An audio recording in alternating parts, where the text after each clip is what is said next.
Chapter 1 Save Me.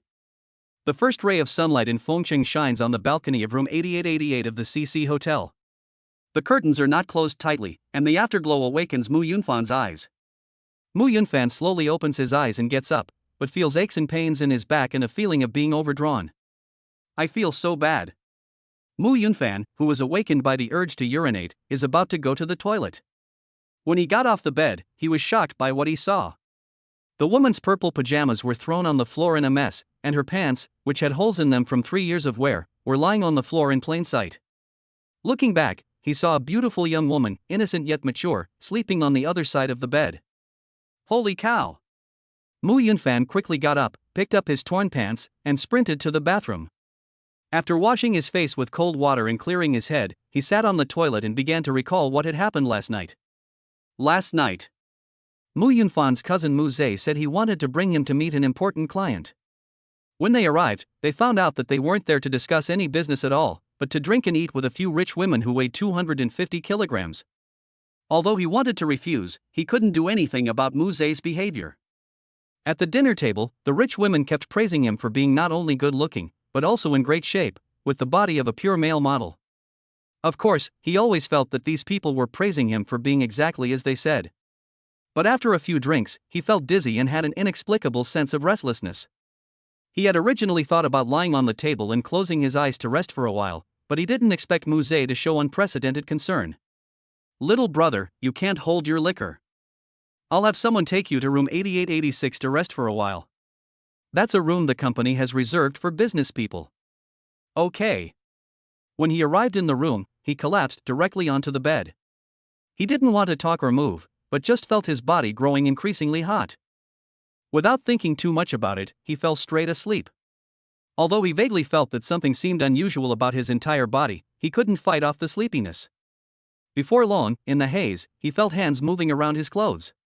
He slowly opened his eyes, and the scene in front of him instantly woke him up. A middle-aged woman with a pockmarked face and a giant tank of makeup on her face, thicker than a grapefruit peel, was unbuttoning his shirt. He tried to resist, but found that not only was his body a little weak, but his hands didn't have much strength either. The fat woman saw that Yunfan had woken up and was still struggling, and she became more and more interested. You pretty boy still have some strength, even after taking drugs, you still have some strength. But I like you just the way you are.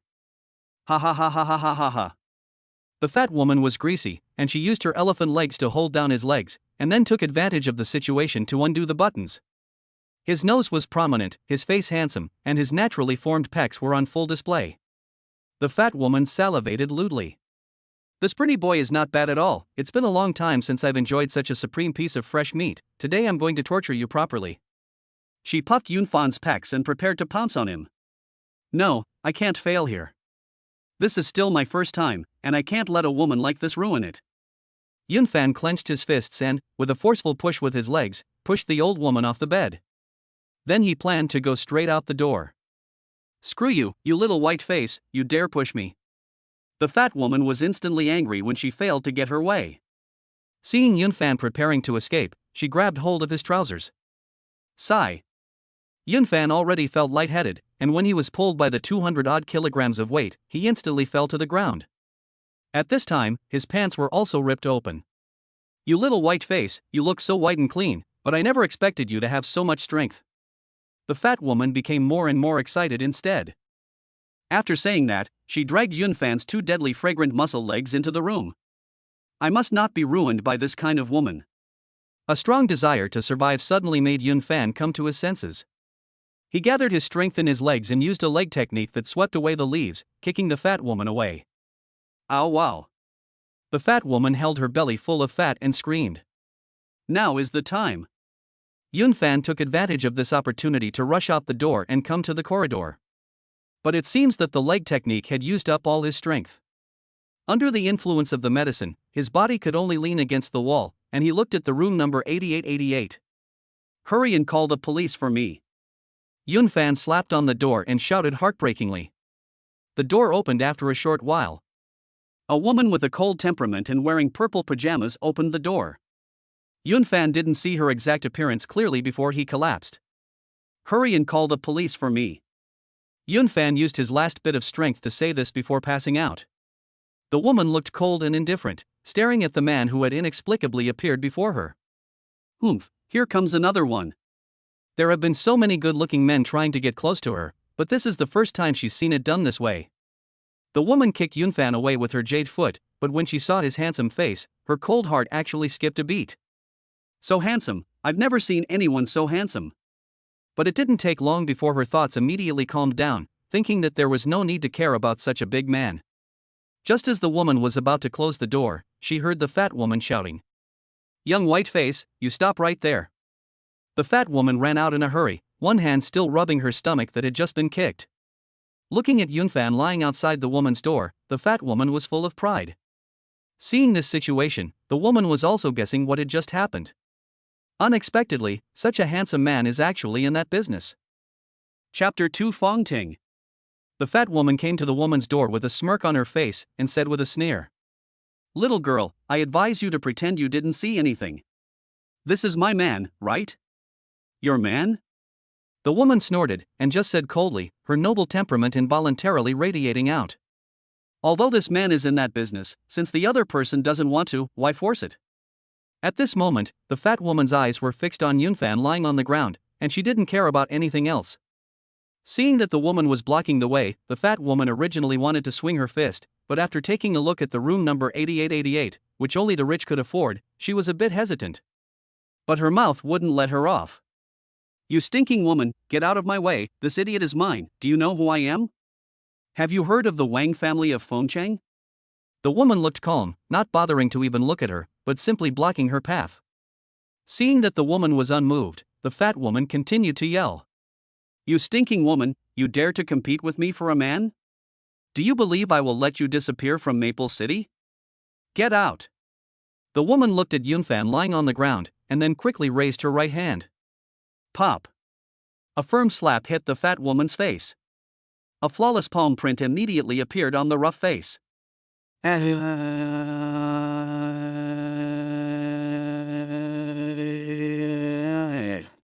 Looking at the fat woman who had been beaten, he was shocked. "Isn't this Mrs. Wang?" The manager hurriedly asked. "Mrs. Wang, what's going on here? Who has the nerve to lay a hand on you?" The fat woman saw that the hotel security had also arrived, and instantly gained confidence. Fiercely pointing at the woman, she angrily said, "This is the bitch who dared to steal my man. Strip her clothes off and I'll throw her off the building." The manager couldn't see the woman's face as she was standing sideways, and he didn't notice the room number. So he snapped his fingers, and immediately a few security guards surrounded her. The woman didn't say a word, but just turned her head and glared coldly. The two locked eyes, and 3 seconds later, the hotel manager immediately got scared and his legs went weak, trembling. "Miss Fong Dada, why did you come?" Fong Ting glanced at her coldly. "You talk too much, slap your own face." The CC Hotel was originally an industry of the Fong family, and room 8888 was an exclusive suite that the old Master Fong had specially left for Fong Ting. "You're just a worker, and you dare to ask the boss why you're here. Are you brainless?" Yes, I deserve to slap myself." The hotel manager gave himself 2 hard slaps on the ears. At this moment, he regretted it. Why did he have to stick his nose into this incredibly ugly Mrs. Wang's business? Now it's great, you've offended the big boss. Who doesn't know the Fong family in Fengcheng? A family at the top of the Fengcheng pyramid. This female boss of his is the only child of the Fong family, even though she is a woman. Not only is she young, she is also elegant in appearance and temperament, and her abilities are top-notch. At the age of 22, she took over the Fong family conglomerate. During the 6 years she has managed the Fong family conglomerate, she has driven out internal opposition forces and expanded frantically externally. Who in Maple City would dare to provoke her? Miss Fong? Upon hearing this title, Mrs. Wang looked at the cold and aloof woman in front of her with fear. Miss Fong, everyone in Maple City knows this name. It's just that her Wang family is not powerful enough and is not qualified to meet her at all, so they can only do business with the small companies under the Fong family's financial group. But for the Wang family, these so-called small companies are also insurmountable giants. Miss Fong, I really was blinded by greed and didn't recognize you. I shouldn't have done this, I shouldn't have fought you for a man. Mrs. Wang knelt before her, trembling. Ha! When she heard the words "fought for a man," Fong Ting's face froze, and she ordered coldly. Throw the fat woman out. Yes, miss. After disposing of the fat woman, the hotel manager pointed at Yunfan lying on the ground and asked, Young lady, what should we do with this person? Take him to my room. The hotel manager waited for orders to execute, and when he left, he had an unusual look on his face. As he looked at the man lying on her bed, Confronting couldn't help but sigh. She was almost 30 years old, but she had never been close to a man. Her life had only been about work, but now she had done such an unprecedented thing for a man. No man had ever been able to lie in her bed. Although he is quite handsome, his occupation is really a bit unbearable. At this time, Yunfan's body is becoming more and more hot due to the effect of the medicine, and it feels like a ball of fire. Thinking about getting some water to cool down a bit. As soon as he took a step, he bumped into Confronting, who was in a state of chaotic thoughts, and accidentally touched Confronting's shoulder. Really, old shoulders are so slippery. Yunfan, who was close, also sniffed. It's so fragrant.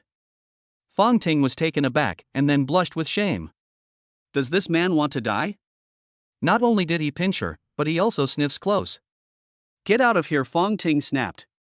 I'm not going to get out of here, it's so fragrant I want to smell it again. Yunfan, who had been completely driven away by the effects of the medicine, was now blushing. Confronting felt a little at a loss at this time. No man had ever dared to treat her like this, so she pushed him hard and pushed him onto the bed. But at this moment, she was overcome by a sense of kindness and intended to lift the quilt and cover him up. Just then, Yunfan grabbed her hand, and Confronting lost her balance.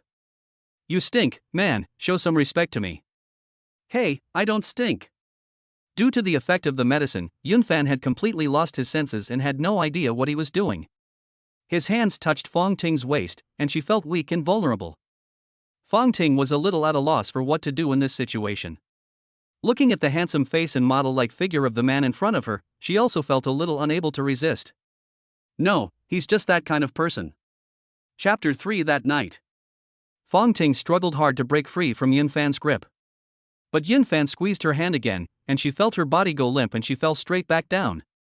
The two faces were getting closer and closer. Big sister. Yunfan is shameless. Stinky man, do you know who I am? Confronting tried hard to control her emotions while trying to break free. But he is really handsome. Yunfan was controlled by a force, and he didn't care at all. He pouted his lips and slowly moved closer. Confronting originally wanted to push him away, but her body was out of control at this time. So she decided to let the man have his way, and she would just give him some money afterwards. She decided to let her emotions take over for once, and the two of them embraced each other completely. The woman looked at him seriously, determined to remember the man's face. He was really handsome, with nice muscular lines, and finally, I don't know how long it took before the room returned to peace. As the effects of the medicine wore off, Yunfan felt better. I don't know if it was because I was too tired, but my eyelids were so heavy that I fell asleep without realizing it, until dawn. The above scenes that happened finally came to Yunfan's mind as he sat on the toilet. He panicked. How did I become such a beast? He considered himself a man of principle, but he never imagined that a dose of medicine could lead to such a mistake. Dad, Mom, Xiaojing, I'm sorry. Oh yeah, that woman last night didn't seem to object too much. Yunfan looked through the toilet door, but saw that the woman who had just been lying on the bed was gone. Has she left? Good riddance. At least I won't be the accused. Yunfan tiptoed out, picked up his shoes and tried to sneak away, but then he saw a pair of red high heels walking over. When he looked up, it was the same cold woman from last night. Only this time, the woman had already tidied her clothes. And it was only then that Yunfan could clearly see the woman's appearance. A smooth, melon-shaped face, with a small, delicate chin, big, bright eyes, and a figure that was curvy in all the right places. Most importantly, she exuded a noble air that Yunfan had never seen before. But there was no time to worry about that right now. Excuse me, miss, may I ask what you want? Yunfan looked at the woman sheepishly. At that moment, a million thoughts raced through his mind. Who the hell is this woman? Why couldn't she control herself yesterday? Will she sue me? What should I do next? She looked at Yunfan, who was embarrassed, and smiled. Don't pretend with me here, okay? What? What? Pretend what? Yunfan was embarrassed, wearing only his pants, and could only pretend to be stupid. The woman looked at him with a hint of amusement. Yunfan then realized that he was a bit special, and stumbled over to the bed, covering himself with the quilt. I don't think we did that last night, did we? The woman came to the bed with a smile, teasing him. Guess? The woman came closer and closer to him, and Yunfan could smell her scent. What can I say about this scent? It's definitely not perfume, but a natural body fragrance. Before Yunfan could say anything, the woman's phone rang, and she got up to answer it. What is it? Her red lips parted slightly. Yunfan naturally couldn't hear what was being said on the other end of the line, but he could see that the woman hung up the phone and went to the closet. This hotel room is really big. Yunfan sighed, and took the opportunity to get dressed. Looking at the mess on the floor, Yunfan felt guilty. Although it seemed that the woman was not going to pursue the matter, he still felt sorry for his girlfriend, Ho Xiaojing. Ho Xiaojing had told him that before getting married, both parties should behave themselves, and during a relationship, they could only hold hands. Yunfan had always found Ho Xiaojing's attitude quite rare. After all, there are really very few girls with this kind of attitude in this day and age. So even though he knew that he had been tricked by his cousin Muse, he still felt very guilty. Confronting came out of the closet and changed into a mature professional outfit. The exquisite lady's suit matched her body curves, and it showed off her figure to the fullest. Looking at Yunfan, whose thoughts were all over the place, she threw an exquisite black bank card onto the bed. There are 5 million in it. Just pretend you never saw me and forget what happened last night. What the hell? Yunfan had originally felt quite guilty towards this woman. After all, it was she who helped him break the effects of the drug. But this kind of behavior was absolutely unacceptable. Does she take me for that sort of person? The more he thought about it, the angrier he became, and he picked up the bank card and threw it over. I said, "Big sister, what do you take me, Mu Yunfan, for? I'm a decent person. I can see that you are very rich, but you are wrong to humiliate me like this." You called me big sister? Confronting looked at the man she had been intimate with last night in anger. You know, the men who want to chase after her can be lined up from here to Paris. Last night, I let him take advantage of me, but now he called me big sister. Am I really getting old? Seeing that the woman was anxious, Yunfan also became happy. What else should I call you if not big sister? Obviously, you are several years older than me. No self-respecting man can accept being treated like a woman. Confronting didn't want to argue anymore, and just felt that Yunfan was too embarrassed to accept it face to face. She grabbed her handbag and walked towards the door, leaving behind a comment. Fine, take it or leave it. If even a hint of last night's incident gets out, I'll show you the consequences. How dare you say that? Yunfan lifted the quilt and pretended to go after her. The woman, seeing this, was scared and hurriedly closed the door and ran all the way out. This woman, how dare you take me for someone who would do that? You're lucky you ran fast, otherwise I'll show you. After leaving the room, Confronting went straight to the helipad on the roof of the hotel, where an Airbus H125 was already waiting. When she saw Confronting coming, the female captain, Fong Na, stood respectfully. Good morning, miss. To the office. Yes, miss. As soon as the plane took off, Confronting dialed a number, dark web, search for Mu Yunfan. Got it, miss. Chapter 4, The Truth. She felt the need to investigate Mu Yunfan's sudden appearance last night. After all these years, there have been countless men who have tried to get close to her for their own interests. Regardless of whether yesterday was a setup by someone else, there must be a clear answer. Recalling last night on the plane, the two of them together. The man who smelled so bad, and last night was so rude to this young lady. She gritted her teeth and stamped her feet on the plane, but her face had a smile that was difficult for ordinary people to detect. The captain, Fong Na, was confused by Confronting's little womanly posturing. You see, this young lady of the Fong family usually has a cold, strong-willed appearance and is loath to speak to anyone. But today, just a few minutes after boarding the plane, she has shown at least a dozen expressions, and sometimes there is inexplicably a blush on her face. Could it be that the young lady is in love? Confronting said lightly, noticing that Fong Na was looking at her, just drive your plane carefully. Hey, missy, it's all on autopilot. You know best. The two were having a little fun when Confronting's phone rang. It was the dark web. Missy, the results are in. Mu Yunfan, male, 22 years old, graduated from Fengcheng Jiaotong University with a degree in software engineering. He won several national software design awards while at school and is a veritable academic. During his junior year, he received offers from many companies, including Oracle, but for some reason did not choose to go. He is from a rural area and usually shares a 10 square meter rental room with someone else. He currently works as a sales assistant at the Mu Group. He has a girlfriend named Ho Xiaojing. He has a girlfriend? When she heard the name Ho Xiaojing, Miss Fawn obviously felt a little upset. Miss Fawn, I've already sent you the other specific information via WeChat. Well. She hung up the phone and felt inexplicable. What's wrong with Miss Fawn today? Why does she need to investigate such an insignificant character? Usually she investigates either wealthy tycoons or high-ranking officials, but now she's investigating such an unknown nobody. At this moment, in room 8888 of the CC Hotel. After Fong Ting left, Mu Yunfan began to calm down. Shit, I've been sitting on the toilet thinking, and I haven't even gone number 1 yet. Going number 1 first thing every morning is something Mu Yunfan will definitely do, and no one can stop him, not even the King of Heaven himself. After going number 1, he was going to take a shower, and when he looked in the mirror, he noticed scratches on his back from a woman's fingernails. He was really impressed by this woman. Did she really need to get so worked up? She scratched my back like this, how am I going to explain it to other people? Damn, she even left a mark on my neck. I really don't know what to say. But thinking about it, I feel relieved. He's a man, and in yesterday's situation, it's better than being ravished by that fat woman. After all, realistically speaking, this woman is quite pretty. Forget it, let's go back to the company first. If I don't go back to the company this late, Muse still doesn't know how difficult he will be. Just as I was about to leave, I saw the exquisite bank card that the woman left behind. Damn you! Yunfan became more and more angry when he saw the card.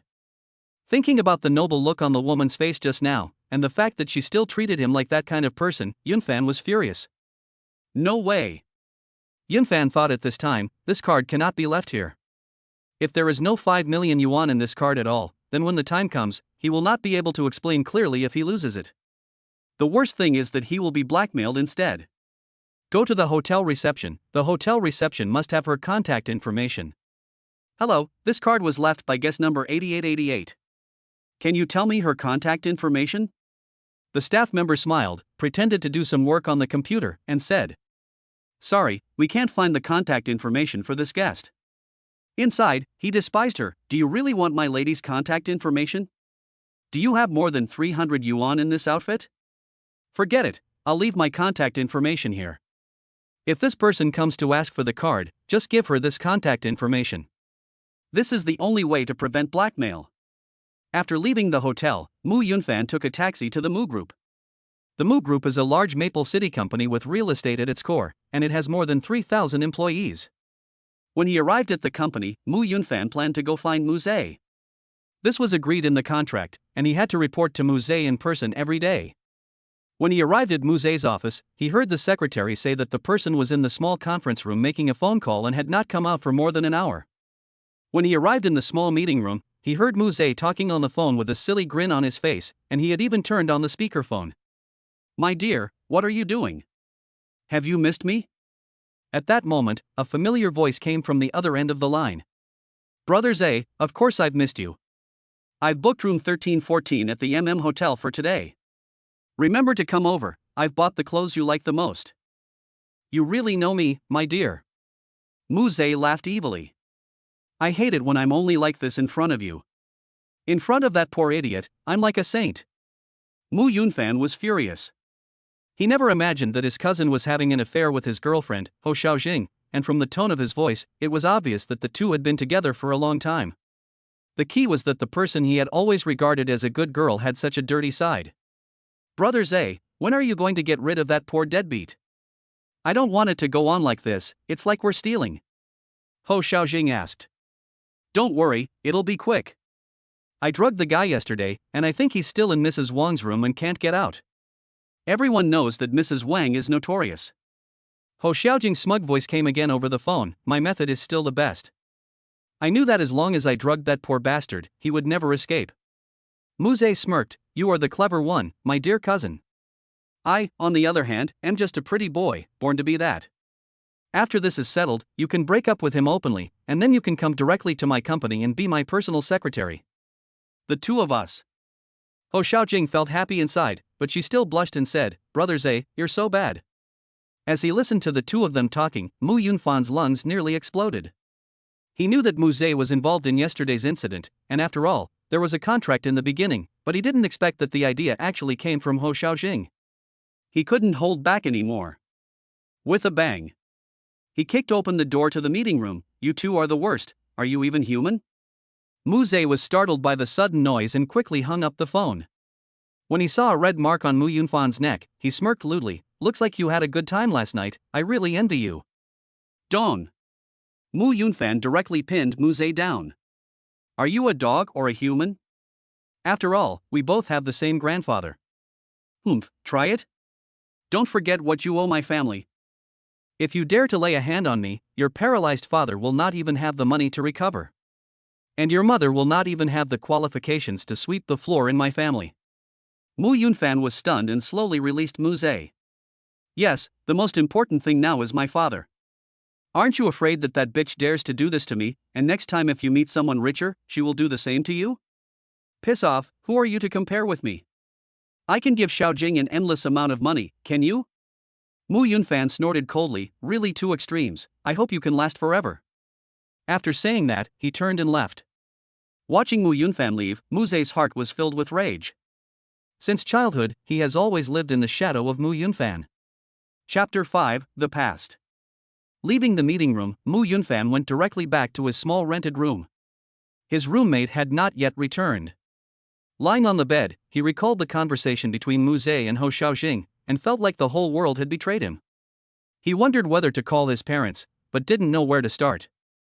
The adult world is only understood by oneself. The crazy pressure brought his thoughts back to his childhood. When he was young, his father Mu Ting and his uncle Mu Jin were both villagers in Homeland Village, and the two families lived together at the time. When renovating the old house, a large amount of gold was discovered underground. My uncle was 13 years older than my father and married late. His parents died young, so my uncle brought up my father. Because of this debt of gratitude, when Mu Jin suggested that he take the gold to the big city to do business, Mu Ting readily agreed. In Mu Ting's eyes, his eldest brother was the person he respected most. To set Mu Ting's mind at ease, Mu Jin left his 8-year-old son Mu Zhe at the family home to be raised there. Mu Jin took his wife Zhang Suihua with him and they were gone for many years without any news. During these years, Mu Ting never mistreated his nephew Mu Zhe and often treated him better than Mu Yunfan. Back then, the countryside was poor, and being able to eat well and wear warm clothes was already very good.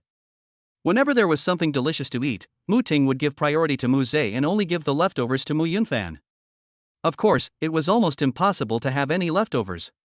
Mu Jin and his wife had not returned to the village for many years. Many people in the village had advised Mu Ting, "Your eldest brother and his wife haven't returned to their hometown for several years, and most likely they won't be coming back. You don't have much money, and you have to send your 2 children to school. How can you afford it?" But Mu Ting would never agree to this. His brother had done him a great favor, and there was no way he could repay him.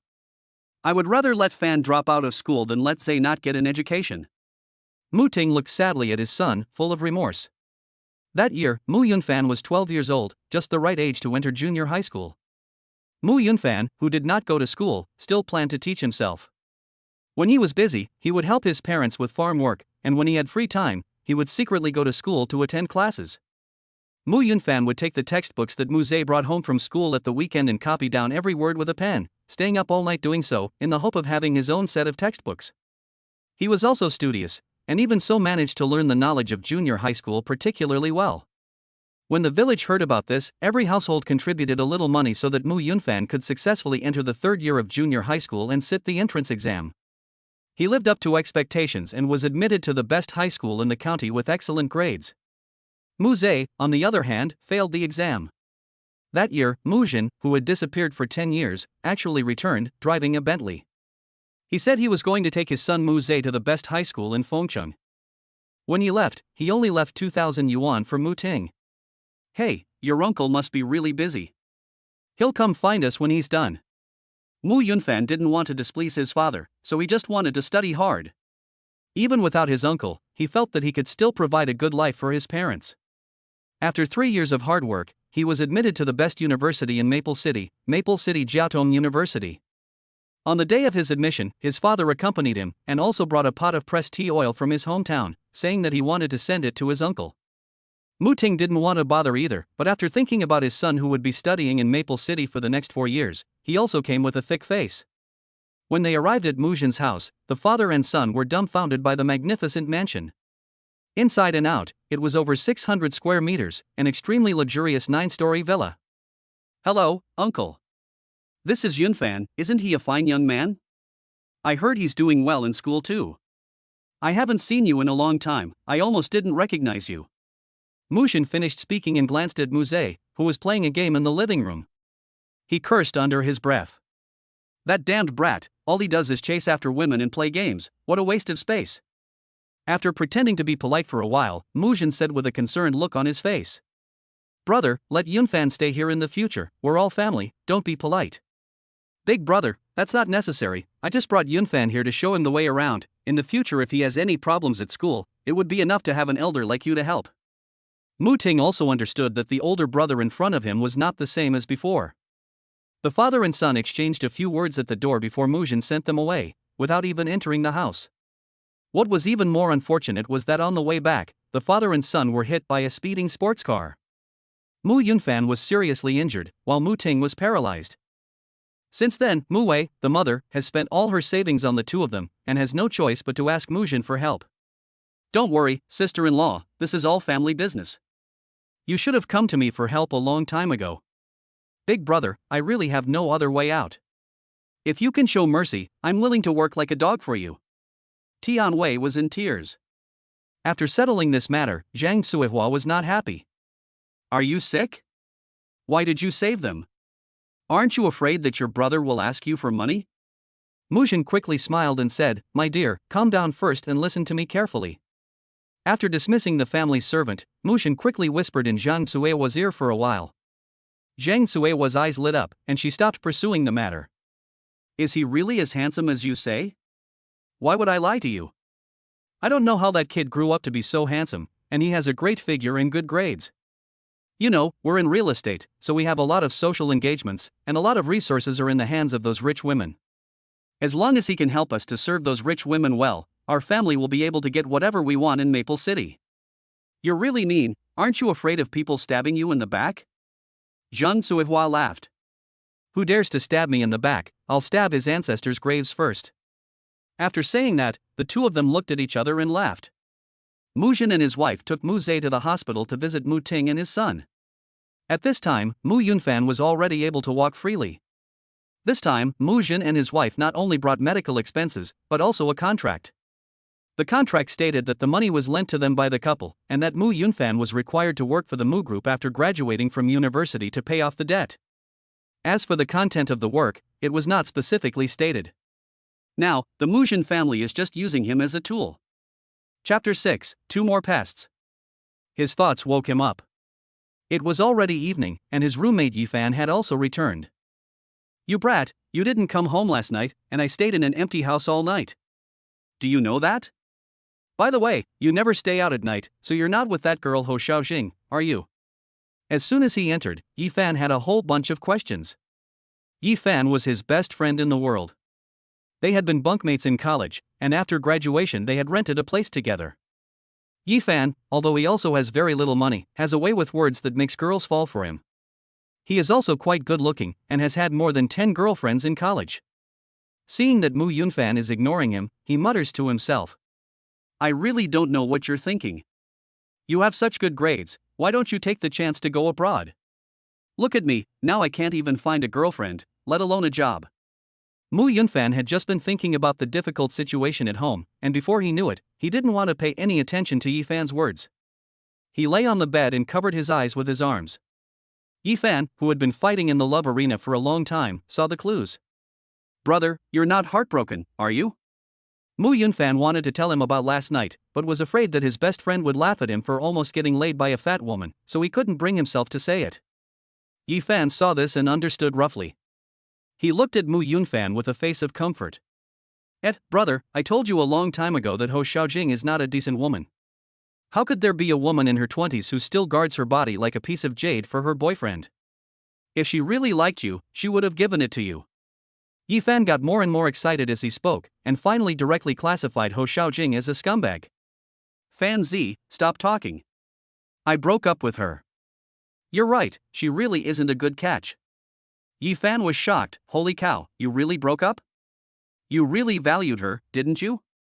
Next time she acts cute with you, you'll change your mind, right?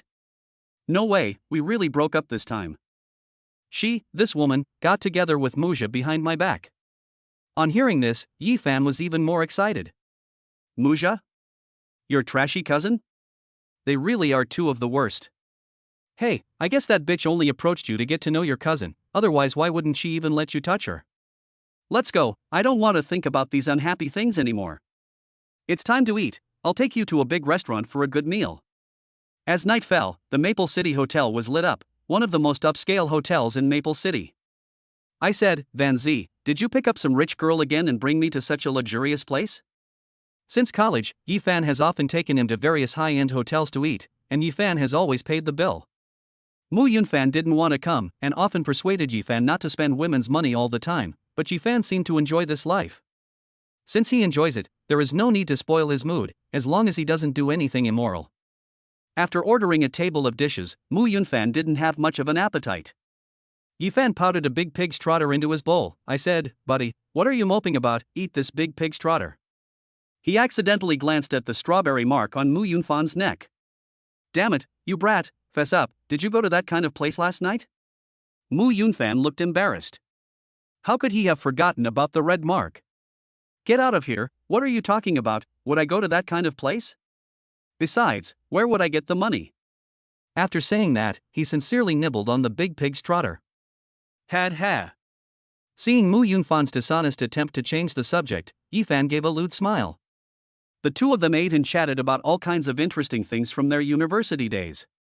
Before long, Yifan's phone rang, and it was his girlfriend calling. Yunfan, I'm going to the bathroom to take the call. Go ahead, and it's best if you can finish eating in the bathroom and come back. Mu Yunfan teased. At this time, after being enlightened by Yifan, Mu Yunfan's mood had also become much more comfortable, and his appetite was gradually coming back. Looking at the delicious food and the luxurious hotel, Mu Yunfan couldn't help but feel emotional. It's good to be rich. Thinking about his father, mother, and his current situation, Mu Yunfan remained calm. No matter what, you have to face everything yourself. Even if there are a lot of difficulties, as long as you persevere and work hard, there will always be a day of success. This food is really delicious. Mu Yunfan was full and, not seeing Yifan return, decided to go to the bathroom to take a leak. Just as he was about to get up, he saw Ho Xiaojing walking towards him, arm in arm with Mu Zhe, chatting with a man. Mu Zhe saw Mu Yunfan and was a little surprised. He usually confiscated the boy's salary as repayment of his debt, so how did he have money to come to a place like this? And this morning, he even held his head down on the table, and didn't even give the brat a good lesson. Looks like he slept with Mrs. Wan last night and got some money from the brat? You go ahead and eat, I'll go with Xiaojing later. Mu Zhe dismissed the people he came with and walked straight towards Mu Yunfan, with a mocking expression on his face. Hey, isn't this the dead poor guy from my house? Why, haven't you spent all the money Mrs. Wine gave you as a reward? He said this and deliberately shouted it out loud. Mu Yunfan glanced at Ho Xiaojing next to him and was even more angry. Why, both of the worst people are here, so finally they can be open and above board?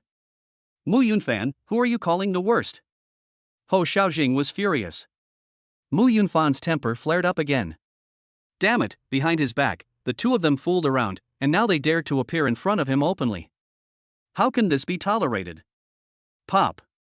Mu Yunfan slapped Ho Xiaojing in the face. I never hit women, but someone like you really isn't even considered a human being.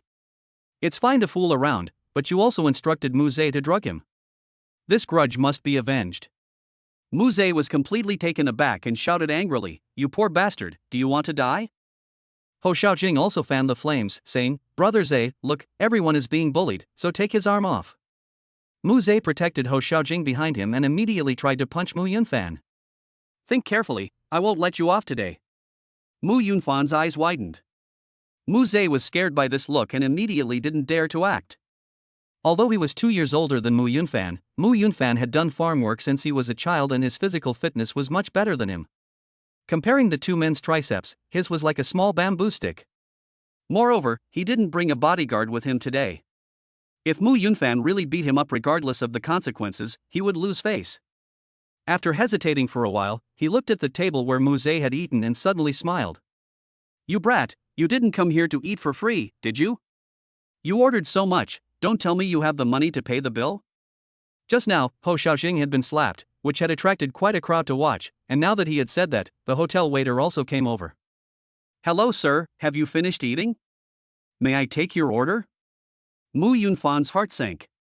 He had just been preparing to go find Yifan, but he never expected to run into these two jinxes. He could only force himself to remain calm. "How much is it?" The waiter smiled and said, "Hello, the total is 13,764. The hotel has a discount, so I'll round down the total for you.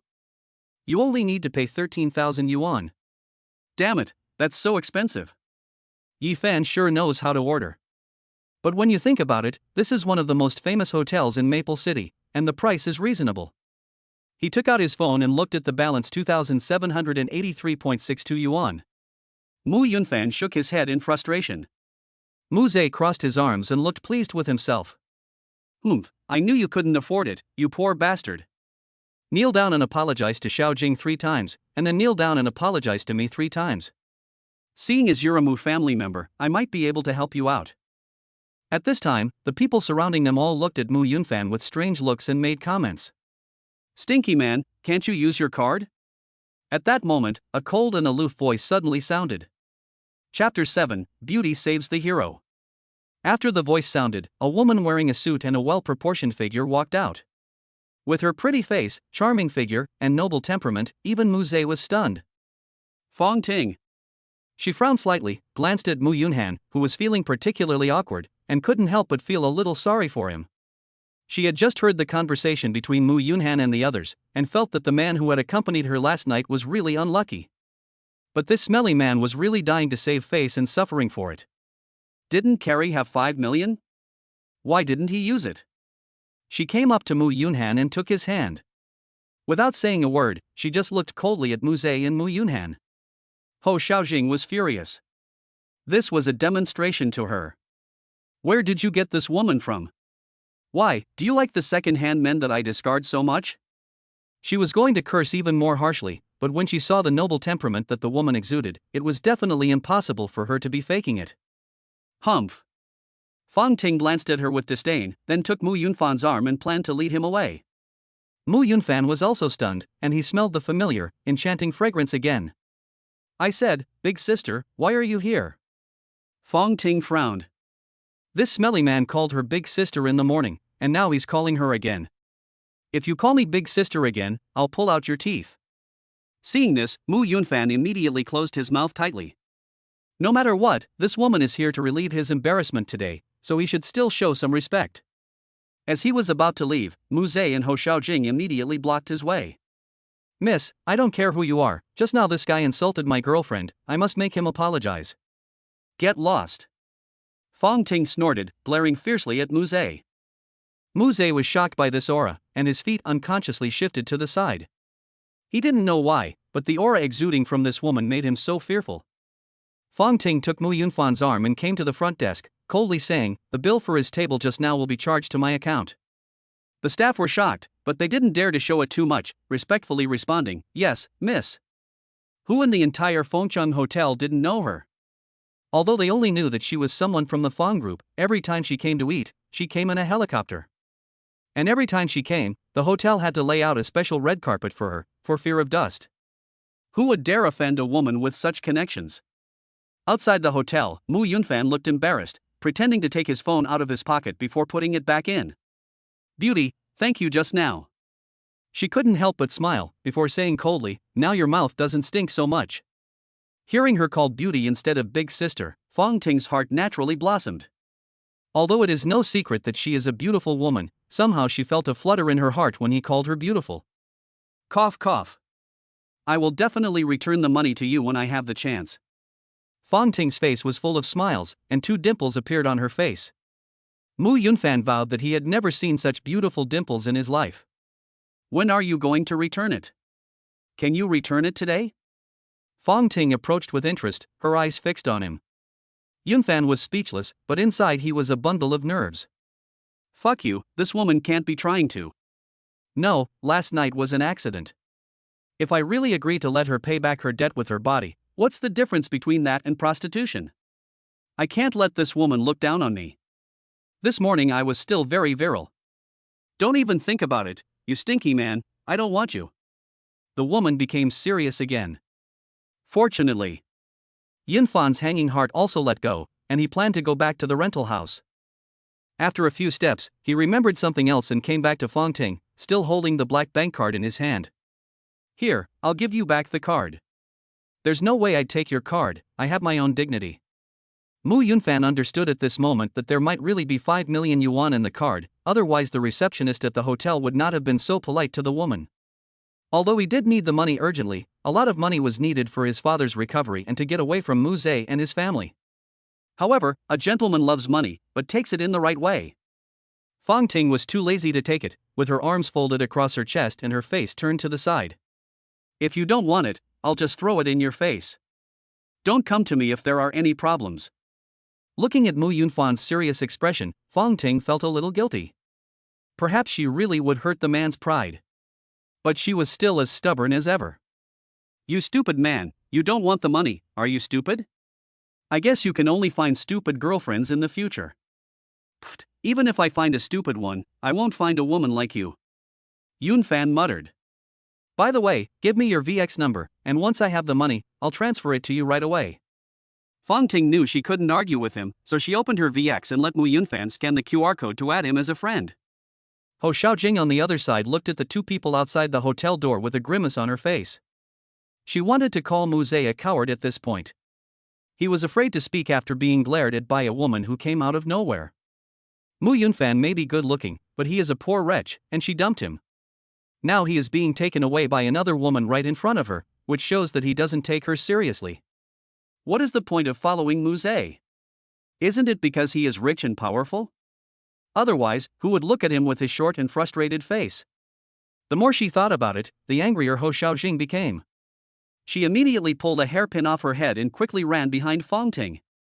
Mu Yunfan was scanning a QR code to add a friend, and Confronting felt a sense of joy.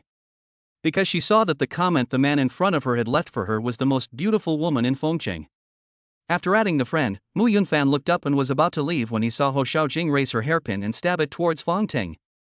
Chapter 8, Could it be the future master of the house? Beauty, get out of the way.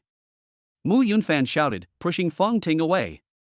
With a sound, the hairpin pierced deeply into the upper right side of Mu Yunfan's chest, and blood flowed like a pillar. Confronting also reacted, supporting Mu Yunfan, who was about to fall, and a murderous intent flashed in her eyes. Bitch, you're looking for death. Ho Xiaojing was startled by this momentum and her body moved back without her consent. At this time, Fong Na also rushed over with 7 or 8 bodyguards. Miss, let us do it. Watching Yunfan bleed, Confronting didn't think much about it and asked Fong Na to help her lift Yunfan into the Aston Martin parked in front of the hotel. Don't kill her. Fong Na was a little surprised. This bitch dared to sneak up on the young lady, and in the past, she would already be a dead person. But since the young lady said so, she just obeyed. Yes, young lady. Mu Zhe saw that there were many people, so he sneaked away, leaving Ho Xiaojing alone to take the beating.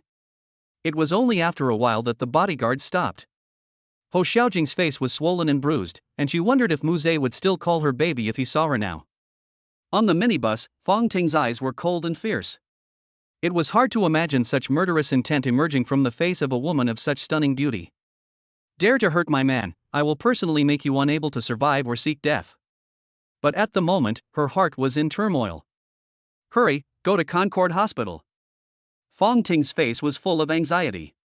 She felt that he was so stupid. Why did he block for just a moment? Looking at Mu Yunhan, who was pale as a sheet, a trace of tears flashed in her eyes. Yes, miss. The car disappeared at top speed from everyone's gaze. The car was very spacious, and Mu Yunhan's head was lying on Confronting's soft thighs, feeling dizzy. Missy, if this continues, Master Mu will be in danger due to excessive blood loss. There are sterile bandages in the storage compartment to your right. Seeing Confronting so worried, the driver Fong now reminded her. Upon hearing this, Fong Ting immediately took out the bandages, holding Mu Yunfan's hand tightly with one hand while assisting with the mouth to tear open the bandage with the other. She carefully wiped away the blood before slowly wrapping it up. Seeing Yunfan's expression improve a little, she felt a little relieved. This idiot, even in such danger, he still knows to protect others first. Fong Na was both surprised and a little happy to see this scene. The young lady's parents died young, and her mother was also the young lady's nanny, and the two were similar in age. Although she is ostensibly the driver, she knows that the young lady has always treated her like a real sister. Over the years, the young lady has had to deal with many forces within the consortium and competitors in the business world, and her personality has long since become cold and indifferent. Because the young lady is the only child in the Fong family, countless men have wanted to get close to her over the years, but have all been rejected. What's more, some unscrupulous media have even spread rumors that the young lady is actually not interested in men at all. And now this man has appeared, making the young lady feel differently. I presume this man is the one Missy was thinking about on the plane this morning. Perhaps this man is the future son-in-law. Fong Na, call President Lee and ask him to make arrangements in advance. Yes, Missy. In less than 10 minutes, Fong Na drove to the special entrance of the hospital, where more than 10 doctors and nurses were already waiting. The medical staff quickly placed Yunfan on the hospital bed, but Yunfan, who was delirious, kept mumbling. Big sister, be careful. Fong Ting felt a pang of worry and a tear fell from her beautiful eyes.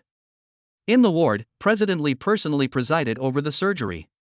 He understood that if he could not cure the man in front of him, there would be no need for Harmonic Hospital to exist.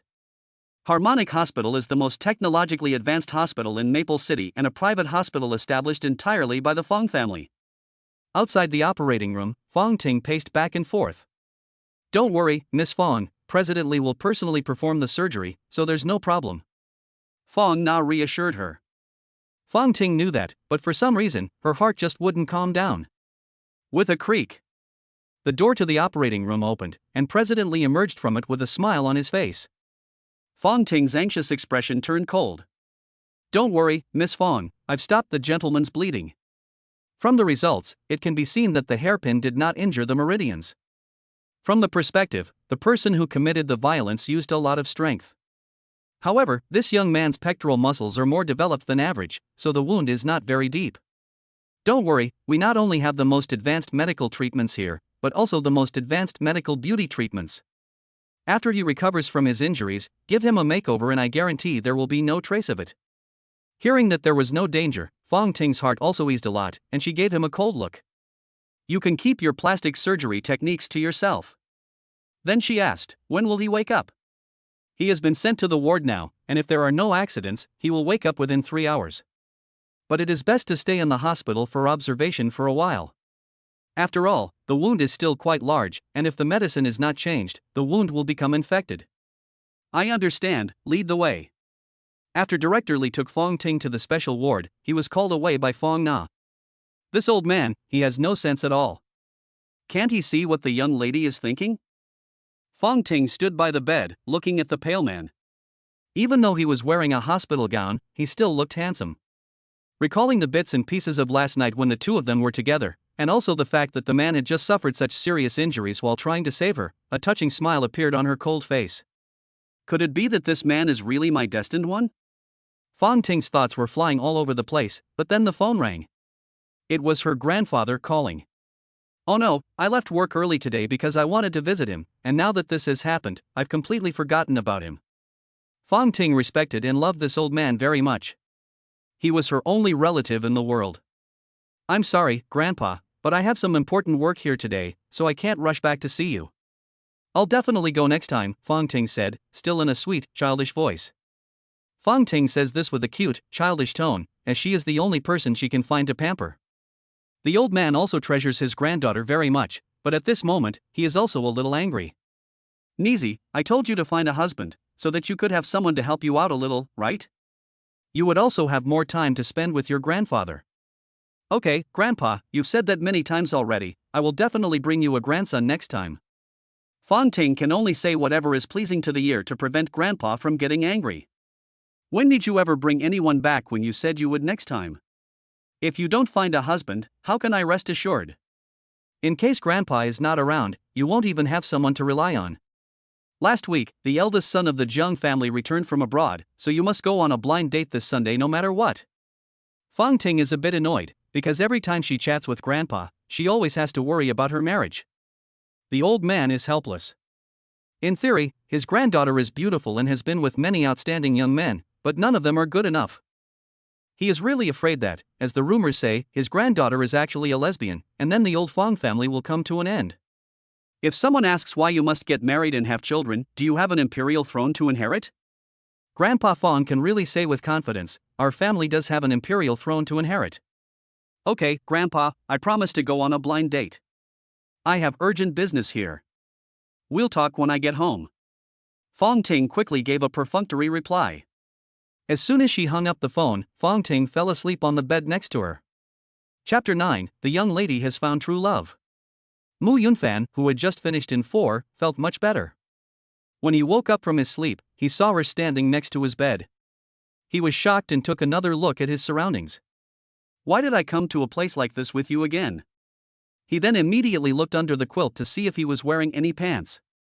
That was close, I'm wearing clothes this time. Fang Ting was at a loss for words at this behavior. Are you sick? This is a hospital room. Hospital room? Mu Yunhan took another look at his surroundings. Who are you trying to fool? This is a hospital room? Does your family's ward have a sofa? Does your family's ward have a refrigerator, a big color TV? Does your family's ward have an 4 drip? It really is a ward. Seeing the 4 drip above his head, Mu Yunfan was a little more convinced. It's just that the ward here is a little different from the ones he's seen before. In the past, when he went to his father's ward, it was a room for 3 people, a bit crowded. If you want to stay overnight, you need to rent a simple iron frame bed for 15 yuan a night. Unlike here, where not only are the appliances complete, but the bedside companion beds are all 1.8 meter wide queen beds. This is nothing less than the hospital version of a presidential suite. Ouch! Mu Yunfan touched his right chest, which was covered in bandages, and remembered that he had been stabbed by Ho Xiaojing last night. Fang Ting was not angry, and sneered. The effect of your painkiller has worn off, you need to change it. Oh. Yunfan nodded, and then immediately emphasized.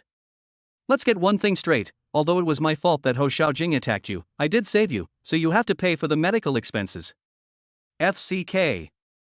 He had reason to believe that such a luxurious hospital room was definitely not something a poor guy like him could afford. Mu Zhe had never paid him a salary, and the little bit of money he had was from stealing and secretly delivering food for delivery apps. Fang Ting ignored him and pressed the pager directly. This man, as soon as he woke up, was like this, not acting like a patient at all.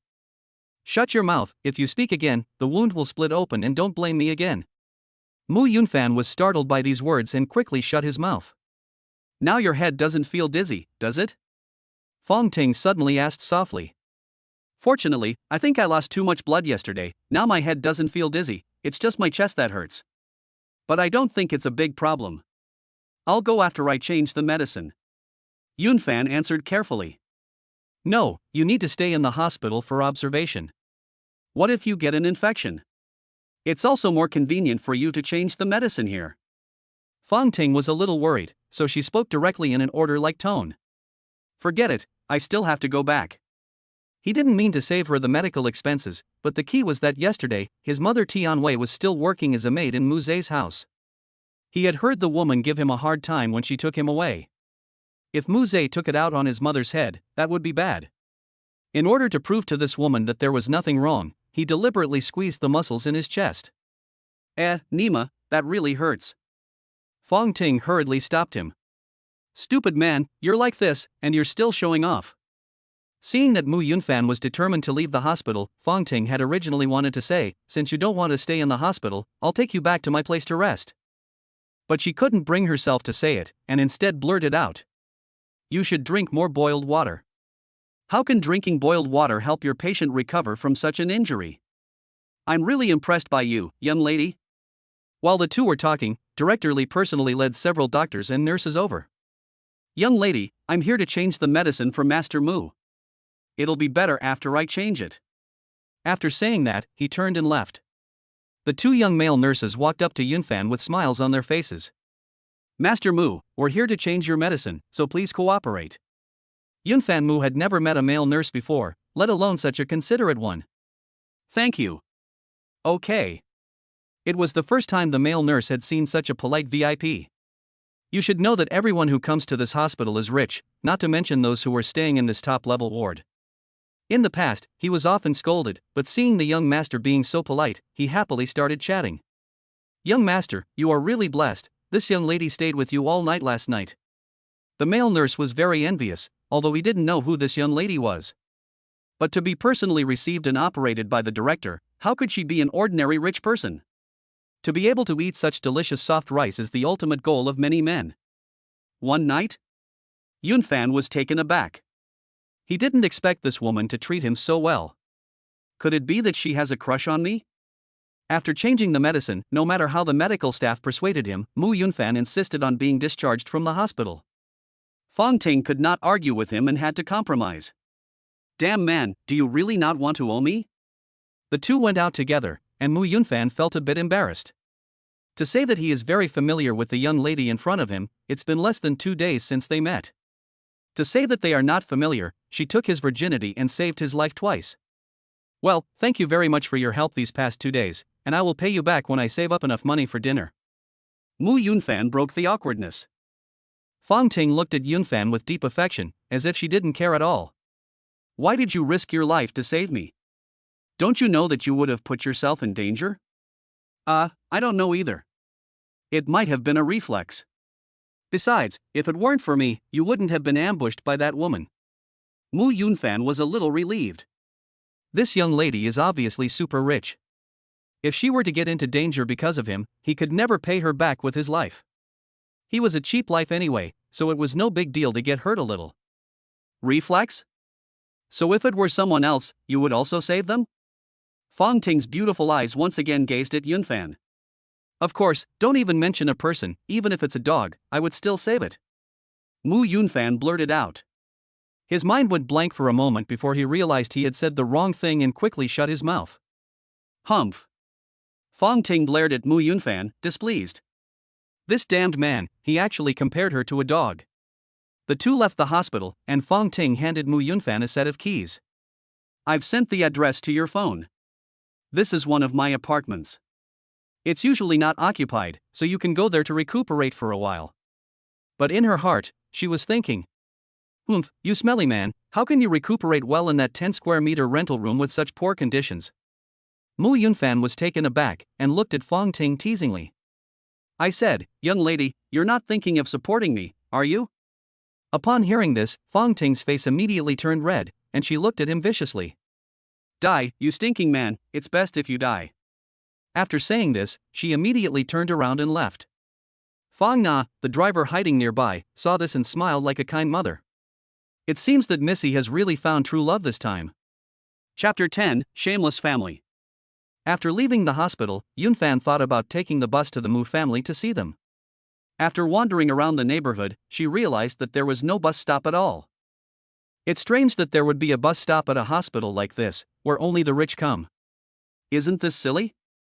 She could only call a car to get there.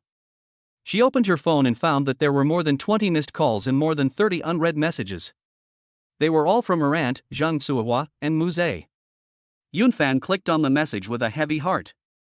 Mu Yunfan, you bastard, I order you to come to my house immediately. Yesterday Jingjing was beaten up because of you, and I want you dead. Yunfan, you don't want your mother to have a hard time because of you, do you? Auntie wants you to come over before tonight. You little bastard, you don't even reply to your mother's messages. If you don't come before 5 p.m. tonight, I'll immediately stop paying for your father's medical bills and let him limp for the rest of his life. All kinds of abusive words are presented before my eyes. Ding ding ding. VX has collected 15,000 yuan. The phone rang again, and it was Yifan sending a transfer. Yunfan, I'm sorry, my girlfriend found me in a hurry yesterday, and she forgot to pay when she left.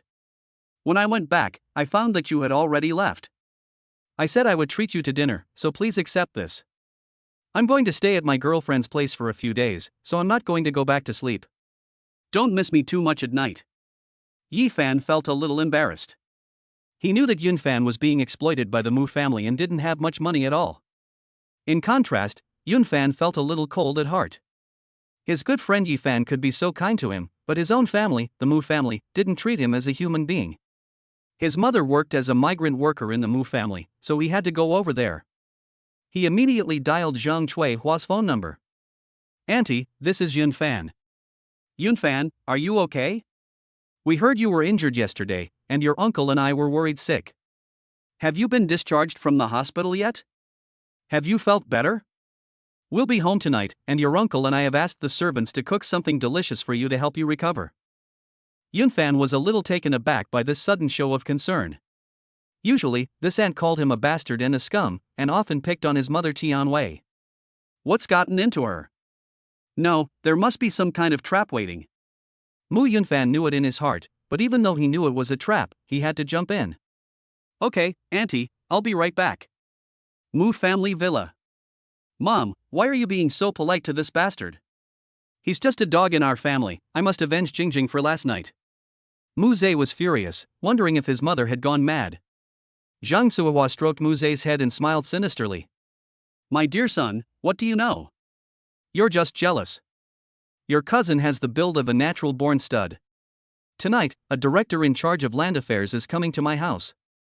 I'll let this little bastard help me close the deal, and your father's business will reach new heights." Holy shit. Mom, you're really despicable. Hee. I'll add some extra ingredients to the boy's food. Mu Zhe was overjoyed. Seeing Mu Yunfan being destroyed was a much more exciting way to take revenge than just beating him up. Zhang Suihua looked at Mu Jin, who was sipping tea, and beamed with delight. Your father is really clever. If he hadn't reminded me to use the medical expenses to force him to sign the contract, we wouldn't have been able to manipulate this pretty boy in any way. Dad is still the smart one. Of course, my dear son, you must inherit your father's tactics and not always spend your mind on picking up girls. Mom, don't worry, I will definitely take Dad as my role model. In time, the green will surpass the blue, and I will definitely be more shameless than my father. Ha ha ha ha. The three of them let out a loud laugh. If you're not family, you don't belong here. When they arrived at the Mu family villa, Mu Yunfan did not see his mother Tianwei. In the past, his mother was always assigned by Zhang Chuihua to clean outside the courtyard and trim the garden. She was not even allowed into the inner courtyard of the Mu family. Every day, she was baked by the sun and had nowhere to take shelter from the rain. After ringing the doorbell, the housekeeper, Auntie Zhang, personally came to open the door. When she saw that it was Mu Yunfan, her face immediately fell. Rotten brat, you still know how to come here. If you don't come again, your mother's legs will be broken by Madam. Auntie Zhang is Zhang Suihua's cousin. She has high cheekbones, small eyes, and a thin mouth. Relying on Zhang Suihua's influence, she has bullied Tianwei a lot. Yunfan didn't want to argue at this time and hurriedly asked, Auntie Zhang, where is my mom? Where is she now? Madam gave your mom the day off today. She should be at the hospital at this time, visiting your lame father. Auntie Zhang said with contempt. Luckily, my mother is fine. Yunfan let out a sigh of relief and went straight to the inner courtyard. You poor wretch, what airs you put on in front of me, you're nothing but a lackey in my family. Auntie Zhang kept cursing after Yunfan's back. Yunfan is back. Hearing the noise in the courtyard, Mu Jin walked out of the house. He looked quite prosperous in a fine foreign material. However, years of living a life of luxury had caused Mu Jin's weight to soar out of control, and he was full of big, fatty rolls of fat. It felt a bit like a waste of good material to see him wearing it. Seeing Yunfan bowing his head in silence, looking depressed, Mu Jin glared at Auntie Zhang and then, for the first time, lectured her. Auntie Zhang, how dare you speak like that? Yunfan is the son of my Mu family, the son of my own younger brother. If you say things like servant again, I won't let you off lightly. Auntie Zhang was dumbfounded. What was wrong with the master?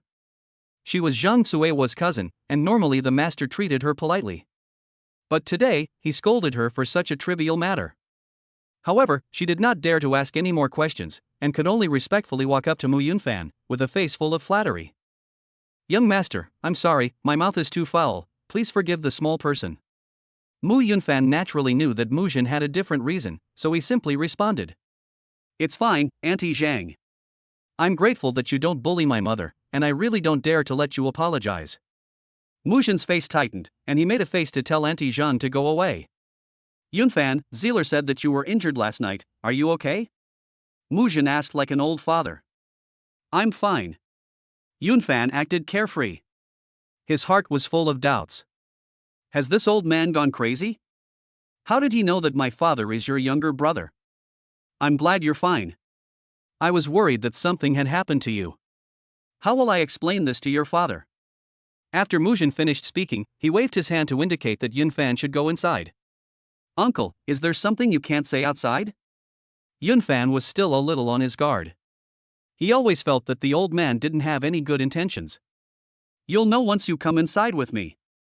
With that, Mu Jin directly pulled Yunfan into the house. Chapter 11, Unscrupulous Schemes.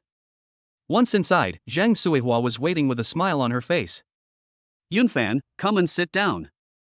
Your uncle just bought this before the rain. It's really good tea, try some. Mu Yunfan felt goosebumps rising on his body. As the saying goes, if someone is overly attentive, they are either a scoundrel or a thief. But since he was already here, he would see what this couple was up to. Yunfan had just sat down when the servant brought out a set of exquisite white casual suits. Yunfan, I went shopping yesterday and saw these suits. I bought 2 sets, one for you and one for your cousin, Zhang Suihua said with a smile. Before Yunfan could refuse, the servant put the clothes directly into his hands. Yunfan felt the material and realized that the clothes were indeed much better than the ones he usually wore. It must be very expensive. He hurriedly declined, saying, Auntie, this is too expensive a dress. I can't wear such a nice one. Zhang Suihua, with a kind face, waved her hand. Yunfan, you see, you work at our Mu group, and you don't usually have many decent clothes for business trips. You must wear this tonight. No thanks, Auntie. Yunfan insisted on declining, and turned to leave. If you dare to leave, I'll immediately stop paying your father's medical expenses. You must wear it for me today. Zhang Suihua lost her patience and spoke directly in an order-like tone. Mu Yunfan did not dare to refuse anymore, so he took the clothes and entered the dressing room. What is all this? Looking at the clothes in front of him, Mu Yunfan was in distress. It was said to be a casual suit, but it was actually a low V-neck. But for the sake of his father's medical expenses, he gritted his teeth and put it on. After changing and walking out of the dressing room, in just 3 seconds, the atmosphere in the living room instantly froze. The pectoral muscles on his chest were about to burst out, clearly defined. The low V-neck, half open, faintly, carried a touch of mystery. Together with his 1.8-meter height and handsome appearance, he was a bit of a rogue handsome man, mixed with elegance. It's not an exaggeration to say that he could kick Daniel Wu and punch Louis Koo. Zhang Suihua was stunned. She knew that Mu Yunfan was a handsome young man. She just didn't expect him to look so exaggerated in just a casual change of clothes. Not to mention her, even Mu Jin was stunned. He cursed in his heart. Why is that brat Mu Zhe so ugly and frustrated? It seems that the Mu family genes are still quite good. After shaking his head, he glanced at Zhang Suihua next to him and seemed to have found the answer. Zhang Suihua walked up to Yunfan, looked him up and down, and her mouth watered. It's a pity, she's going to be cheap tonight for Director Dong. Cough cough. Mu Jin reminded her, and Zhang Suihua came back to her senses, with a smile on her face. Yunfan, Director Dong of the Fengcheng Land Bureau is coming to visit tonight, and you will accompany her for a few drinks. FCK. Yunfan was not calm inside. These 2 old biddies usually don't even let them into the house. Today they are being polite and even offering to do his laundry, so they must be using him as a tool. Director Dong of the Fengcheng Land Bureau, he had seen her on TV before. She was in her 50s, chubby, and had no children. She was often reported on TV as having devoted herself to the land business in Fengcheng. But Mu Yunfan knew that Director Dong was half responsible for the success of Mu Jin's career. And to be drinking with her in the evening, dressed like this, what did she take him for? Auntie, I'm not going in the evening. I don't drink much, and I'm afraid I'll offend Director Dong. I'm going to the hospital to see my father later. Mu Yunfan knew that his mother Tian Wei was at the hospital at this time, and the 3 of them had not been together for a long time. You can watch her any day. If you serve her well tonight, I'll give your mother another day off tomorrow. Zhang Suihua was impatient and continued. Mu Yunfan, you need to know that the contract we signed clearly states that you must obey the Mu family. Today I have said all the nice things I can say. If you really have the ability, you can pay back the money you owe my family now, and I will let you go immediately. If you don't have the ability, you have to listen to our arrangements. You are a smart person. I'm sure you don't want your father to be a cripple for the rest of his life, do you? Zhang Suihua was full of pride. This brat, as long as he brings out his parents, he can be easily manipulated. Okay, I promise. Mu Yunfan had no choice but to agree, and then went to the front yard to help clean the yard. His mother Tianwei was in charge of the yard.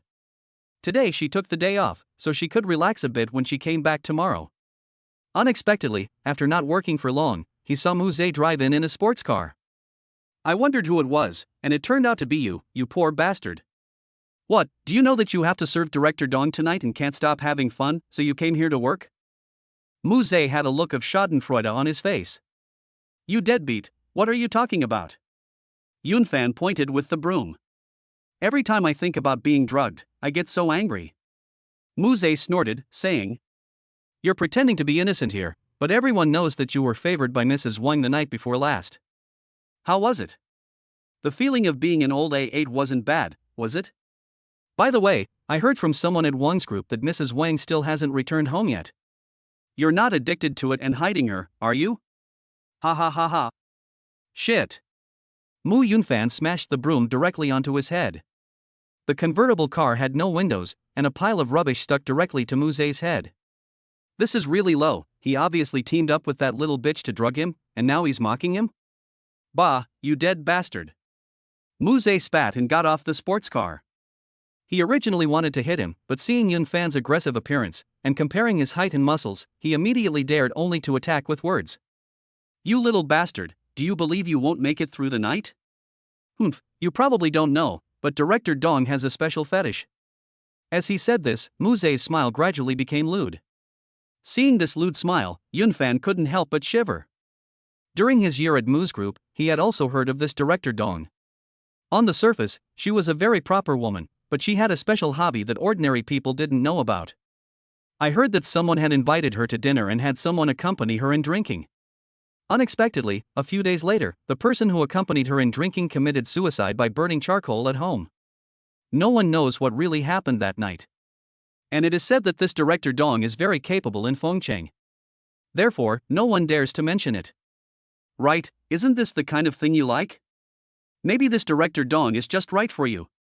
News continued to add fuel to the fire. His words were more and more disgusting. Yunfan couldn't stand it anymore, so he picked up a broom and smashed it in his face. Ah, it hurts. Muse screamed, and several red whip marks appeared on his face. Mom and Dad, this bastard is going crazy, he dared to hit me with a broom. Zhang Suihua and Aunt Zhang heard the cries of distress and both ran out of the inner courtyard.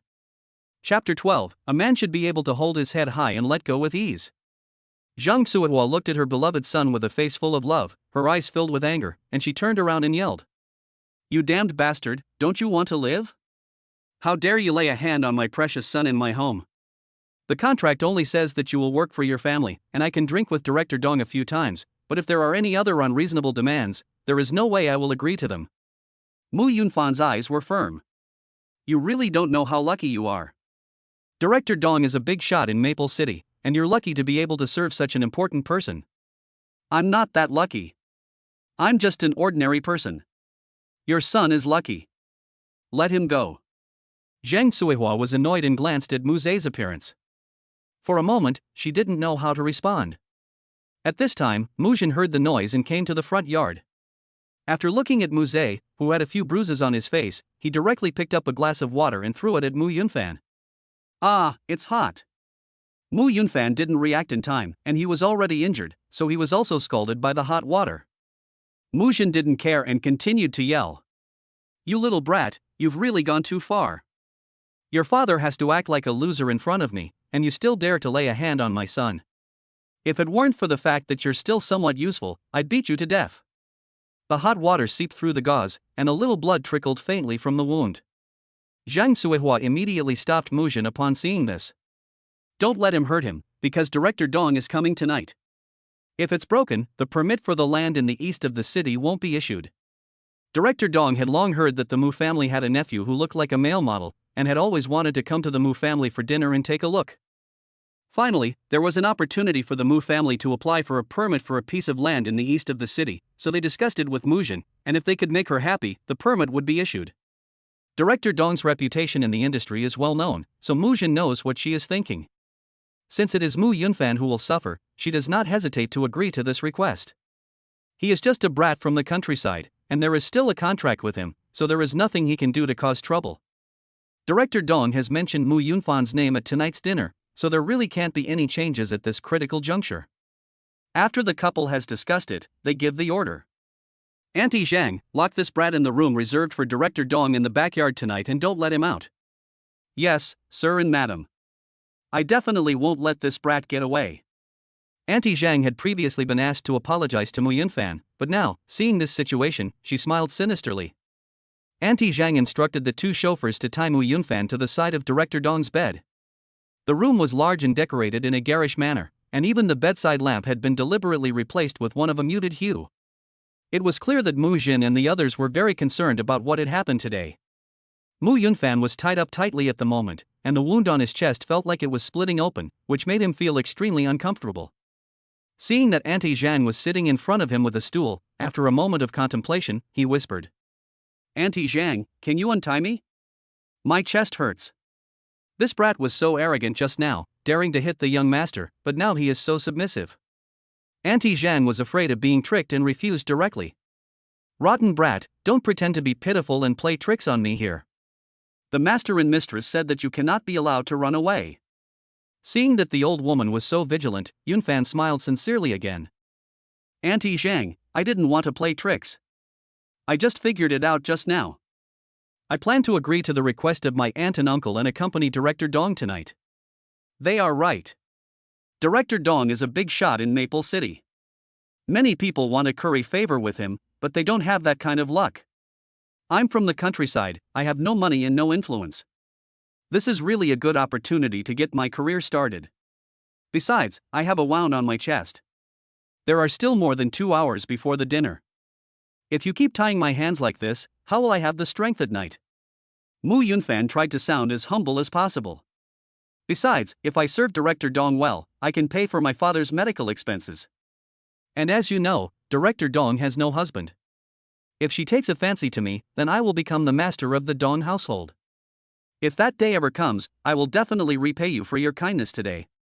Mu Yunfan's sweet words and sincere gaze made Auntie Zhang waver a little. This kid, he can talk the talk. With that mouth and appearance, I guess Director Dong will be fooled by him too. Forget it, I'll let him go for now, he can't escape anyway. If there really is such a day, it would be bad if this kid gets ahead in the world and finds trouble with me.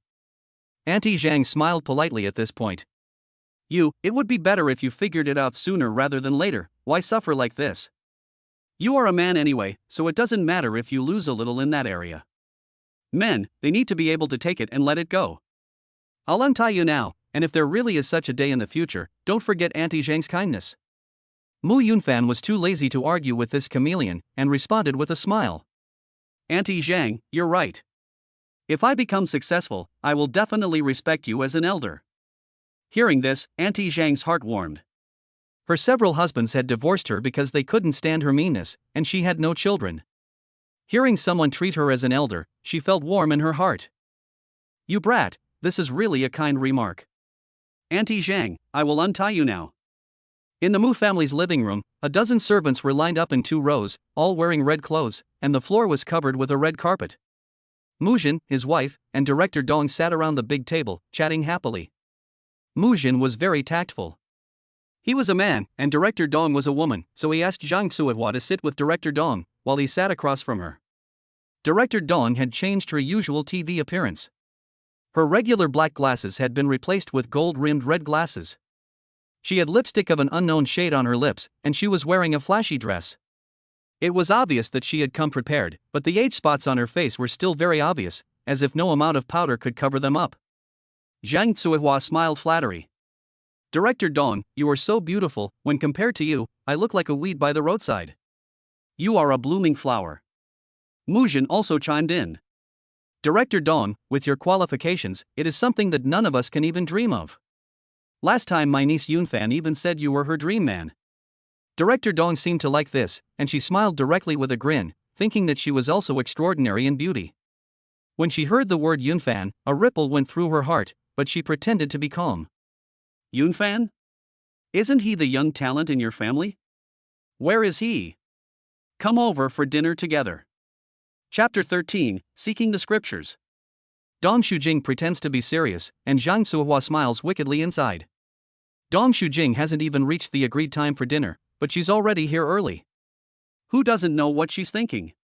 But as long as she pretends to be confused, and makes the brat serve her well today, the permit for that piece of land will be hers for the taking. Thinking about the permit that she would soon get her hands on, Zhang Suihua hurriedly responded.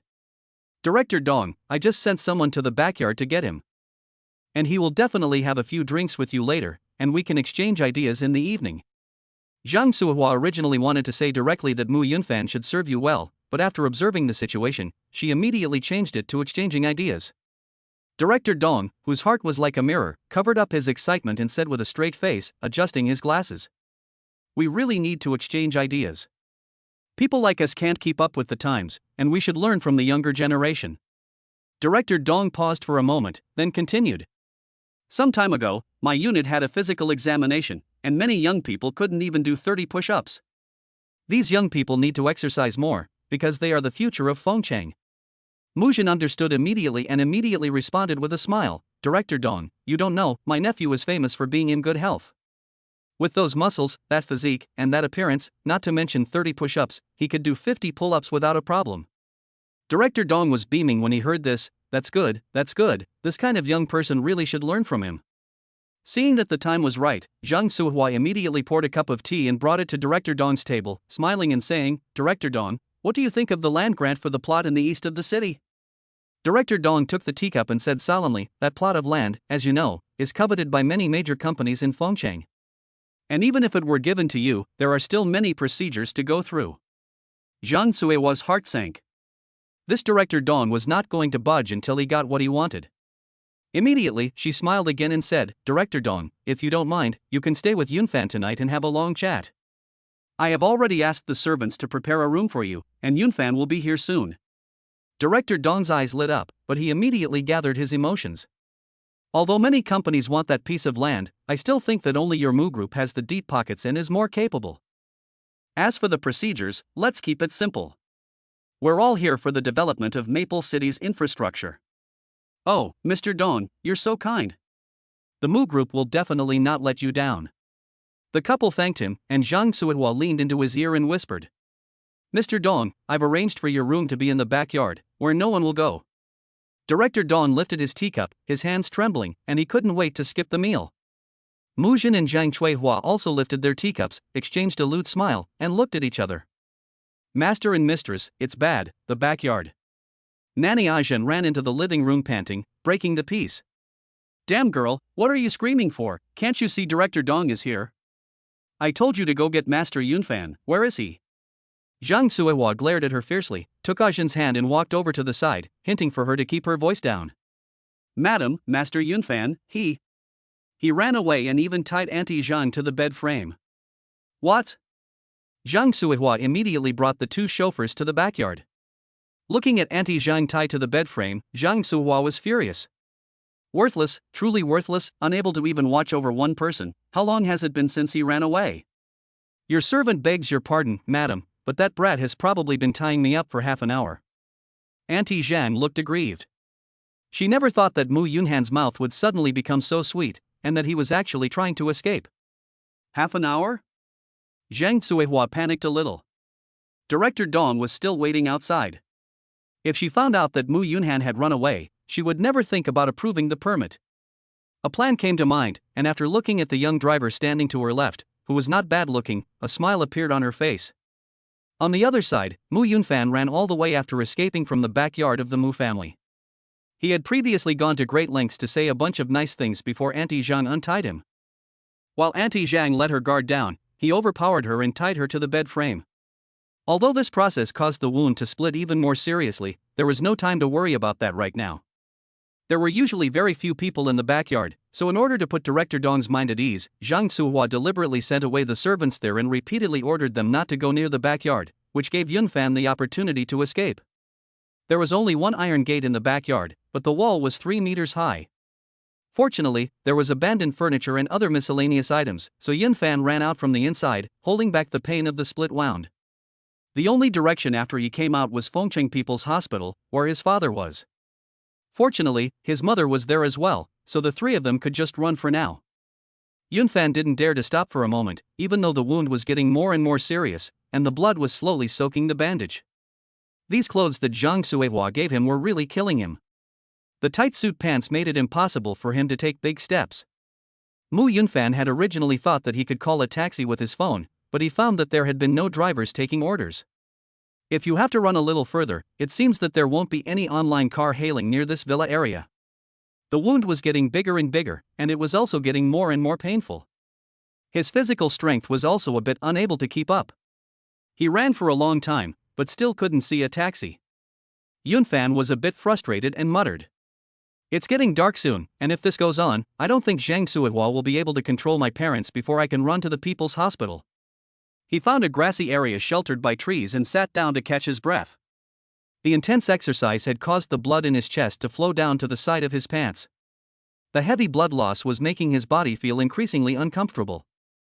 After adjusting his breathing, he slowly calmed down and gave himself a pep talk. "Mu Yunfan, you have to calm down. What should I do now?" He thought for a moment. Call the police first? No. The Mu family is a well-known family in Maple City, and the police may not believe him. Even if the police did believe him, there was still Chief Dong, so forget it. Find Yifan?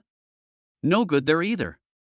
Not to mention that Yifan was still at his girlfriend's place. Even if he was at the rental house, Yifan was just an ordinary person, and it would be bad if he got involved by not rescuing his parents. Mu Yunfan opened WeChat and frantically scrolled through his friends list, and the food designation was on the avatar of the #1 beauty in Maple City. Could it be that she was really the only one to turn to? Chapter 14, She Got Worried. Maple City, Fong family. Fong Ting went to see Fong Leoi during the day and then went straight home. Thinking about all that had happened in the past 2 days, she gradually became lost in thought as she lay on the sofa. "Miss, what's wrong?" Fong Ting's Auntie Fong, who was cleaning, sensed that something was wrong and hurriedly asked, fearing that something had happened.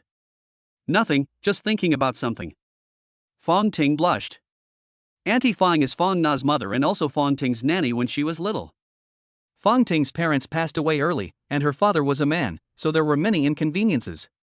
Although they had a master-servant relationship, in reality she always regarded her as an elder. "Miss, I have watched you grow up, so you must be having something on your mind." Auntie Fong had a peaceful look on her face. Fong Na was a big mouth, and she had already told her mother about what had happened in the past few days. Seeing the blush on her face, Auntie Fong guessed that it was probably true, and if it was, the young lady might be able to find a good husband. Fong Ting saw how Auntie Fong was asking, so she gritted her teeth and quickly changed the subject. "Auntie Fong, don't bother cleaning up, just let the servants do it." After saying that, she quickly went to the bedroom. Lying in front of the window in the bedroom, looking at the Maple City outside that was about to get dark, she was holding her phone in her hand, and she felt a little nervous. "I've given him my contact information, why hasn't he sent me a message?" Lying there, she looked like a beautiful painting. Buzz, buzz, buzz. The phone's WeChat buzzed, and a familiar profile picture appeared in front of her eyes. It was him, Mu Yunfan. The cold expression on his face just now immediately gave way to the tenderness that a woman should have. "This smelly man, he still knows to call me on his own initiative? Could it be that the wound has opened up again? Oof. I already told him to take good care of himself, but he had to be discharged from the hospital. Or maybe the smelly man just wants to chat with me?" Fong Ting thought about all sorts of things. Women, that's just how it is. She was originally thinking about whether or not to answer the call, but since he contacted her now, she immediately pressed the answer button. "Hello? Help.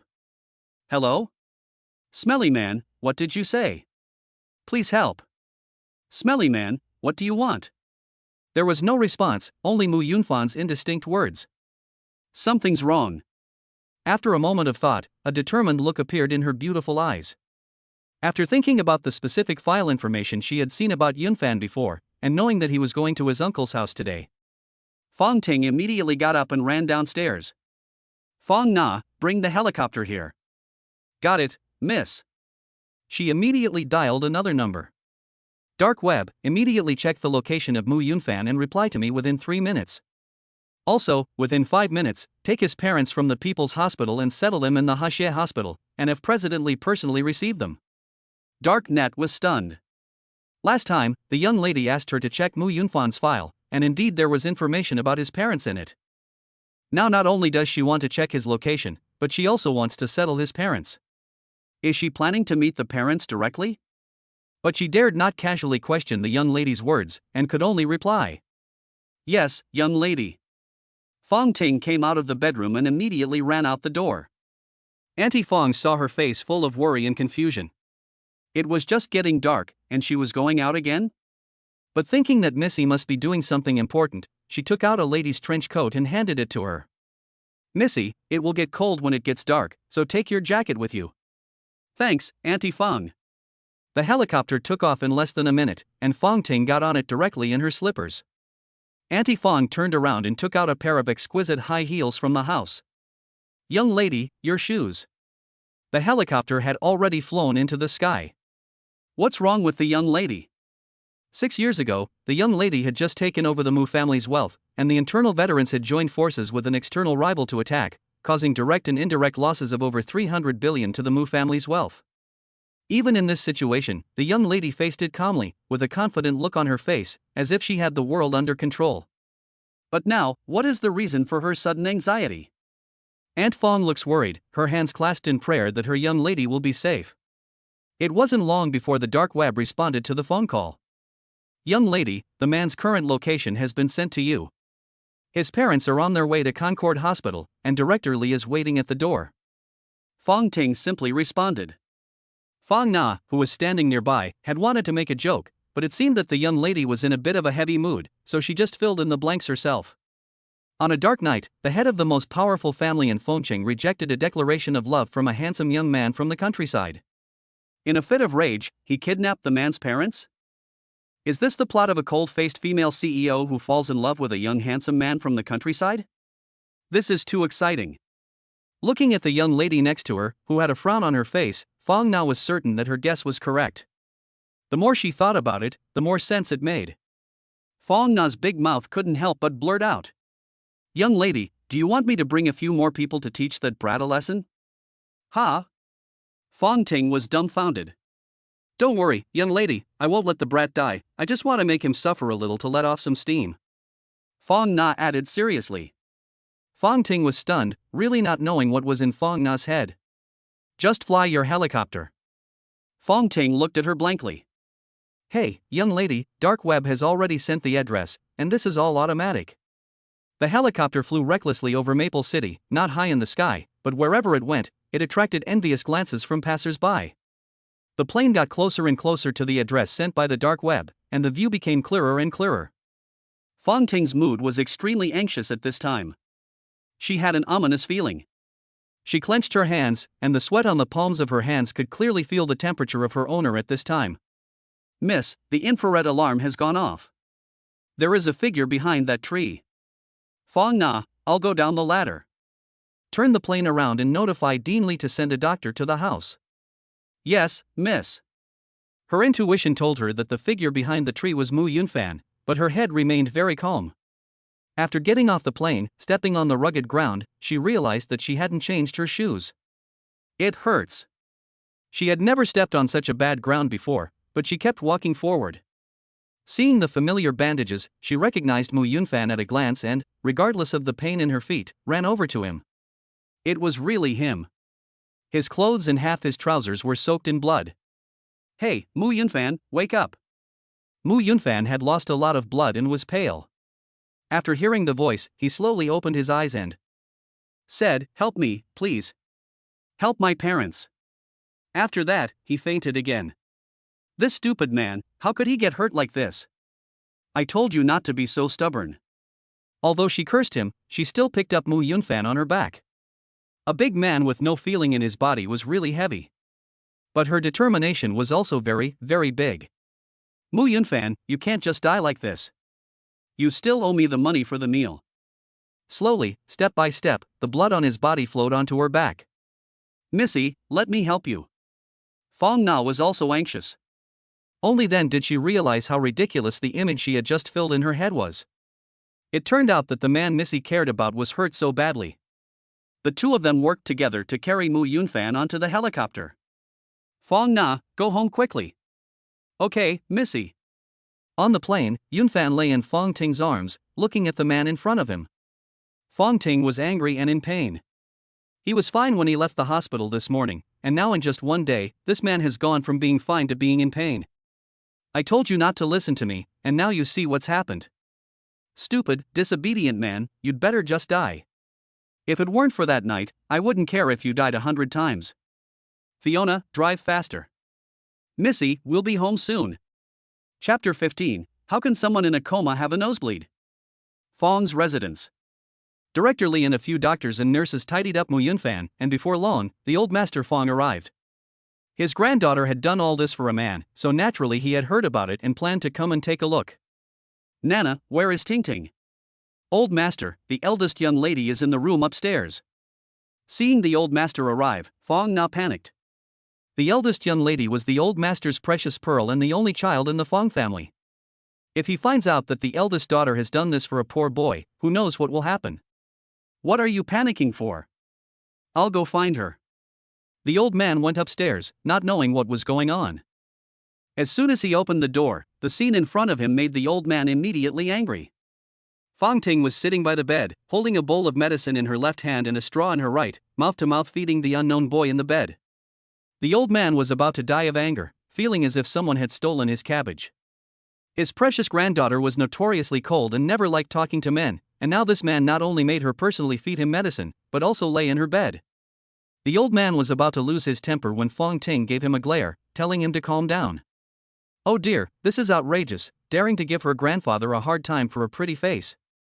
But the old man still knew his granddaughter well, and with the help of a walking stick, he waited by the door. When the medicine was finished, Fong Ting came out. Ting Ting, you have to explain to me what's going on. I heard from your Aunt Fong that you were in a hurry because of a pretty boy. Don't tell me that you didn't go to see me yesterday because of this boy? The old man was impatient. Although he hoped that his granddaughter would find a husband, this was too sudden. Grandpa, what a nasty thing to say about a young man. Fong Ting frowned. Okay, I won't call him a young man. This guy is called Mu Yunfan, right? What does he do? Fong Ting's eyebrows rose slightly. She didn't expect her grandfather to even know his name. Fong Na didn't tell Fong Ting or her grandfather his name, let alone the dark web, which only took orders from her. It seems that although the old man has officially retired, he still has his ways in secret. Humph. Since you know his name is Mu Yunfan, how can you not know what he does? And you also know that the injuries on his body were caused while he was saving me, right? Grandpa, please, for my sake, just let it go, okay? Fong Ting said sweetly. At the moment, the only person she can act cute with is this old man. Forget it. Just get him out here, and I'll have a good chat with him. The old man was defenseless. Whenever anything happened, as long as his beloved granddaughter pouted, he was helpless. Fong Ting smiled sweetly and said, "He's not awake yet." What did you say? The old man didn't know how serious Yunfan's injuries were, and thought he was just bringing home a man with minor injuries. After thinking for a moment, he shook his head. My dear, although you are almost 30, this young man has been injured, so you must be careful. Fong Ting was first stunned, as if time had stopped on her delicate face.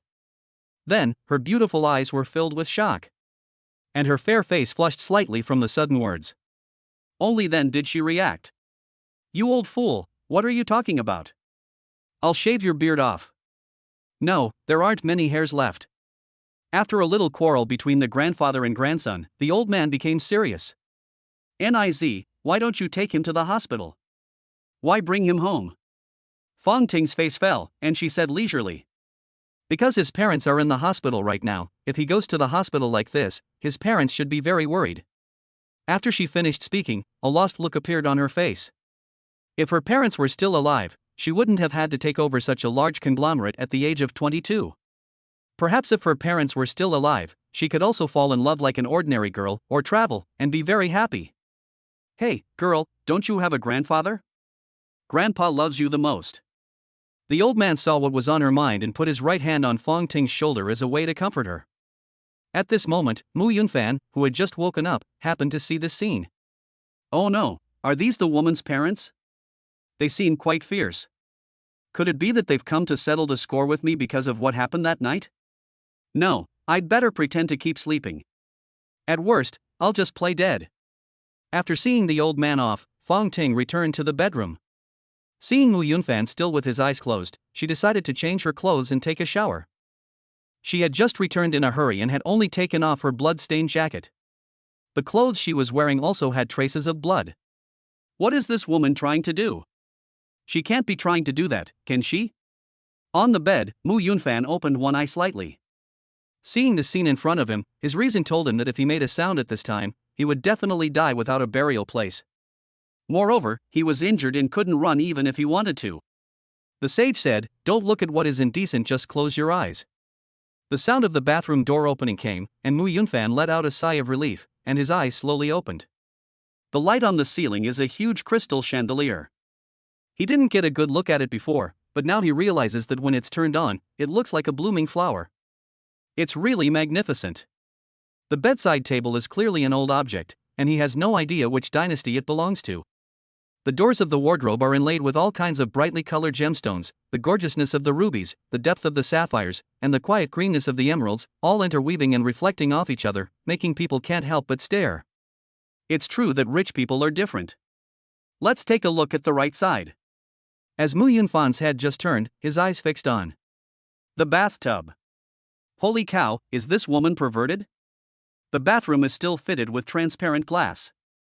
No, I can't look. If this woman finds out, she will probably gouge out my eyes. But it's really very beautiful. I've never seen such a beautiful figure with such a sense of contour. In terms of appearance, if Ho Xiaojing were a 7, this woman would be a 10. In terms of body shape, if Ho Xiaojing were an 8, this woman would be a 99. The one point that was missing was Yunfan's fantasy at the moment. Although he had previously had a relationship with this woman, at time he was completely seduced by the effects of the drugs, and all he could remember were those images. No, she is my rescuer, I can't do such immoral things. But how can you say that I am a man, and you are testing me with this? Yunfan was torn between the choice of looking or not looking. Creak. The bathroom door opened. Fong Ting, in a nightgown, came out with a towel, rubbing her hair while walking. She came to Mu Yunfan's bedside. Hey, why is the unconscious person still having a nosebleed? Chapter 16, Wendy. She immediately picked up her phone and dialed, Fong Na, asked Dean Li to come over and take a look. Got it, Missy. At this time, Mu Yunfan also pretended to have just woken up. There was no point in pretending to be asleep anymore. Hey, big sister, you saved me again, thank you. Don't talk, your wound has opened up and you're bleeding heavily. Don't worry, your parents have already been taken to Concord Hospital by me. Fong Ting was a little unhappy. This jerk, why did he call her big sister again? Couldn't he just call her Ting Ting? If that didn't work, he could call her big beautiful woman. Big sister always made her feel old. Thank you. Yunfan meant every word of his thanks. He had thought he was going to die there, and that his parents would suffer as a result. He had seen her as his only hope, and the woman had really come through. Missy, let me take a look. Fong Na hurriedly came with Dean Li. Dean Li looked at the wound and examined it in detail, then gave a meaningful smile.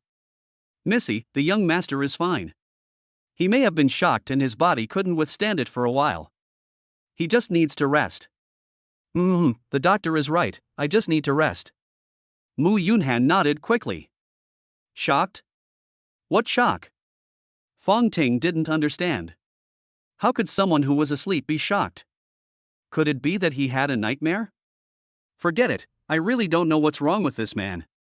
Go back to sleep, it's late. Fong Ting dismissed everyone and then looked at Yunfan with a face of adoration, telling him to rest well. Yunfan, lying in bed, wondered how he could repay this woman. Perhaps he could only repay her by working like a horse. The next day, the sunlight outside the window shone through the screen window and fell on Yunfan's face. This bed is so big and comfortable, I slept really well. The bed in the rented room is hard and small.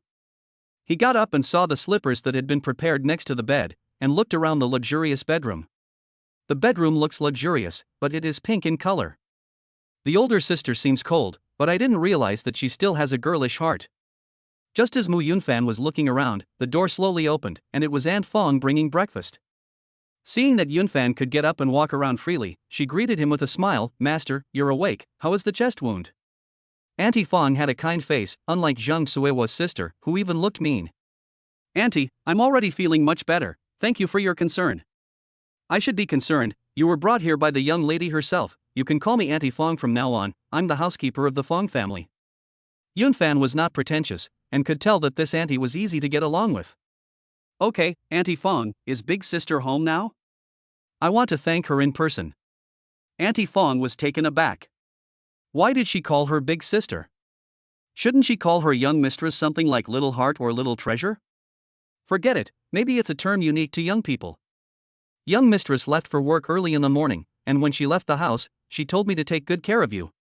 This woman is quite nice, I didn't expect her to care so much about him. Auntie Fong brought some vegetable congee for breakfast. The doctor said that at this time, he should eat gently and not eat anything too greasy, otherwise it would not be good for the wound.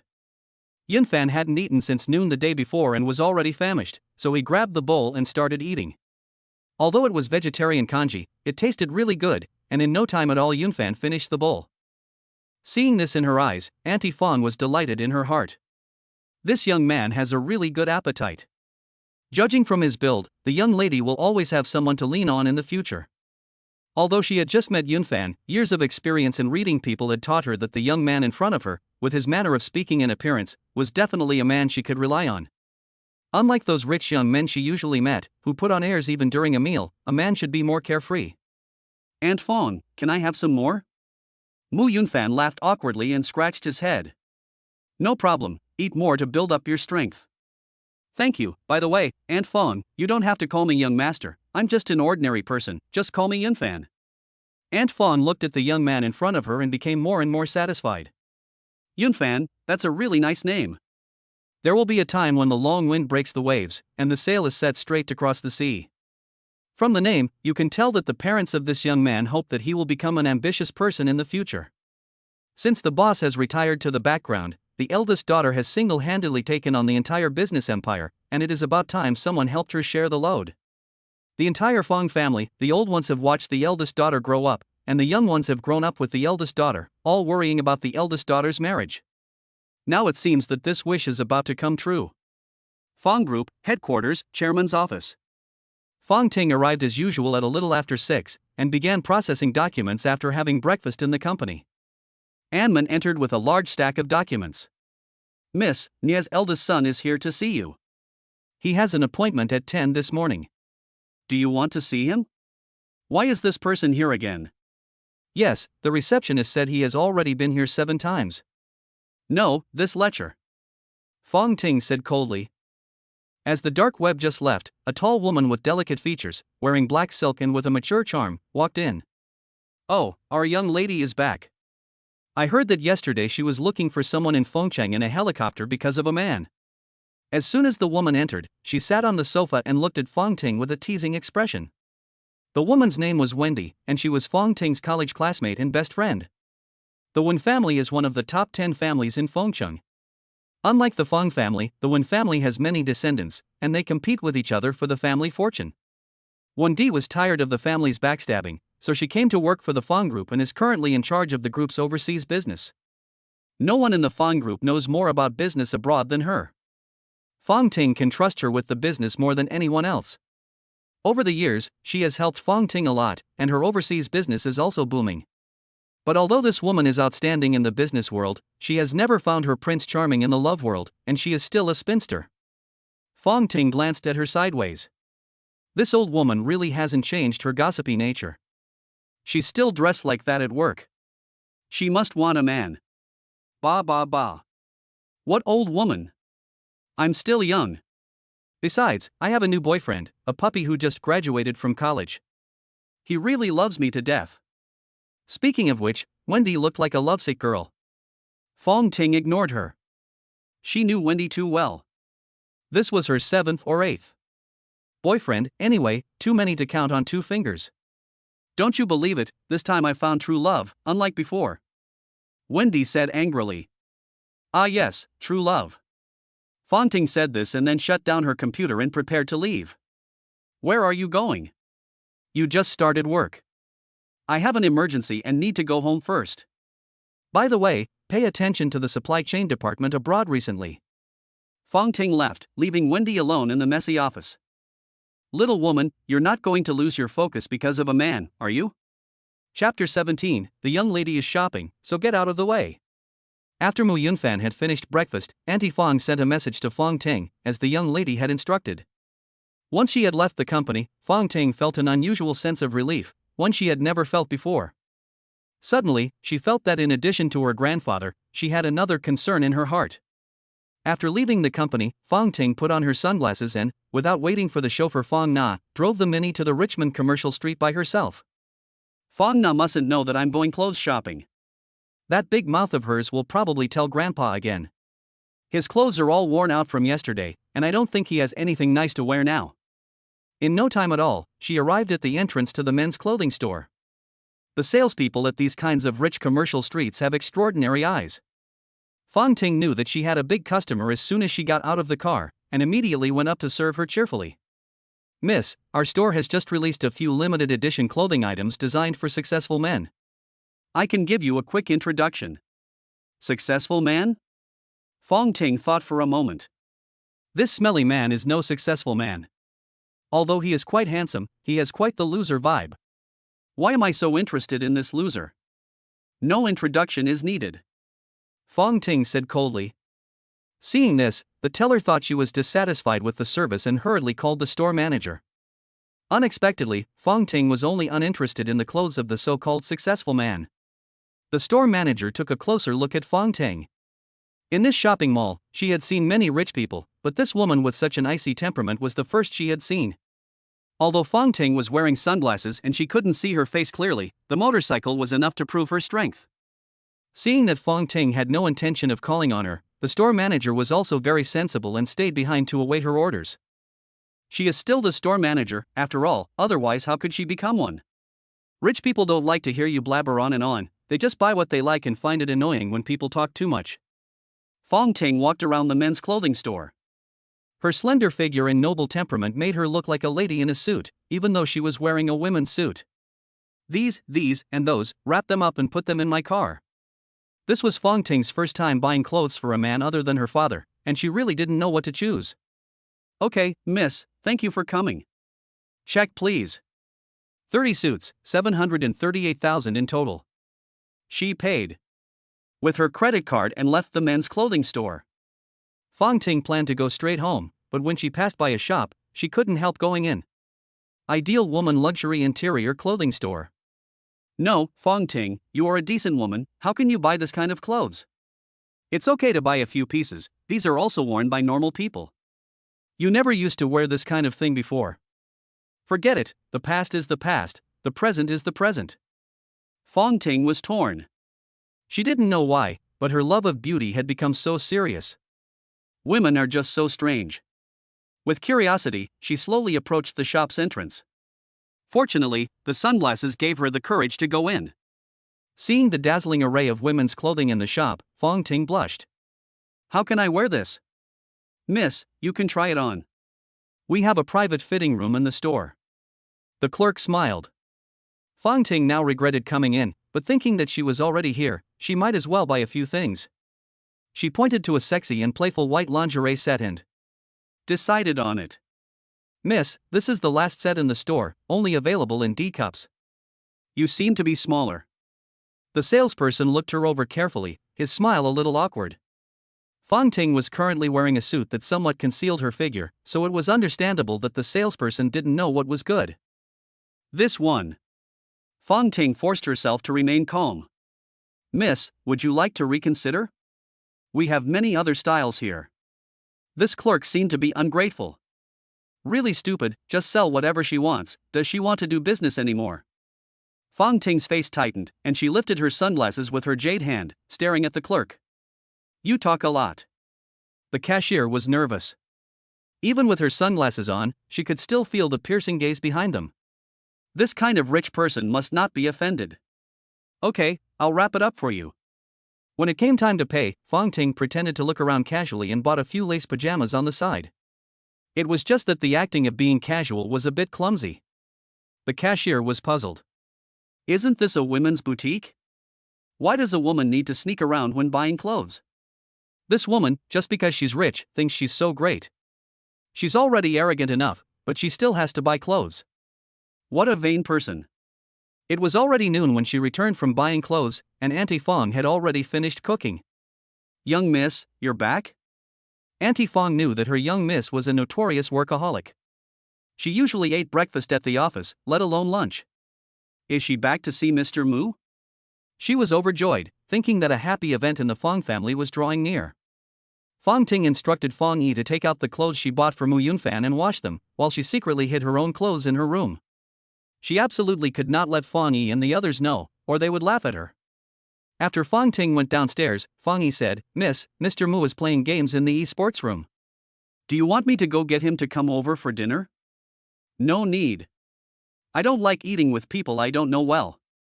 Confronting responded coldly. Auntie Fong was momentarily taken aback. What was this young lady thinking? She's not even familiar with him? She's already taken him home and arranged for his parents to be well taken care of. And now she's buying so many clothes for him. But after all, she had watched Confronting grow up, and naturally knew that this young lady had a thin skin and was not good at taking the initiative. Then I'll have someone deliver it to Master Mu. Well. As soon as Auntie Fong left, Confronting's face turned black. Playing games, she knows how to play games, doesn't she know I'll be back at noon, and she doesn't even know to greet me at the door? But I don't care about that. She told the servants not to let Mu Yunfan go out, and there's no work to do at home. The key is that all the servants in the Fong family are women, and Yunfan, being a man, seems to have nothing to do except play games. Auntie Fong brought the meal to the e-sports room, which made Yunfan feel quite embarrassed. For no reason at all, he was being served like this. Auntie Fong, next time, just leave me alone, I'll find something to eat if I'm hungry. Auntie Fong smiled, Young Master Mu, how could I possibly let you go hungry here? I just don't want to disturb you because you're so engrossed in playing games. I can see that you're pretty good at this game, you must be pretty good at it. Speaking of games, Yunfan also perked up. As a software engineering major, he is naturally also a good player. In the beginning of college, he relied on power leveling to earn tuition and living expenses. Aunt Fawn, this game is called Warrior League. In the past, managers of game teams even approached me. Unfortunately, my family's situation doesn't allow it. Hearing this, Aunt Fawn liked the young man in front of her even more. For the sake of his family, he can temporarily give up his ideals. He is definitely a stable and good man. Chapter 18, Measured? Right after dinner, Auntie Fong asked with anticipation, Mr. Mu, what do you think of my lady?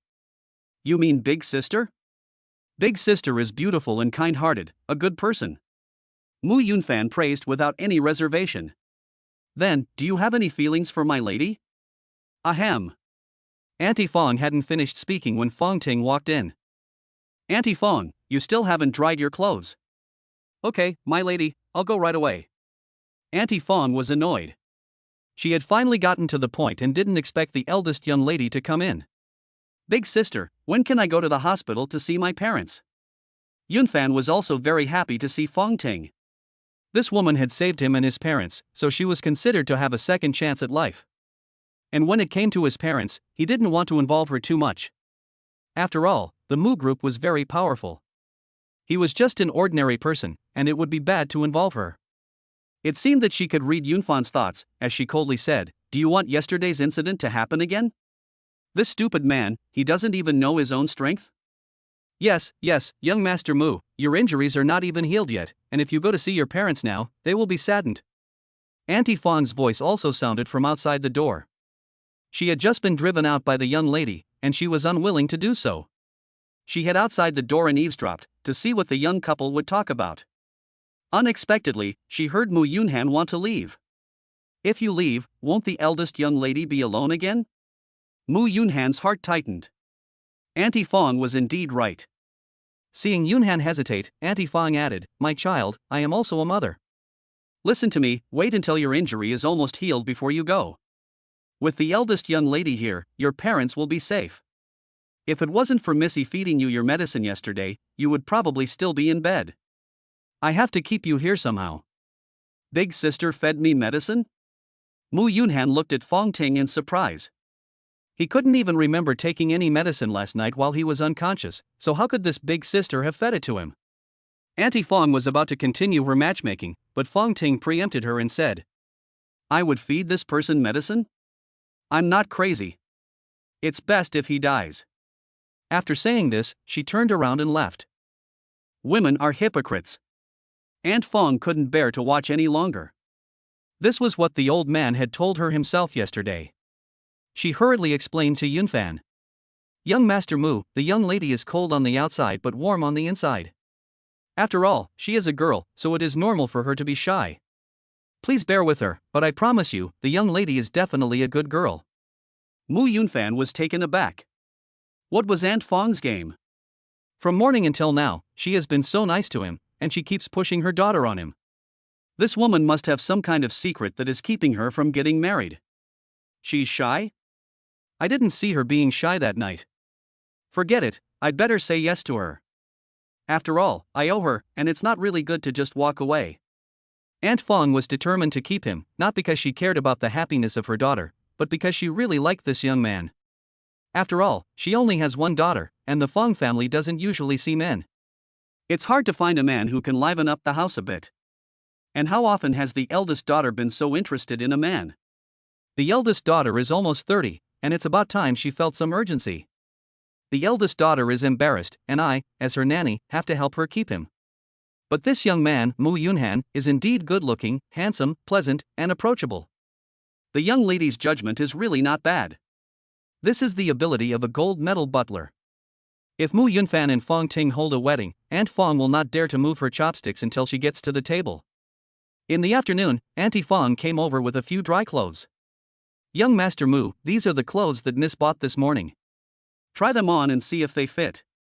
Since last night, Mu Yunfan has been wearing a hospital gown, and now that he is feeling better, it is time to change.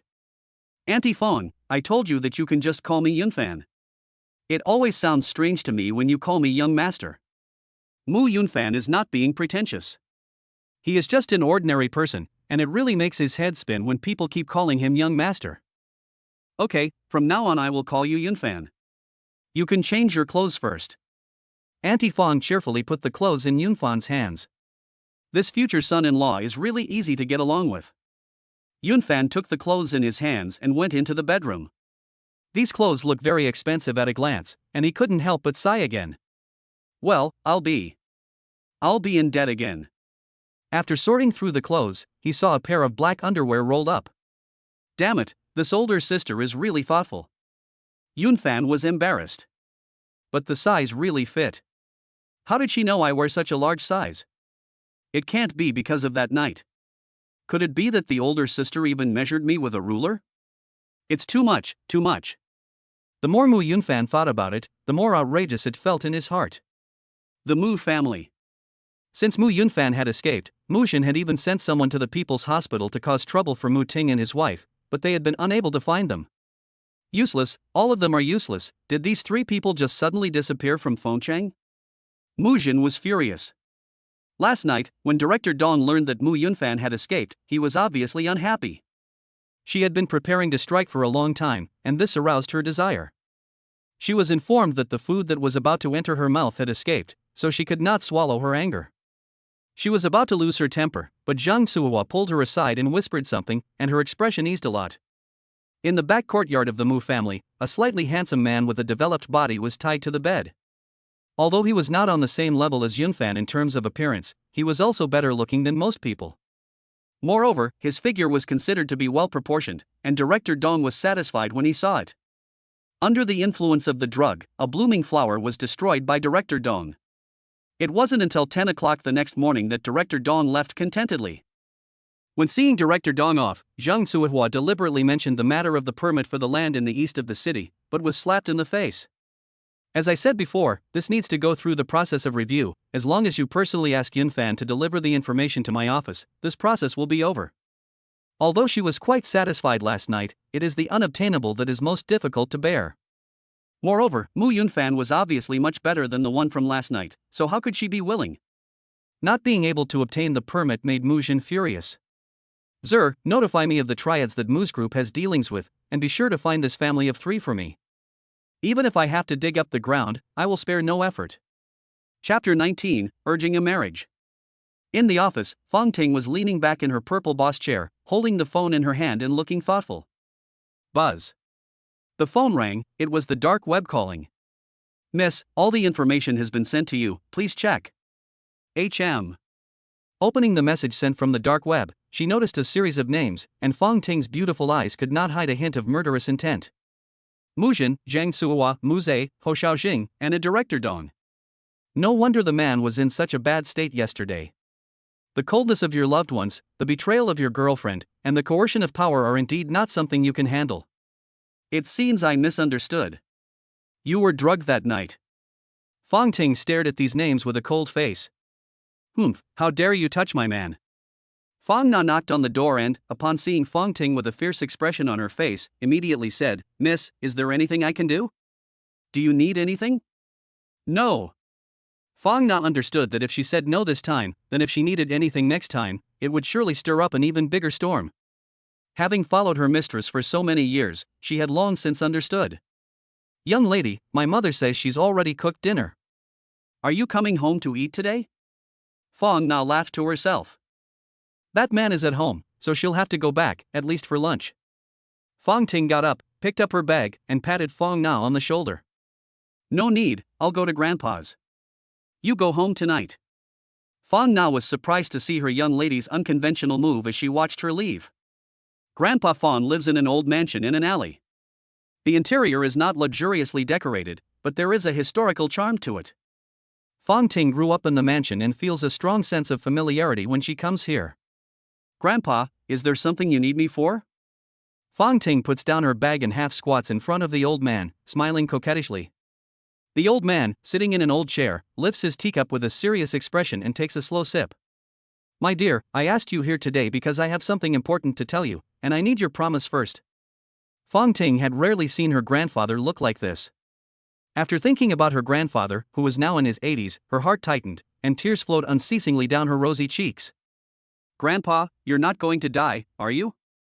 Just tell me, I promise I'll do whatever it takes. Grandpa, please don't leave me. Fong Ting threw herself into her grandfather's arms and cried bitterly. Pop. The old man couldn't catch his breath and almost choked to death on the water. You really are my good grandson, cursing your grandfather like that? The old man looked angry, wondering what his granddaughter was thinking. In fact, it's only natural. After all, he is the only relative. The older he gets, the more Fong Ting naturally fears losing him.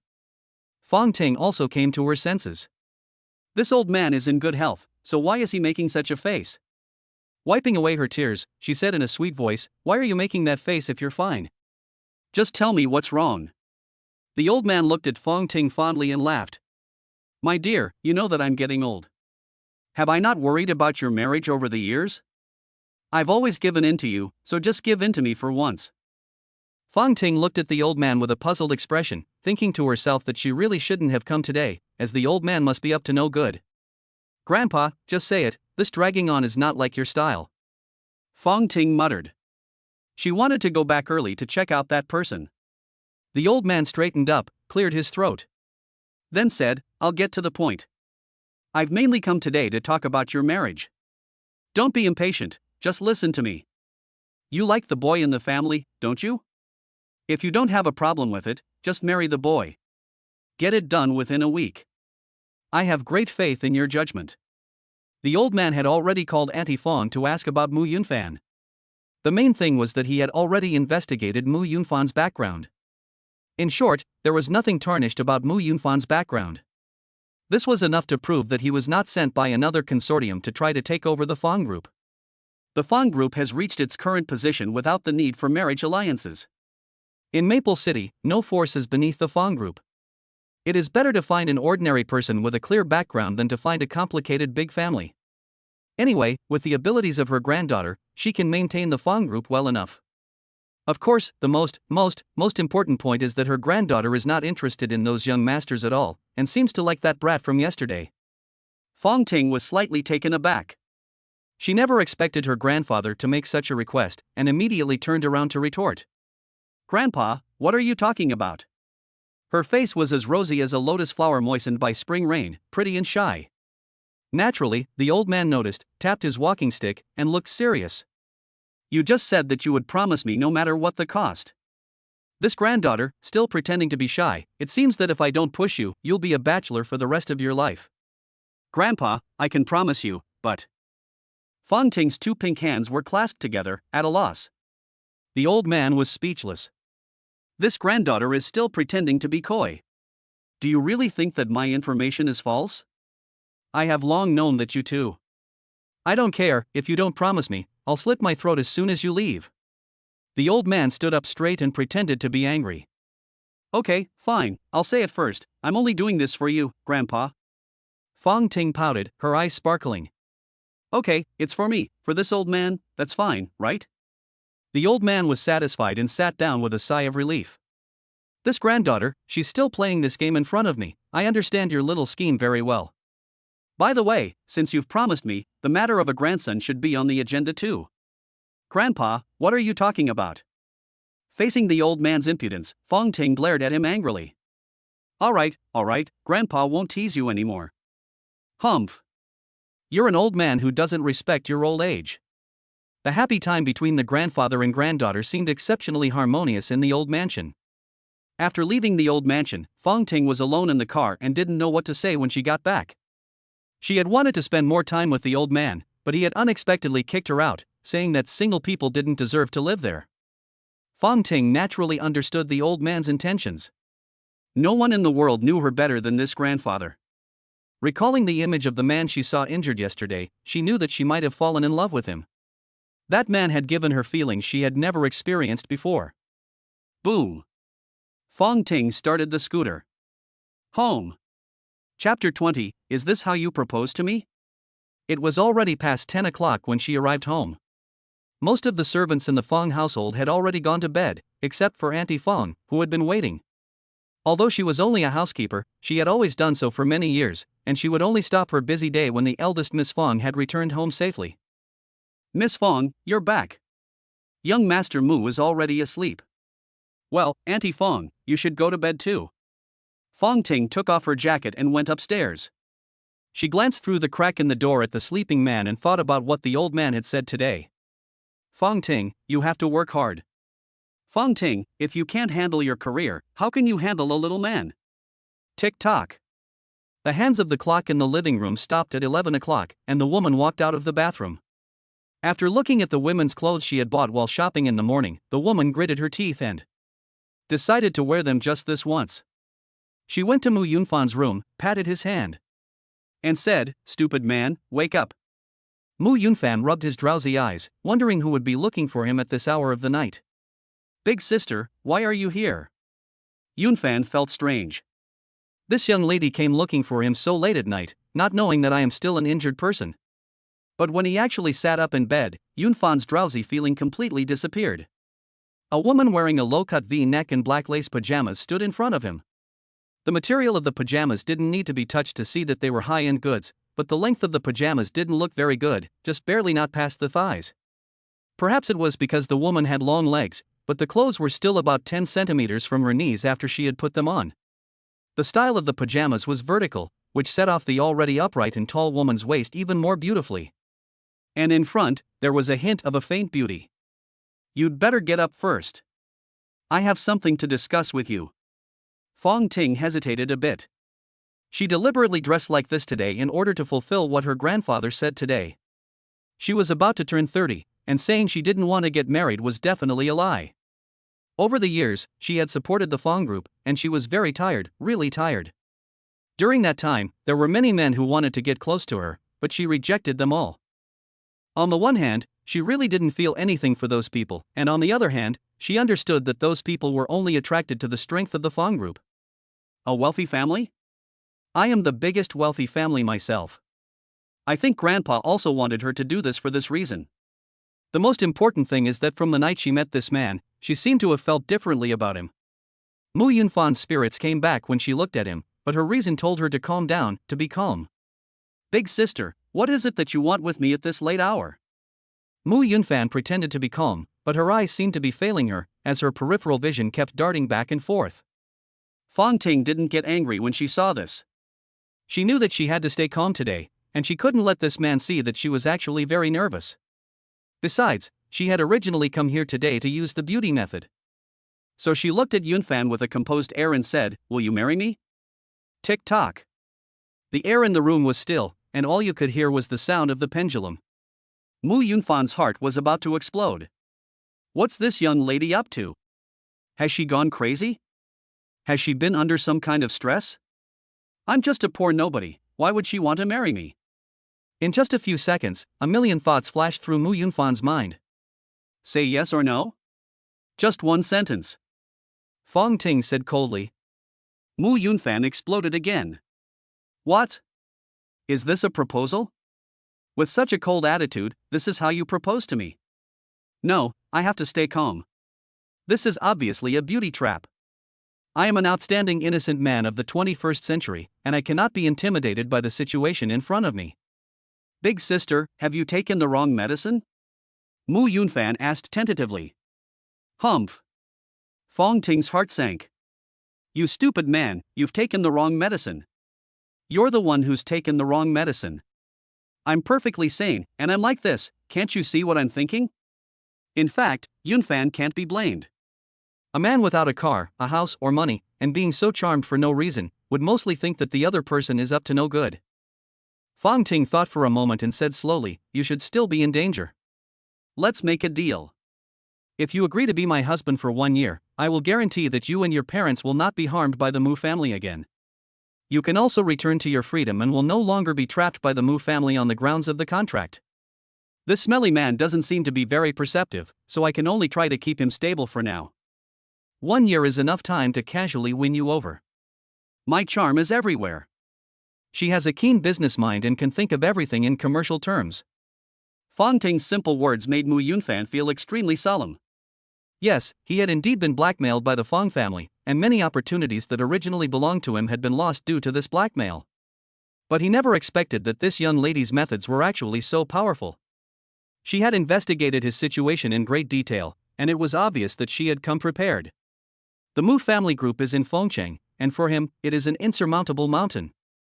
Even if he manages to escape this time, as soon as he goes out, he will be immediately captured by Mu Jin and his wife. Presumably by now, the Mu family has already been looking for him in Fengcheng. At that time, his own danger is small, but the safety of his parents is really great. I just don't know what this young lady really wants. Does she want me to be young? Does she want me to be handsome? Mu Yunfan thought about it for a moment and came to his own conclusion. Yes, definitely. They say that old cows love young grass, but this old cow didn't specify whether it was a bull or a cow. Mu Yunfan opened the camera on his phone and took a look at himself in the photo. He was convinced that he was right. What's the harm in making a little sacrifice for the sake of his parents? Besides, this older sister has been quite nice to him, and Aunt Fong is also quite nice. At least he can be sure that this isn't a wolf's den. During the few days he had been here, Yunfan had no idea how rich the Fong family really was, but from the way the young lady carried herself, it was definitely richer than the Mu family. Even if he couldn't deal with the Mu family, at least he could ensure the safety of himself and his family. The fact that he was still alive and talking was the best example. I can promise you, but can you tell me why you want to marry me?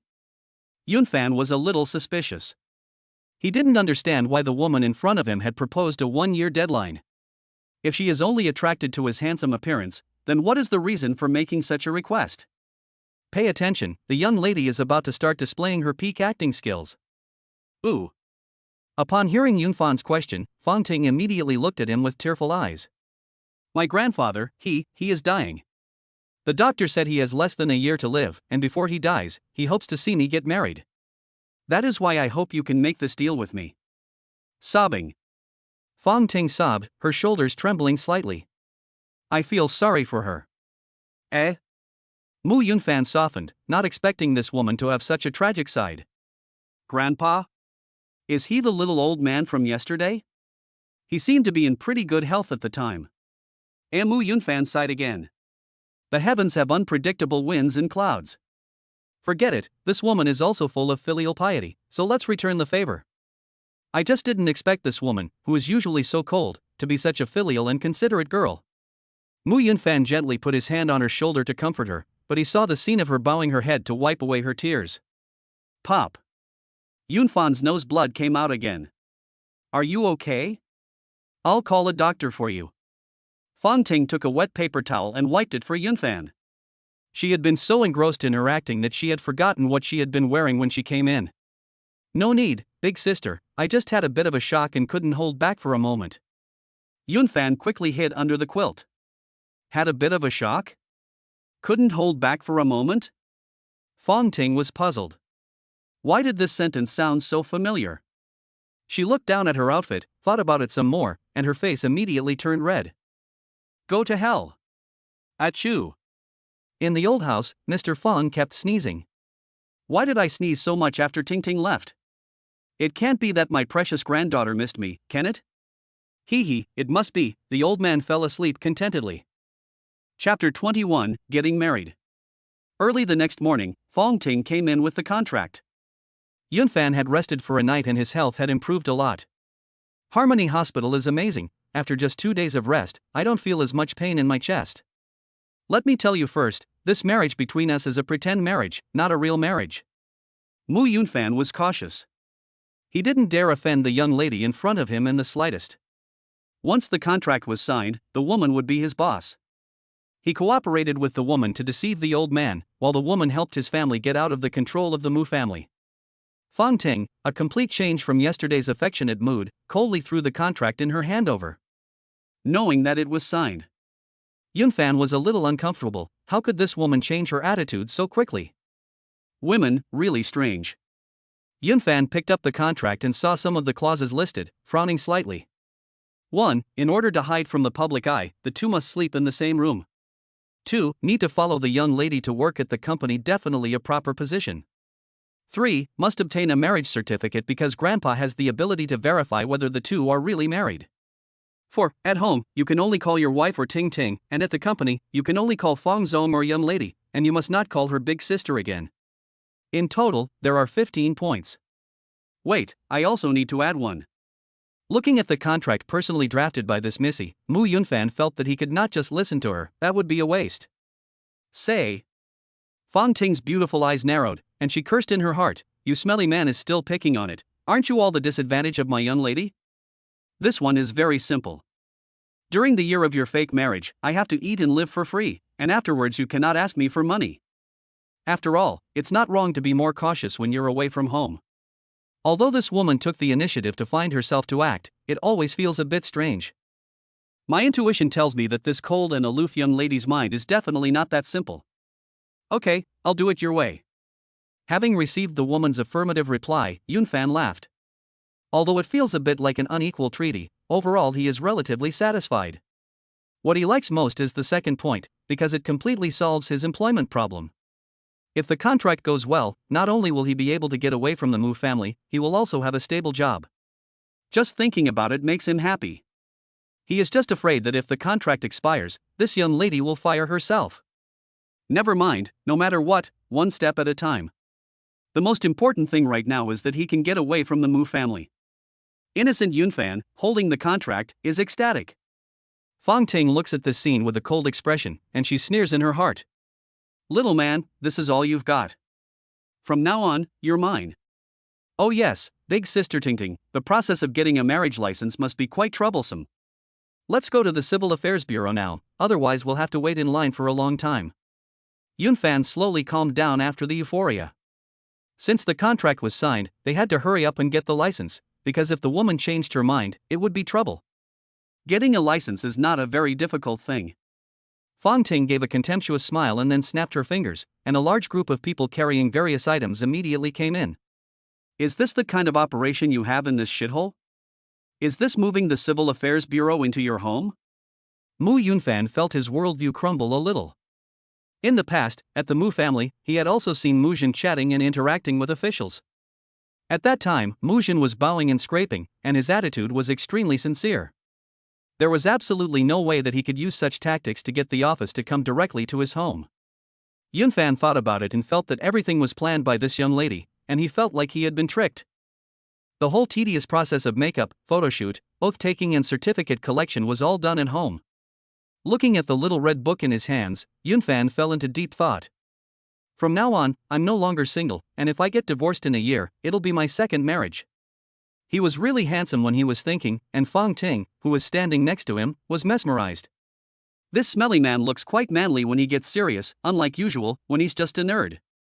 After coming back to her senses, she pointed at Yunfan's marriage certificate and said, "Right, you can leave the marriage certificate with me, we'll keep it together." "Can I keep it myself?" Yunfan humbly pleaded. "What, you can't wait to get a divorce after just getting married? You even want to keep the marriage certificate separate?" Fong Ting's eyebrows rose slightly. "I'll let it go." Mu Yunfan felt a little aggrieved. He had just seen from the marriage certificate that the woman was actually 28 years old, 6 years older than himself. The saying goes, women are 3 years older and hold the golden ingots, which means that he was holding 2 golden ingots himself.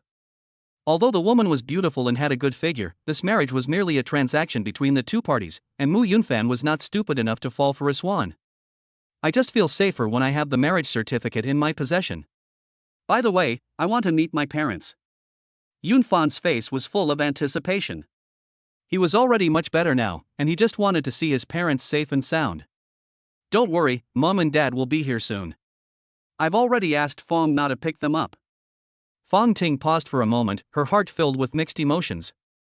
Although this smelly man was tricked by her, they are getting married after all, and it makes sense to call the in-laws Mom and Dad. Besides, since it's an act, it has to be a full act. Yunfan didn't know what this cold-faced female CEO was thinking, but she felt the cold woman's eyes soften. "Missy, your husband's parents are here." Fiona was so excited that she invited Mu Jin and Tian Wei off the helicopter. This morning, when she heard the young lady give her the order to call the Civil Affairs Bureau, she was at a loss as to why. After learning the reason, she realized that it turned out that the young lady was getting married. It was so sudden. After learning about this, Auntie Fawn moved out early in the morning. The young couple, newlyweds, will always go a bit overboard. She is an old person at home, and she is really afraid that the young people will not be able to let go. The young lady is amazing, she can handle any kind of man. Who would dare to say that the young lady is abnormal in that regard in the future? At this moment, when Mu Yunfan saw his parents, tears were already streaming down his face. "Mom and Dad, I've been a bad son, and I've caused you to suffer." After a few days of treatment at Sheha Hospital, and after learning in the morning that Yunfan was getting married, the old couple looked much better than they had in the past. Tian Wei said fondly, "My child, we heard that you got married today. We've also heard from that Miss Fong Na about what happened these past few days. You've suffered." Tian Wei and Mu Jin smiled at each other, then pushed the wheelchair to Fong Ting's side and gently placed Yunfan's hands on top of hers. "Daughter, may I call you that?" Fong Ting was slightly taken aback, but when she saw Tian Wei's sincere eyes, she shyly nodded. "Daughter, what a kind name." In her memory, no one had ever called her that before. The two elderly people in front of her made her feel a special affection she had never felt before. She had also imagined her parents countless times in her mind, but each time it was a blur. But the two elderly people she saw today seemed to have been imprinted in her memory, making the originally blurry picture clear. Tian Wei surveyed the woman in front of her, who had become her daughter-in-law, and was very satisfied. She slowly picked up the cloth bag and placed it in her hand. The small package was folded 3 times inside and 3 times outside, and it took a while to open it completely. Inside was an ancient jade pendant. Tian Wei gently picked it up and placed it in Fong Ting's hands. "Daughter, this is a jade pendant I brought back from my hometown. It's not worth much, but it's also a token of our affection." Fong Ting didn't know how to refuse. She liked it, really liked it. The jade pendant meant that her in-laws approved of her, but at the same time she felt a little guilty. She lied to Mu Yunfan and married him. If Mu Yunfan still doesn't love her after a year, won't that break the hearts of the elderly couple? Fong Ting, who had always been confident, became a little hesitant at this time. She didn't dare to gamble with the elderly couple's feelings. It's better to be honest. She couldn't lie to the elderly couple for her own selfish desires, and she couldn't let them suffer from emotional deception. I actually. Cough cough. Fong Ting was about to speak, but she was interrupted by Yunfan. "Honey, just take it." It's a little something from our mom. Mu Yunfan's heart was about to burst out of his chest. Big sister, can you show a little contractual spirit? Where's the acting we agreed on? You're about to blow it. If you break the treaty, what will happen to your father? If you break the treaty, won't you lose the marriage certificate? Fong Ting glanced at Yunfan and understood what he meant. She was just touched by the sentence, our mother. After adjusting her emotions, Fong Ting took the jade pendant with both hands and said, Mom, I really like this jade pendant. Thank you. Chapter 22, A Quarrel. The family of four had a quick dinner at home, and Yunfan and Fong Ting sent their parents back to the hospital. Mu Ting's leg needed rehabilitation, and the medical technology at Huxia Hospital was top-notch. Before leaving, Fong Ting gave the order that Mu Ting must be able to walk normally within 1 year. Receiving the order, Dean Li understood the determination of the young lady and immediately organized a seminar with more than 100 orthopedic and rehabilitation experts from the entire hospital. They vowed to cure the young lady's father-in-law within 1 year. Yunfan was very grateful for Fong Ting's actions. He never expected that this young lady would do something outside the contract. On the way back, Yunfan followed Fong Ting carefully, not knowing what to say to her. Say something to thank her, but that wouldn't mean much. An ordinary person's thanks is not worth a penny. Could it be that I can only promise her my body? No, that would be like a toad trying to eat a swan. Yunfan knew his own limitations.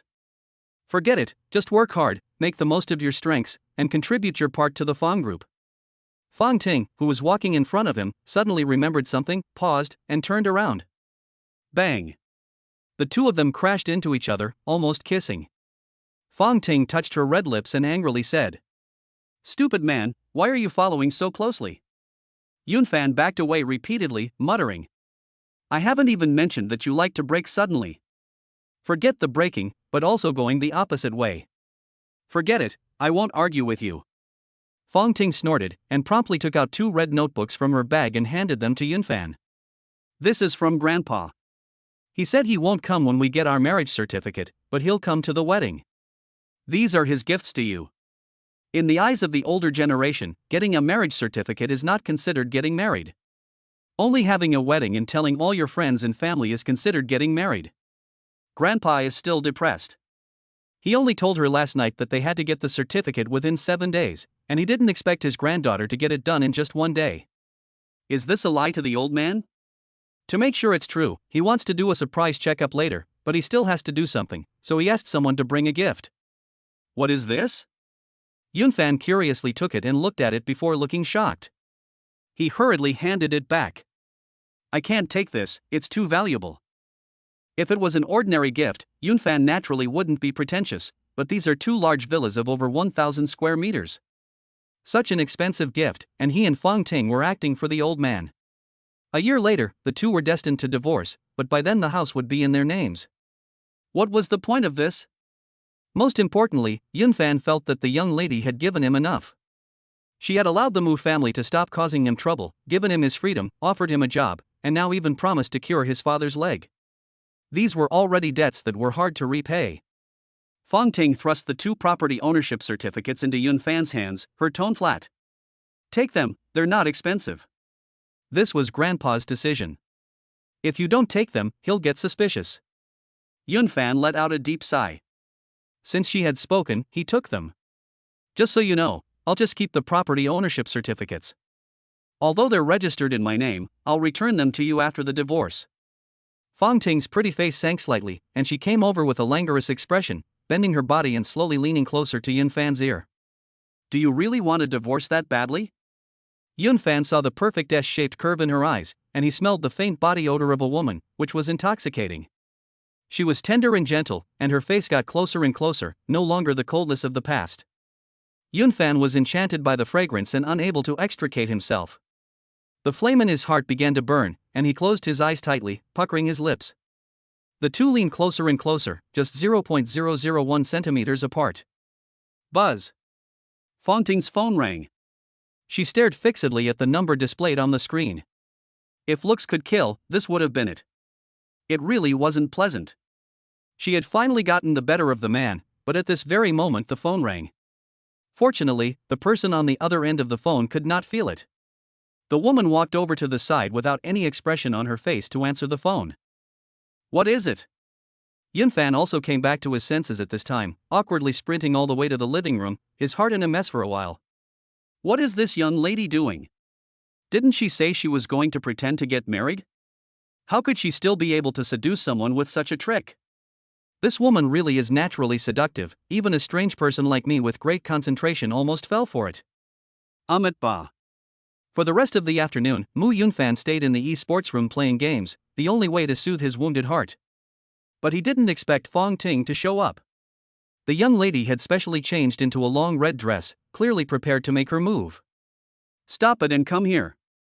Fong Ting leaned against the door, her legs long and straight. Oh. Yunfan put down his headphones and slowly got up from the e-sports chair. Teammates, I swear, I didn't mean to hang up, I really had no choice, please forgive me. And go out with me. Fong Ting stood quietly in front of him.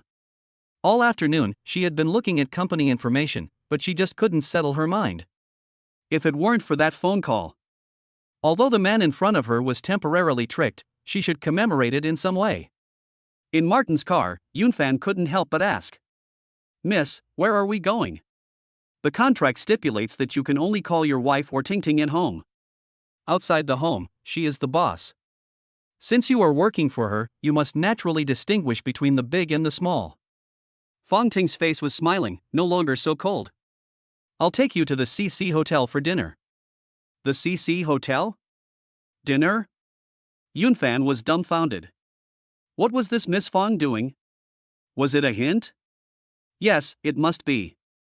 She couldn't seduce me during the day, so now she's trying the same trick again. Let me be clear, we can eat, but no alcohol. Oof. Did I say anything about drinking? Fong Ting's face was full of displeasure. This jerk has no sense of romance at all, and he's even on his guard. Does he really think that I'm not getting married because I don't want to? It's just that I'm too picky. There are so many men in Fengcheng who would kill to be Feng's husband, and this man is still so resistant. Does he not know the weight of the Feng family's title in Fengcheng? Or does this man really not have any feelings for her? Mu Yunfan could tell that the young lady was uncertain at this moment. It's just that she can't drink, so what's the big deal? The two of them stopped talking, and the car was eerily quiet. After a while, Fong Ting pulled the car over to the side of the road. Get out of the car. She was angry. She had originally wanted to have some romance with this man, but she never expected that this smelly man would guard against her like guarding against a burglar. Now it seems that there is no need to go. A woman cannot be looked down upon. Yunfan did not know what this woman was thinking, but she just felt that her emotions were unstable. Since it was the boss's order, he just obeyed the order and got out of the car. Fong Ting rolled down the window and handed Yunfan an exquisite black card. Go spend it, and come home by yourself before 9 o'clock tonight. Mu Yunfan was confused. What was this woman up to? Fortunately, the two of them were only faking a marriage. Whoever marries this wife is really going to be unlucky. I said, boss, even if you're angry, you can't just leave me in the street. What's the point of giving me a card? Spend it if you want. Fong Ting frowned and drove off, stepping on the accelerator. The young lady also has to save face, and she can't let the man in front of her think she's cheap. Chapter 23, Hand-Torn Trashy Woman. Mu Yunfan watched the moped leave and also lost his temper. Stupid woman, being rich is nothing. Forget it, man, be generous, don't take it personally. Looking at the black card in his hand, an evil thought suddenly sprang up in his heart. I'll max out your card and see if you dare to act aloof in front of me next time. What Yunfan didn't know was that there were only 5 of these black cards in the world. They were the exclusive Shenlong Supreme cards of the Fong family. Even if you bought the whole street, the card wouldn't explode. As long as you had the card in your hand, you could use it all over the world. I might as well just buy a pancake and go back. Ding ding ding. The phone suddenly rang, and it was Yifan calling. Brother, haven't seen you in a few days, have you missed me? It's not easy to be alone in an empty house, is it? Last time at the hotel, Yifan went to his girlfriend's place and had no idea what had happened to Yunfan. Fanzi, you're so unfaithful to your friends, I missed you so much, where are you now, I'll come and find you. In the whole city of Fengcheng, apart from his parents, the only person he could talk to about anything was this bunk bed brother. Yunfan thought some more and immediately asked. Fan Z, have you gone back to the rental room yet? Are there any strange people hanging around there? Yunfan knew that the Mu family had been looking for him for the past few days, and that he had to be careful when going out. What do you mean by strange people? I haven't even gone back yet, I just came from my girlfriend's place. Yifan felt that Yunfan was acting a little strange. Fan Z, tell me, is someone giving you trouble? Your cousin? Or that bitch Ho Xiaojing? Mu Yunfan didn't want to tell him about these troubles. After all, Yifan was just like himself, a child from an ordinary family. If I tell him, Yifan will definitely help him out, given his personality. But ordinary people are no match for the Mu family, and in the end it will only get him into trouble. No one is giving me trouble. Last time, I thought you had eaten in the toilet and left. You're the one who went to the toilet to eat. If we're going to get together, let's meet at the Maple City Hotel. Last time, you didn't want to accept my red envelope, and you said it was my treat, so I must make it up to you this time. The two of them agreed cheerfully. Yunfan navigated with his phone and found that it only took half an hour to walk. Yifan should have taken about the same amount of time in the past, so he planned to walk there. This would save the taxi fare. When he arrived at the entrance of the Maple City Hotel and was about to go in, he saw two old acquaintances. An ugly and frustrated man was hugging a woman's waist, talking and laughing. The woman was still wearing a white low-cut halter dress, as if she was afraid that no one would see it. However, there still seemed to be unhealed scars on the woman's face. It was Mu Zhe and Ho Xiaojing. It was this pair of adulterous husband and wife again. Yunfan thought for a while and decided to just walk away. He couldn't act on impulse. After all, Mu Jin and his wife were looking for him all over Maple City. After taking a few steps, he didn't expect to be seen by Mu Zhe again. Stop, you poor wretch, don't even think about running. Even if you turn into ashes, I'll still recognize you. Mu Zhe hurriedly blocked Yunfan's path and glared at him menacingly. After Mu Yunfan escaped last time, he could never be found. The Mu family had searched high and low for him, but never imagined that he would show up here.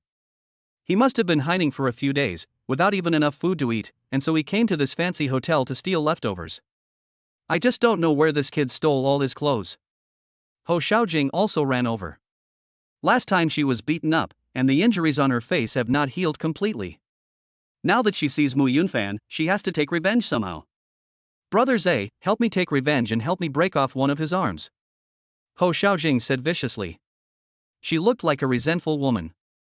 Yunfan laughed, looked around, and said disdainfully, You bitch, what else can you do besides taking someone's arm? The first time Mu Zhe caught up to him, Yunfan looked around to see if there were any other people nearby. He didn't even bring a bodyguard, and yet he still dared to be so arrogant? Presumably, the couple had been too obvious with their flirtatious little gestures, and didn't want the bodyguard to be a third wheel. With Mu Zhe's small physique, he wasn't even as strong as Wu Dalang, and Yunfan was confident that he could take care of him with one hand.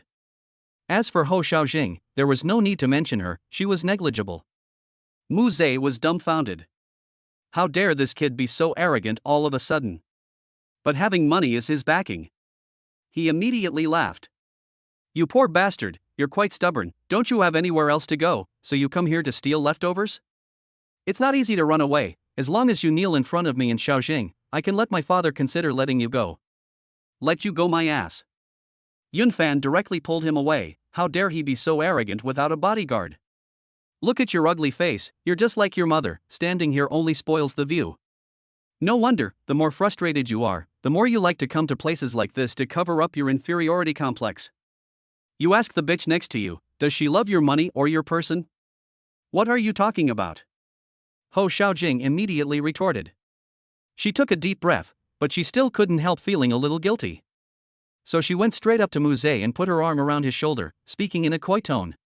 Brother Zhe, this dead poor guy not only insulted you, but also tried to drive a wedge between us. We've been together for so long, you should know how I feel. After Ho Xiaojing finished speaking, she even put Mu Zhe's hand on her chest. Yuck, shameless. Mu Zhe felt softness in his hand, and his heart softened along with it. You bastard, how dare you try to drive a wedge between us? What's the use of you being good looking? Do you have money like me? Money is the most important thing in the world. To Mu Zhe, Ho Xiaojing liked his money, so what? There was no end to the money, and Ho Xiaojing's love for him would never disappear. Oh. Looking at these two scoundrels, Yunfan almost threw up. If he kept watching, he wouldn't have an appetite for pancakes and fruit later. Get out of my way, you're not even carrying a bodyguard today, what are you threatening me for? If you make me angry, I'll see whose arm gets broken. Mu Yunfan spat directly in front of this pair of scum. You. Mu Ze stammered. Usually Mu Yunfan was bullied in front of him, and after disappearing for 2 days, he didn't expect him to become so stubborn. After glancing at Ho Xiaojing, Mu Ze yelled again. I didn't bring a bodyguard, and I really can't beat you, but so what? Don't you have to pay back the money you owe my family? Isn't the contract you signed the truth? Besides, Director Don's dishes are waiting for you to cook. You can run away from my family, but you can't run away from Director Don's clutches. Brother Ze is right. Ho Xiaojing was not to be outdone, taking up Mu Ze's words. Mu Yunfan, you are nothing but a second-hand item that I have dumped, and yet you dare to act arrogant here. Brother Ze didn't bring his bodyguard today, could it be that the woman from last time is here? Our brother Ze has a lot of money, if he sprinkles it around, he can find a bunch of people on the street to beat you up. Is that so? Mu Yunfan snorted. As soon as he finished speaking, he stepped forward and grabbed Ho Xiaojing's wrist. Ah! It hurts. You poor bastard, let go of me. Brother Ze, help me. Yunfan just wouldn't let go. He was going to tear the bitch apart today. Even if he wouldn't directly hit her, he would at least make her suffer. The drugging incident was not going to be so easily forgotten. Mu Ze didn't bring any bodyguards anyway, so the worst that could happen was that they would get beaten up and leave. Bastard, what do you want? Let go of my Jingjing. Damn you. That's disgusting. Here's your Jingjing back. Yunfan laughed happily. I said, cousin, don't just talk, do something about it. I'm just afraid that your arms can't reach me. Yunfan was prepared to go all out. In the past, he had always been bullied by their family because he was easygoing. His father, Mu Ting, was one. His mother, Tianwei, was another. Rather than passively accepting humiliation, he would take the offensive. One life for another. After all, he has nothing to lose. Mu Ze was also anxious. He really couldn't beat Mu Yunfan. If he showed weakness, it would be too demeaning. Last time, he ran away, leaving Ho Xiaojing to take the beating. Ho Xiaojing was still angry with him. For this reason, he bought her a limited edition bag. When he saw the outfit Mu Yunfan was wearing, Mu Ze's quick thinking. Chapter 24, which soft bread are you eating again? Kid, this outfit of yours can't be less than 8,000 yuan. For someone like you, you wear the same pair of jeans for 5 years and the same belt for 3 years. You didn't get it from the last woman you were with, did you? I haven't been able to find you these past few days, so I presume you've been taken care of by some rich woman. Mu Ze could see that he couldn't beat him, so he resorted to provocation. Mu Yunfan knows Mu Ze too well. This guy will just talk, and without his bodyguards around, he doesn't even have the courage to fight him. This kind of idiotic provocation will not be fooled. He took Ho Xiaojing by the hand and pushed her towards Mu Ze. Cousin, you have a good eye, you can tell the value of my clothes at a glance, but you are still more imposing than me. One t-shirt is worth my whole body, and yours is more impressive. Seeing Mu Yunfan suddenly flattering himself, Mu Ze was full of smug thoughts. This poor bastard still has to beg for mercy from me. How can someone like this be my opponent? Mu Yunfan looked at him with deliberate admiration and then said. With such a face-saving outfit, how can you not be able to save your short and frustrated appearance? The less confident you are in your appearance, the more you like to work on it. People like Mu Ze are typical of this, as if they are afraid that others don't know they are rich. You son of a bitch. At the moment, Yunfan poked at his sore spot, and Mu Ze glared at him angrily, but he couldn't fight back, so he could only glare. Seeing this, Ho Xiaojing hurriedly came up to him and gave him a kiss. Brother Ze, don't listen to this dead poor man's nonsense. In my heart, you will always be the greatest, the most handsome, and I will always be by your side, until the end of time. Damn it! Yunfan felt like he was going to throw up the food from the previous night. Ho Xiaojing was really the most obsequious female dog he had ever met, she was the best at licking.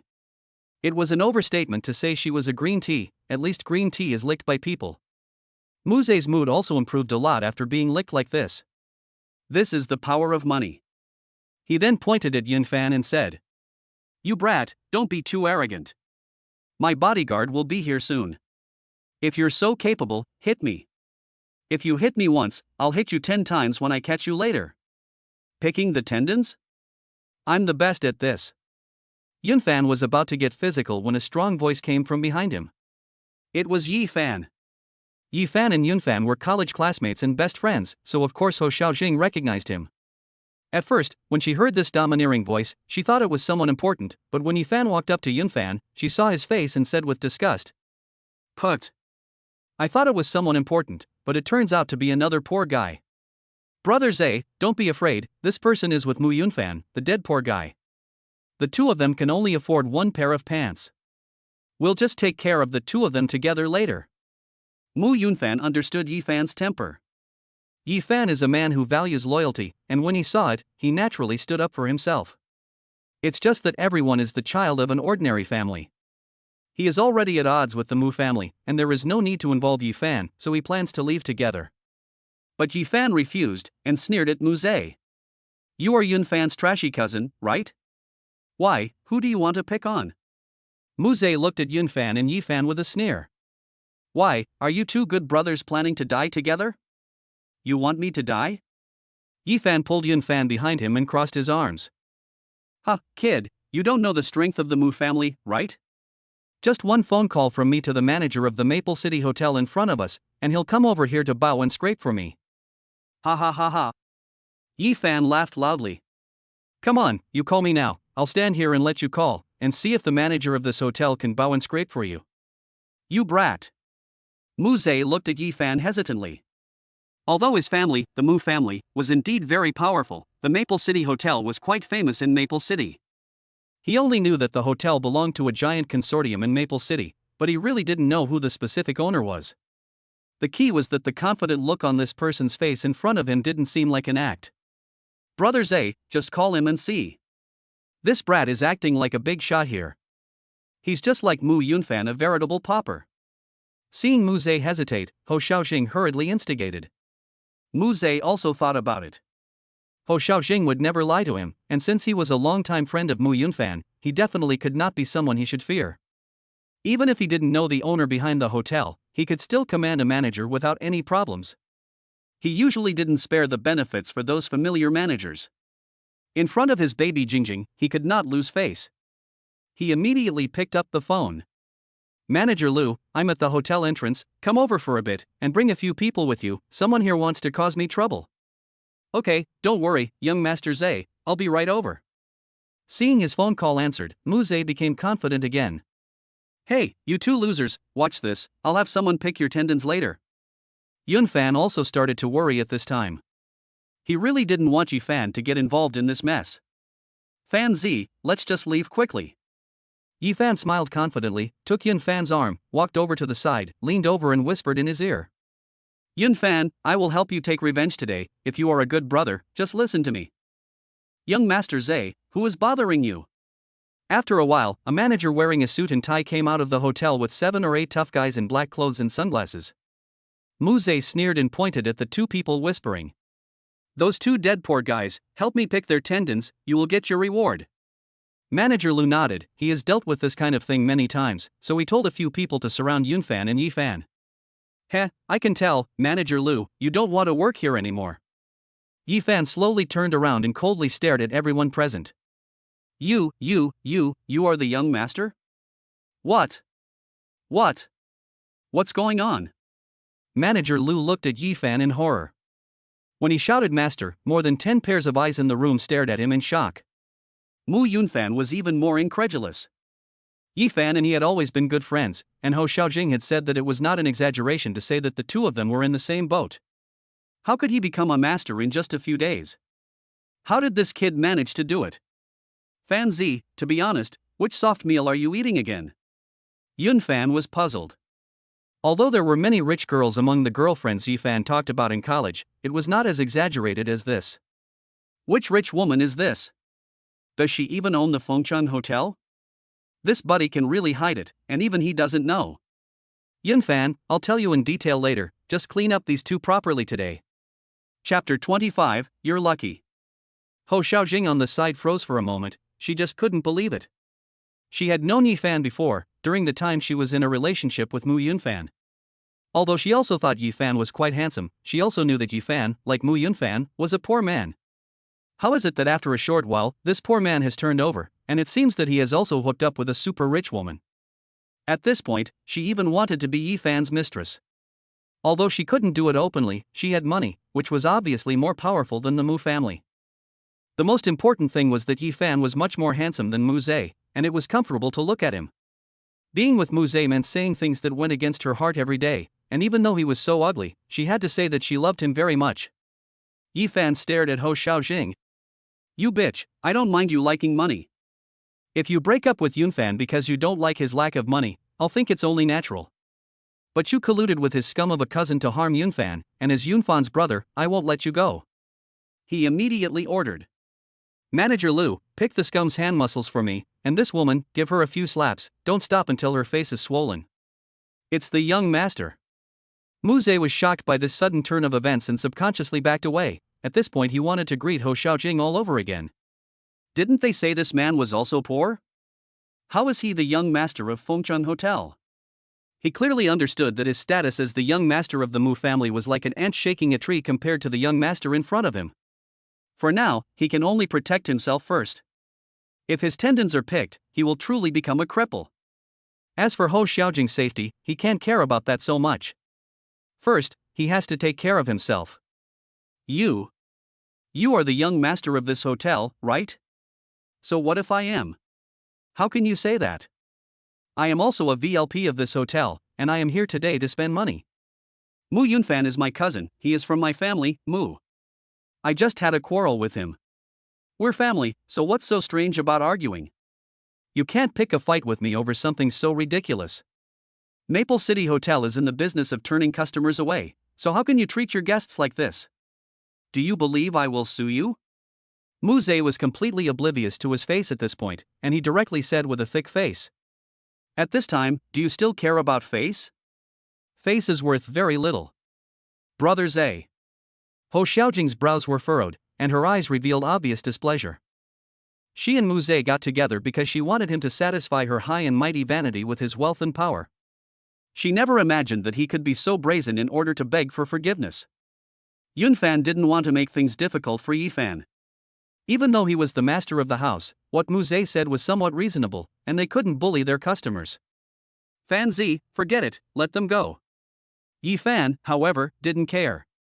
He couldn't let today's incident go so easily. You want to sue me? Then I'll cut out your tongue too, and if that's not enough, I'll chop off your hands too. At worst, we can just say that our hotel management was poor, and that you, the young master Mu, were targeted by some gangsters for revenge. Ho Xiaojing was shocked by these words and at a loss for what to do. Mu Zhe could be disowned, but she was still a beautiful woman. If she ended up getting into trouble too, she would have missed out on a good catch. Given Yifan's character, she believed he was capable of doing such a thing. She hurriedly pleaded. Mr. Yi, let's talk this over. After all, Zeke and Yunfan are cousins. As the saying goes, if you don't look at the monk's face, look at the Buddha's face. For the sake of having the same grandfather, please let us go. As she said this, Mu Yunfan's face turned red with anger. He was lucky to even call himself a cousin. How did the actions of his entire family resemble recognizing this relationship? Forget it, Fan Zi, just kick them out. Yunfan patted Yifan on the shoulder and said solemnly. Yunfan didn't want to be stabbed in the back when he returned to the countryside. The Muzhin family didn't want this face, but he did. He also didn't want to cause Yifan any major trouble. More importantly, if his father Mu Ting knew, he would not agree to this either. Yifan was stunned. Looking at Yunfan's determined eyes, he nodded helplessly and then waved his hand. Manager Liu, throw these two scumbags out. Yes, sir. As soon as the words fell, 7 or 8 burly men immediately threw Mu Zhe and Ho Xiaojing out. After dealing with these matters, Yifan pulled Yunfan into the hotel and found an exclusive box to sit down. Yifan laughed. It was really cool to see those two scumbags thrown out. Yunfan pretended to be angry and looked at him. You little brat, I can't believe you got married without even notifying me. Do you still consider me your brother? Although I'm married too, it was a sham marriage, so it doesn't count. Yifan hurriedly explained, brother, you can't blame me for this, it happened so suddenly. I recently met a rich woman who was several years older than me. The last time I had dinner with you, I was in a hurry to go out. That rich woman was dead set on hanging on to me and insisted that I marry her. I had to get a marriage certificate right then and there, and I had no choice. The banquet hasn't even been held yet, so you have to come on that day. Don't bother paying for the banquet, your presence will be the greatest gift to me. Yunfan was dumbfounded when he heard this. Fan Z, your girlfriend won't be turning 50 next year, will she? Poof. Yifan almost spat out a mouthful of old blood. What 50th birthday? My wife is not even 30. Not only that, she is also a mature, beautiful, capable, intellectual, and good-looking woman. I have found a treasure girl this time. Yifan became more and more intoxicated as he spoke, almost biting the teacup to pieces. Yunfan was also happy for Yifan. He had never seen Yifan use so many good adjectives to describe a woman before. This time, perhaps Yifan had really found true love. Van Z, let's drink 3 cups for you finding true love. Forget 3 cups. We'll drink 30 cups, and tonight, the 2 of us will not go home until we're drunk. Fang family, Fang Ting was in her room, dealing with company documents while watching a video sent to her phone. It was actually a video of Mu Yunfan and Yifan drinking together. In the evening, Yunfan was so angry that she kicked him out of the car. She was afraid that something would happen to him, so she gave him the card. A very hidden camera was embedded in that card. After returning home, she could not rest easy about Mu Yunfan. After all, he was now wanted by the Mu family. At first, when she saw Mu Zhe and Ho Xiaojing appear, she was worried that he might get into trouble, but she did not expect that this man was not at all timid. He was worthy of being the man I value. Not only was he well-reasoned when scolding people, but he could also clearly see the situation. When Mu Zhe said he wanted someone to pick his tendons, she already had the dark web ready. As long as he dares to do it, Mu Zhe's head will immediately be shot by a bullet. Scum, you're lucky this time. Chapter 26, Straight Man. In a private room at Fengcheng Hotel, Yunfan and Muse were having a good time drinking. After 3 rounds of wine, they were both a little drunk and said whatever came to their minds. Yifan wanted to know why he had asked if there were any strange people outside his rental room and what had happened in the past few days when he hadn't returned to the rental room. Yunfan didn't hide anything and told him everything about his situation and how Zhang Suihua had trapped him, and then how he had escaped. After listening, Yifan was furious and directly picked up a bottle of wine and smashed it. This is really too much, and he shouldn't have let those 2 scumbags go just now. He knew that Yunfan had suffered a lot from Mu Zhe, and he also knew that Mu Jin's family had never treated Yunfan well. But no matter what, he never thought that Mu Jin's family, who were his own uncles, could do such a despicable thing. In theory, half of Mu Jin's family's wealth should belong to Yunfan's family. After all, the gold was discovered by both families, and Mu Ting even helped raise Mu Zhe. Yunfan was even deprived of the opportunity to go to school for Mu Zhe. Now that they have made a fortune, it is fine if they don't repay it, but they have done something that goes against humanity and their ancestors. Yifan was puzzled in the early days as to why Yunfan did not resist, and did not expect Mu Jin to use the contract as a threat. Now he also understands why Yunfan gave up the opportunity to work abroad in the first place. When a good brother is in trouble, his brothers should stick by him. He roared. Yunfan, starting today, you'll hang out with your brother. As long as I have a bite to eat, you'll have one too. It's just a little money, I'll help you pay it back. And that contract, I'll ask my wife to use all her connections to help you fix it. Yunfan felt very warm inside. Really, such a good brother, you can really spend your whole life with him. Compared to Mu Jin's family, Yifan is more like family. Yunfan calmed Yifan's emotions a little and said with a smile, it's fine, you see, I'm fine now. Now that I've signed a contract with the Fang family anyway, and I have my own way to get rid of the Mu family's control, why should I implicate Yifan? Mu Jin and Zhang Chuihua are both sinister people, and Yifan is a straightforward person, so he will inevitably suffer. Yunfan then went on to tell him what happened next. After running away that day, he was rescued by a beautiful older sister. During the 2 days he spent at her house, they got married and even got a certificate. Yifan, who had just been full of anger, spat out the food in his mouth when he heard this. Damn, you brat, you got married after just 2 days? Yunfan looked embarrassed. Yes, I got married too. Is the other person also a rich woman? Yes. Yifan could no longer contain his curiosity, and said viciously. You little brat, just now you were talking about me, and you didn't even invite me to the wedding banquet. Yunfan didn't know what to say. He didn't expect that once he got drunk, he would blurt everything out. He could only confess honestly. Unlike you, I'm not really married. I'm only faking it. It's all a transaction. Confronting was furious when she heard this. She threw the documents aside. I took you out to dinner and asked you not to drink, but you drank like a drunk. As soon as Yifan heard the word deal, his eyes immediately lit up. Yunfan, you didn't sell yourself out for a deal, did you? What does that rich woman look like? What's her name? Is she young? Yunfan's face turned black. What do you mean, sold yourself out? He then told Confronting about what he had told her about Fong's father, and added. As for what you said about her appearance, to be honest, she is much prettier than Ho Xiaojing, and her figure is top-notch. Although she is almost 29 years old, her skin looks like that of an 18-year-old, except that she has a very mature temperament. Also, she has a unique fragrance about her, and every time I smell that fragrance, I feel a little overwhelmed. Yifan's eyes nearly popped out when he heard the previous praise, but when he heard the fragrance, he was disdainful. Fragrance? That must be the smell of perfume. Yunfan hurriedly waved his hands. No, that is definitely not the smell of perfume. By the way, her name is Confronting. Mu Yunfan was confident that the smell was definitely not that of perfume. First, he had never seen any perfume in the woman's room. In addition, no matter how top-notch the perfume is, you can always sense it when you smell it carefully. And the light fragrance on the woman definitely smelled natural. Confronting, who was looking at her phone at the moment, was already overflowing with joy on her face. Beautiful, top body, 18 years old, mature. It seems that this smelly man still knows what he's talking about, and he still appreciates the charm of this young lady.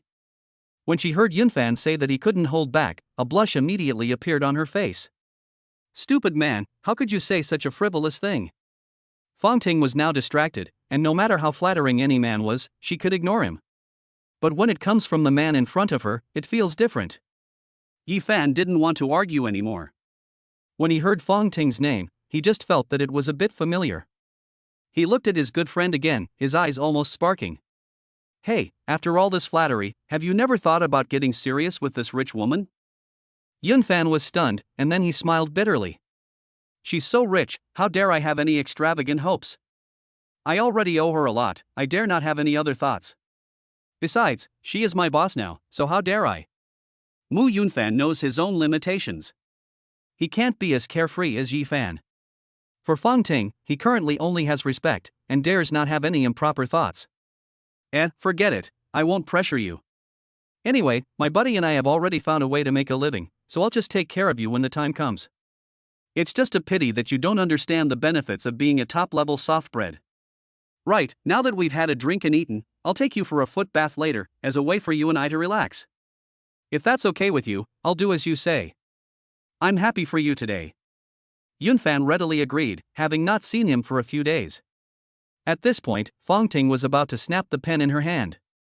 You stupid man, I warned you to be home by 9 o'clock. It's bad enough that you're drunk, but you've got the nerve to go for a foot bath. If you do anything out of line, I won't let you off the hook. Besides, you're not coming home this late on the first day of your marriage? Stupid man. Stupid man. She slumped over her desk with tears in her eyes. Stupid man, why do you feel that you're not good enough for me? Do I really have to be the tough one? But I'm still a girl. You're so stubborn. You're so stubborn. How can you understand me? Chapter 27. The license plate is 12,520. It was already past 9 p.m. Yifan took Yunfan to the 119th room of the KY Impression Foot Massage Spa store in Fengcheng. Yifan narrowed his eyes slightly. Yunfan, isn't this comfortable? This foot massage will probably make you sober up later. Yunfan really felt very comfortable. This was the first time he had been to a place like this. Seeing Yunfan's face of enjoyment, Yifan beckoned the manager to come in and whispered a few words. In no time, the manager led 5 beautiful women in. They were all dressed up and wearing thick makeup. Although they weren't considered beautiful women, they all had a curvy figure. Yunfan didn't understand what Yifan was up to. Yifan patted him on the shoulder and laughed. Yunfan, my friend, I have a wife now, so I definitely can't have one of these, but you're different, you can still enjoy it. So, what do you think of these? If you feel good, there's no problem calling them all. Yunfan was dumbfounded. This is a really good friend. Although it's a fake marriage, there should at least be some basic integrity. Besides, even the usual me wouldn't find someone like this. He hurriedly refused. Fan Z, you hurry and tell them to go out, I don't need it. Yi Fan rolled his eyes, a mocking look on his face. Buddy, I'm not afraid that you'll be uncomfortable. It's been more than 20 years, you really should cherish your body. After saying that, he told the manager to take those people out. He didn't know about what had happened between Yunfan and Fong Ting that night. Even though he had just had too much to drink, Yunfan still kept his mouth shut about it. I'm not talking to you anymore. I'm going outside to use the bathroom. Yunfan snorted. He had drunk quite a bit of beer during dinner and just been attacked by the foot massage master on the soles of his feet, so he couldn't hold back anymore. For some reason, he thought of Fong Ting at this moment, and wondered if she was angry that she hadn't gone home yet. Forget it, this isn't a fake marriage, and it's not easy to see a good friend, so she shouldn't blame me later. Big sister is gentle and considerate, she understands me. After going to the bathroom, I felt a burst of relief. I didn't expect to run into one of the women who had just entered the private room in the hallway. Young man, you're so handsome. Are you free tonight? The woman winked at Yunfan. Yunfan glanced at her and immediately looked away. No. Looking at Yunfan's appearance, the woman obviously felt a little resentful. What a handsome young man. Although his appearance is slightly childish, his figure reveals an invisible masculinity. Usually when she works here, most of her clients are middle-aged men with big bellies. Not only are they not handsome, they are also full of grease. Some are even more outrageous, even men in their 60s and 70s. If it weren't for the money, there is no way I would be submissive to those people. Today, I finally met someone like this. Even if I don't make any money, it's not a loss at all. Just treat it as a relief. Oh noble God, you finally know that I work hard and have come specially to compensate me? Little brother, you are so handsome. I am quite famous here. Would you do me the honor of having a drink with me? The woman smiled at Yunfan. Yunfan looked at her and just wanted to find a detour and walk through the narrow corridor. However, he didn't expect the woman to lift her foot and block his way. Little brother, do you think I am not pretty or that I don't have a good figure? I just want to have a drink with you, for free. The woman finished speaking and gave him a meaningful look, as if she was afraid that the man wouldn't understand what she meant. Yunfan felt goosebumps all over his body, and he was about to vomit everything he had eaten that night. This is disgusting, who are you calling a dick? Do I know you? I'm not the kind of person who would eat food given to me for free. Seeing that Yunfan didn't seem to be buying it, the woman deliberately pulled her skirt up a little and leaned closer to Yunfan. Young man, you look so young, you haven't had a girlfriend yet, have you? I'm very experienced. I promise, just have a drink with me, and you'll definitely feel very happy. Why didn't you just say it more bluntly? I'm really impressed. Yunfan knew he was good looking, but he had never met a woman so aggressive before. She was so pushy that it made him feel sick. He had just eaten 3 big bowls of rice at the hotel and had drunk a lot of wine, and now he was in this situation and felt like throwing up again. He hurriedly turned around and went to the toilet again. Unexpectedly, the woman thought Yunfan was hinting that she should come over too, so she followed him. As soon as they entered the toilet, the woman immediately grabbed Yunfan's hand and looked lovingly at her fingers. Your hands are so smooth, and your skin feels so good. I just don't know what it would be like to use them. I'm the most famous here, and since you're so handsome, it's on the house. If you want to come back next time, you can make an appointment with me. Remember, my number is 12520. What the hell? Yunfan had never seen a woman like this before, who actually tried to touch him. He quickly pushed her away and shouted angrily. Get lost. The woman was stunned for a moment, not knowing why the man had reacted so strongly.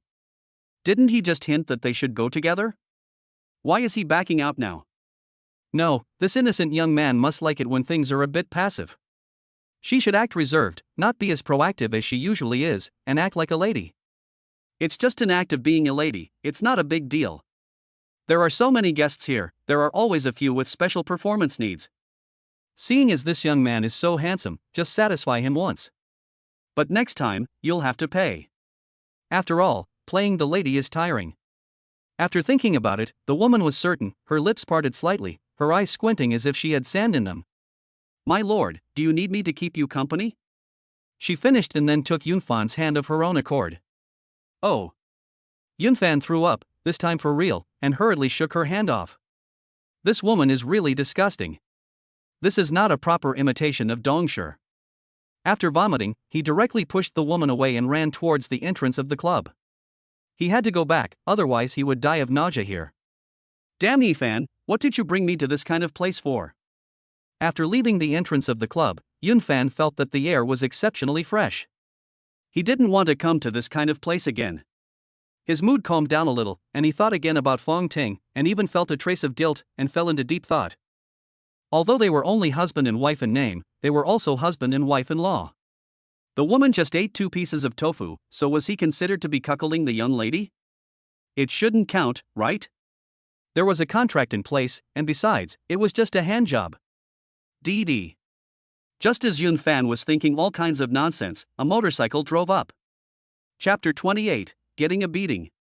Fong Ting got out of the passenger seat in high heels, looked at Mu Yunfan with a cold expression, and looked just like a mother who had gone to an internet cafe to catch her child sneaking off to go online. Yunfan saw the long legs in front of him and immediately knew it was her. Only she could have such good-looking long legs. However, when he saw her expression, he immediately lowered his head like a child who had done something wrong.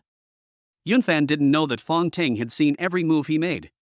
Fong Ting didn't even plan to come, but when Yifan asked the manager to call those women out, she couldn't help but bring Fong Na out.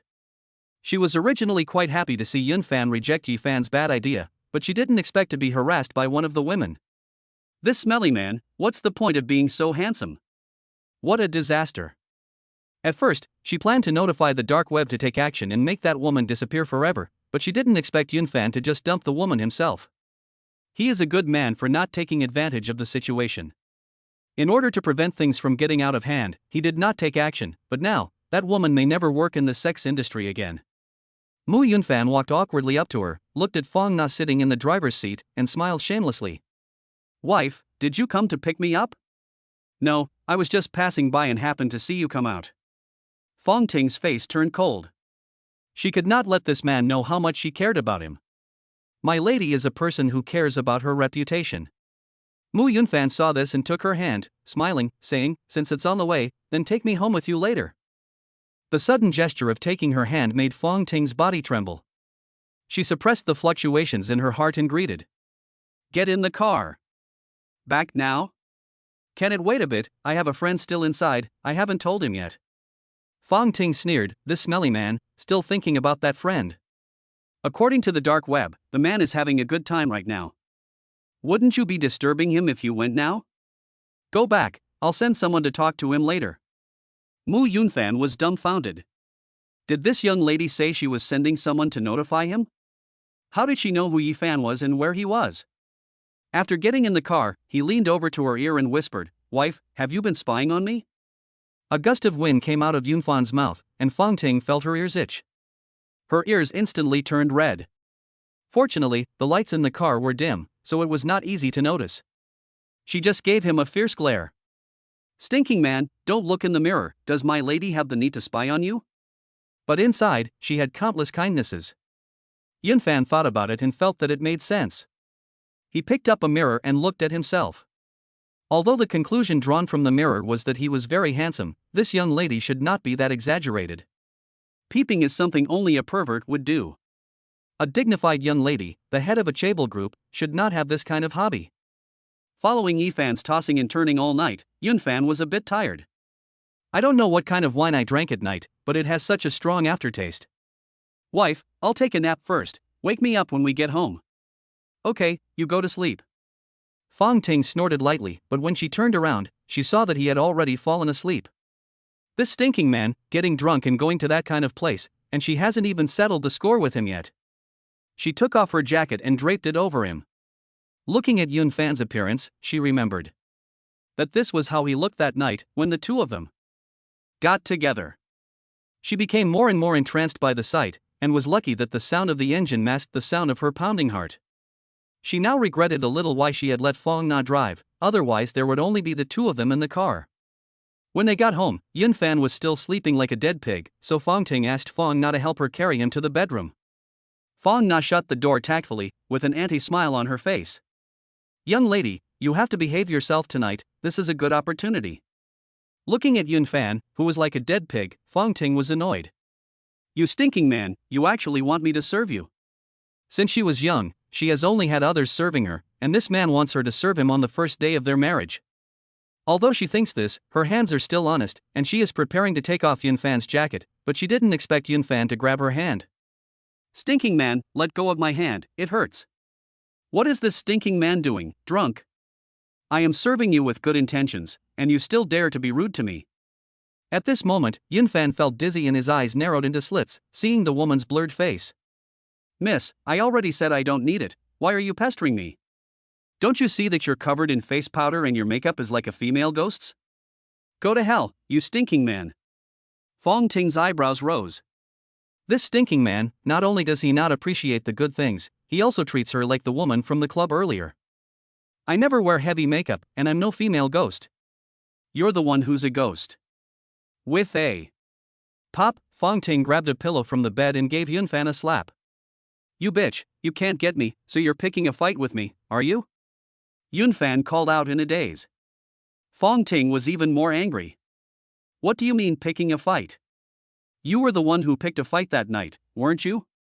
You've got a nerve, I'll teach you a lesson. Fong Na, come in quickly. Fong Na, who was hiding behind the door, froze immediately. What is the young lady doing? Isn't this a private moment for the two of you? Does she want me to come in too? Could it be that the young master likes? Oh my, young lady, don't play with me. But she didn't dare disobey the young lady's order, so she also came in with a stiff upper lip. Unexpectedly, Yun Fan's face had turned from blue to red. Young lady, this is. Fong Ting couldn't pull Yun Fan's hand away, and she angrily said. Fong Na, don't ask so many questions, just beat this smelly man up and sober him up. Fong Na hesitated, her feet afraid to move forward. This is the young master, how dare she hit him? Although it was the young lady's command, who knows what the couple is playing at? They are husband and wife, they can quarrel in bed and make up afterwards, but she is just a subordinate, who knows if the young master will cause trouble one day. Hurry up and do it. Fong Ting was anxious. It's the young lady. Fong Na couldn't care less, and since the young lady had spoken, she had to listen. With a pop and a bang, Fong Na went straight up to Yun Fan and gave him a combination of punches. She was a martial artist, and although she was merciful, she still beat Yun Fan until he was black and blue. Usually, she protects the young lady in the open, and the dark web protects her in the dark. But Yun Fan has not yet woken up. Although she has let go of his hand, he is still sleeping like a pig. Young lady, what should we do now? Master, this was a good punch. Who let him think I was that kind of woman? You can go now. Yes, young lady. After taking a shower, Fong Ting looked at Yun Fan's disheveled appearance and her heart couldn't help but tighten. Fortunately, Fong Na just didn't use her full strength, otherwise he would have been disfigured. It would be a pity to ruin such a handsome face. As soon as she finished thinking, she picked up the wound-healing medicine and started rubbing it on. But she didn't expect Yun Fan to pinch her hands again, muttering in his sleep. I already told you, you woman, I'm not interested in you, I have a wife. So what if you just had someone come and beat me up? I won't let you get away with it. You. Fong Ting originally wanted to lash out, but when she heard the word wife, her heart softened. Stupid man, I'll let you off this time. Her face slowly nestled next to his. The two of them, together, fell asleep. Chapter 29, The Scheming Woman. The next morning, a phone call interrupted Yun Fan's sweet dreams. I said, man, you're not a good friend, you snuck out last night and didn't answer any of my calls. I heard that you and a lady weren't having fun behind my back last night, right? From the other end of the line came Yi Fan's evil laugh. Cut the crap. As soon as Yun Fan woke up, he felt a little heat on his face. Last night I felt the alcohol had a strong after effect, so I went home first. Oh, I was saying how you were in the bathroom and then you were gone, I thought you went off to play secretly. I'm not going to chat with you, let's get together again when you have time, I'll get up first. Yun Fan was woken up early in the morning and felt uncomfortable on his face. Could it be that the alcohol has not worn off yet? He only remembered that he took Fong Ting's ride home last night and had dreams at night. He dreamed that the woman from the club kept pestering him and even hired someone to beat him up. But in the end, he refused to give in, even though the beating felt quite real. Ouch, it hurts. Yunfan casually touched his face, feeling that something was wrong, and immediately ran to the mirror. What the hell is going on? Was that not a dream? Was it real? No way, that woman couldn't have chased me to Fang's house and beaten me up. Yunfan was in a daze. He couldn't remember what had happened after he came home last night. After racking his brain, he caught a glimpse of Fang Ting's jacket in the corner of his eye. Yes, it must have been her who beat me up. I guess I didn't go home last night as I promised her. Yunfan felt heartbroken. On his first day of marriage, he had already encountered domestic violence. Heaven and earth, Mu Yunfan, have a good reputation, but I have been subjected to domestic violence by a woman. I want justice. As the saying goes, domestic violence happens only once or countless times. Fang Ting came in from outside the room and saw Mu Yunfan shouting, so she thought he might be having a seizure. She had given him medicine after Fang Na left last night, and although he was much better, he still felt pain. Then she leaned against him and fell asleep. She had just gone out for a while in the morning and came back to see this scene. Yunfan turned around, stared at Fang Ting intently, paused for a moment, and then gathered his courage and said, "Did you abuse me last night?" Fang Ting looked at Yunfan teasingly and said softly, "Why would I say I abused you?" But in her heart she secretly thought, "Stupid man, beating you is the least of it. I sincerely took care of you. Who told you to think of me as that kind of person? Just look at the bruises on my face." Mu Yunfan replied sheepishly. After all, he was drunk last night, and he had no evidence to testify. Fang Ting walked over to the bed, picked up her jacket, and said lightly, "You were disrespectful to me last night when you were drunk, so I let Fang Na beat you up." "Oh, I see." Yunfan felt relieved. As long as it wasn't domestic violence, it wasn't domestic violence. You were in the wrong, and it won't happen again. By the way, how was I disrespectful to you last night? The two of us, did we? This woman, what exactly does she mean by disrespect? Fang Ting approached playfully, her right index finger resting against Yunfan's chin. What do you think? No way. Yunfan wanted to punch a hole and get inside at this point.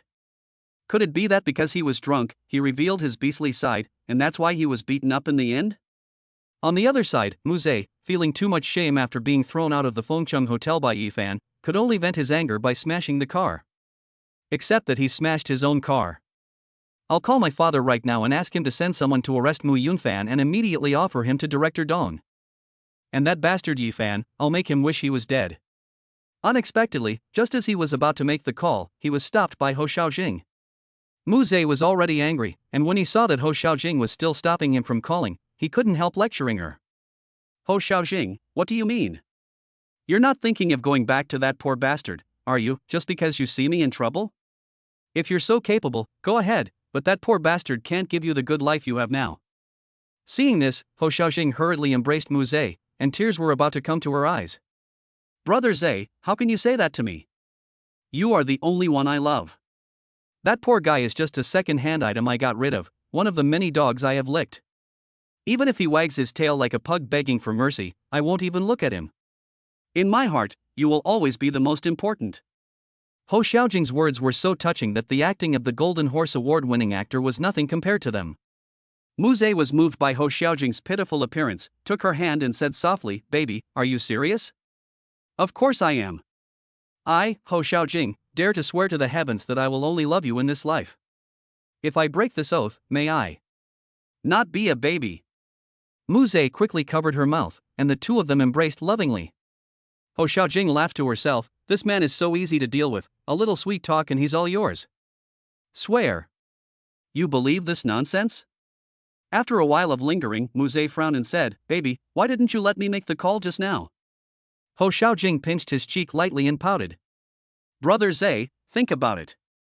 Since Yifan is the owner of Fengcheng Hotel, he must be someone important.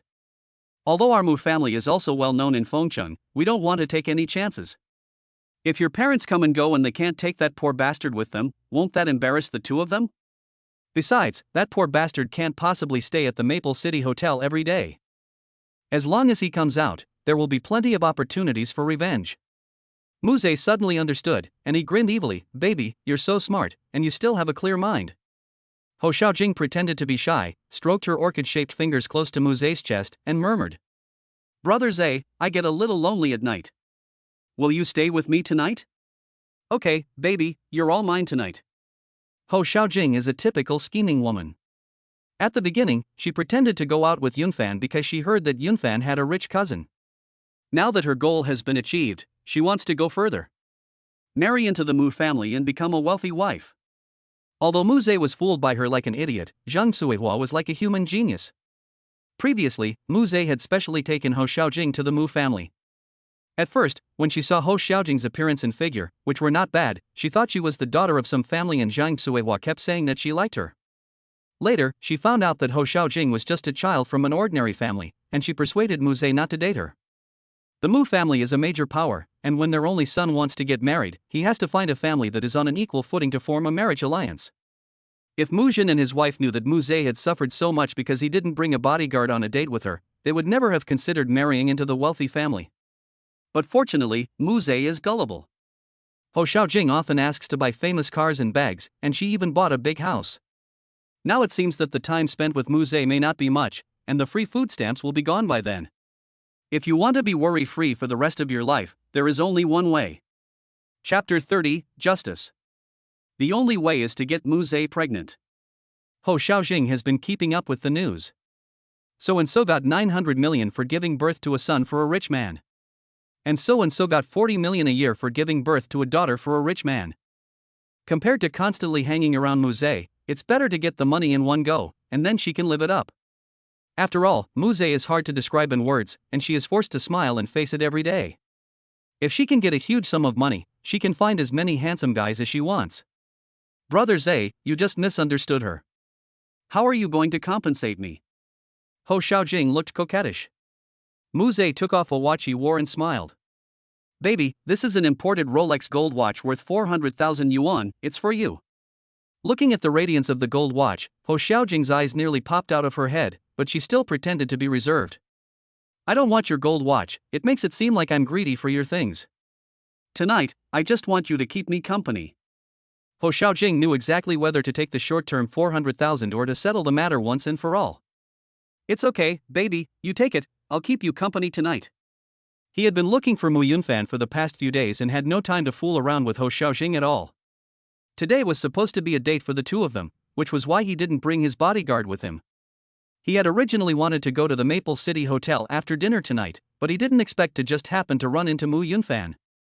The two of them looked around and found that there weren't many people around, so they tore into each other. After a few minutes, Muze felt a bit tired. Baby, I still have to go home early. My parents are still at home waiting for me. I'll get scolded if I go home too late. Ho Xiaojing was dissatisfied. What getting scolded if you go home too late? It's obviously an excuse. Every time, they are full of enthusiasm, but after a few minutes, the enthusiasm dissipates. But for the time being, they can only pretend not to be willing to let go. Brother Zay, what if I miss you when you leave? Muze could not bear this kind of ambiguous confession. He had always believed that Ho Xiaojing truly loved him. Baby, call me if you miss me. We can have a secret video chat. Muze was reluctant to leave, and before he left, he gave Ho Xiaojing a deep and affectionate hug. Looking at Muze's departing back, Ho Xiaojing slowly took out the gold watch from her bag, wiped it carefully, and was particularly satisfied. She had secretly slipped it into her bag while the two of them were together. Humph, you ugly beast, if it weren't for the money, you wouldn't even be good enough to be my dog licker. When I have your Mu family's offspring, I'll see what those two old fogies can do to me. Fong's Consortium Headquarters. Fong Ting had breakfast at home before coming to the office, and it was already past 8 o'clock. According to Clause 2 of the marriage contract, she had originally wanted to bring Mu Yunfan to work with her, but he had refused. The reason was simple: Yunfan didn't want to be seen in the same car as the young lady, as that would be too high profile. Thinking that next time she would come alone, that would be best. It was rush hour, and as soon as Fong Ting got out of the car, her tall figure, stunning looks, and elegant demeanor immediately attracted the attention of countless people. Missy is so pretty, prettier than any popular actress. Not only is she pretty, she also has a perfect figure. If only Missy would look at me, I would be willing to lose 10 years of my life. You won't even have the luck to be buried, and you don't even look good. If Missy looks at someone, she would look at me. Nonsense, she is obviously looking at me. Chaos ensued. This was why Fong Ting usually arrived at the office at 6 o'clock. If she hadn't been delayed by Yun Fan this morning, she wouldn't be late now. As for the chaos, the company had long since issued a clear regulation, but it couldn't withstand the popularity of the young lady. After entering the building, I came to the exclusive elevator, where a charming voice came from. I wondered why it was so lively outside, and it turned out to be the young lady arriving at this time. It's Wendy. Fong Ting took off her sunglasses and looked at her with a fixed gaze. Let's go up together. The elevator finally stopped when it reached the 101st floor. The 101st floor has a special meaning, as it is the exclusive floor of the number one person in the Fong group.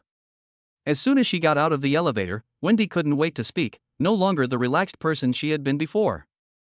Right, you recently asked me to investigate the supply chain department abroad, and I really found something. Fong Ting didn't seem to care, and said coldly, I didn't ask you here today to talk about this. There are problems with the supply chain department overseas, and since you've already found them, you can handle it yourself. I asked you here today for something else. Wendy's face relaxed a lot when she heard this. This was Fong Ting's trust in her delegating power. Ever since she took over Fong's overseas business, she has basically made her own decisions on all these matters. Fong Ting rarely interferes, and at most, she will give a reminder.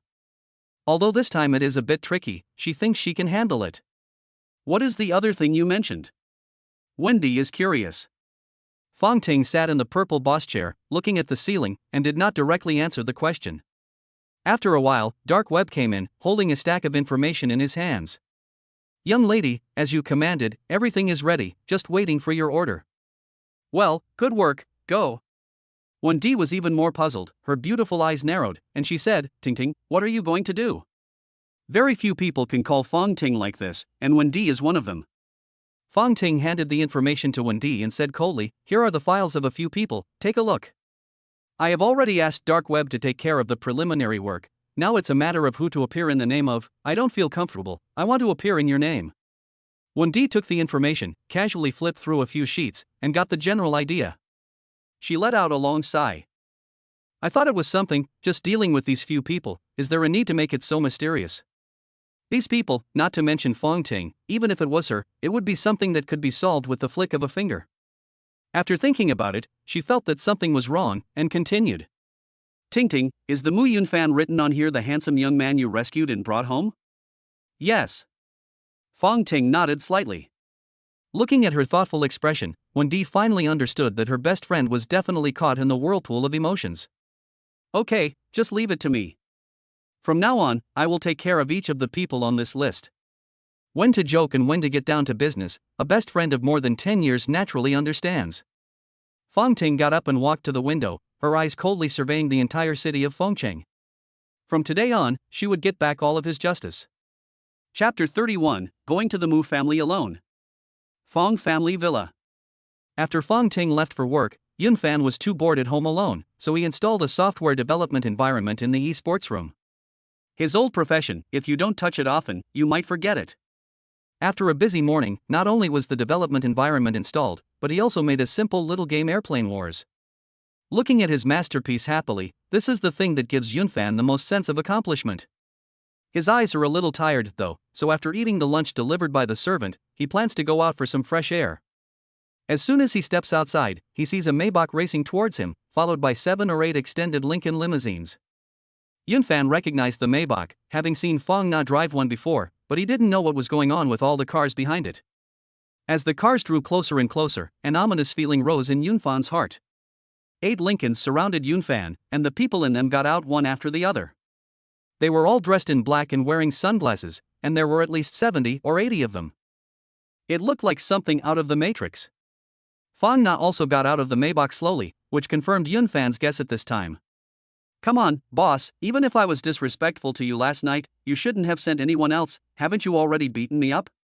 He might be able to beat up 1 or 2 of these people in front of him, but there were so many of them, were they planning to hold a funeral for him today? He was about to call Fong Ting to beg for mercy when Fong Na began to bow respectfully. Hello, sir. 70 or 80 people in black also said in unison, hello, sir. Fong Na, What are you doing here?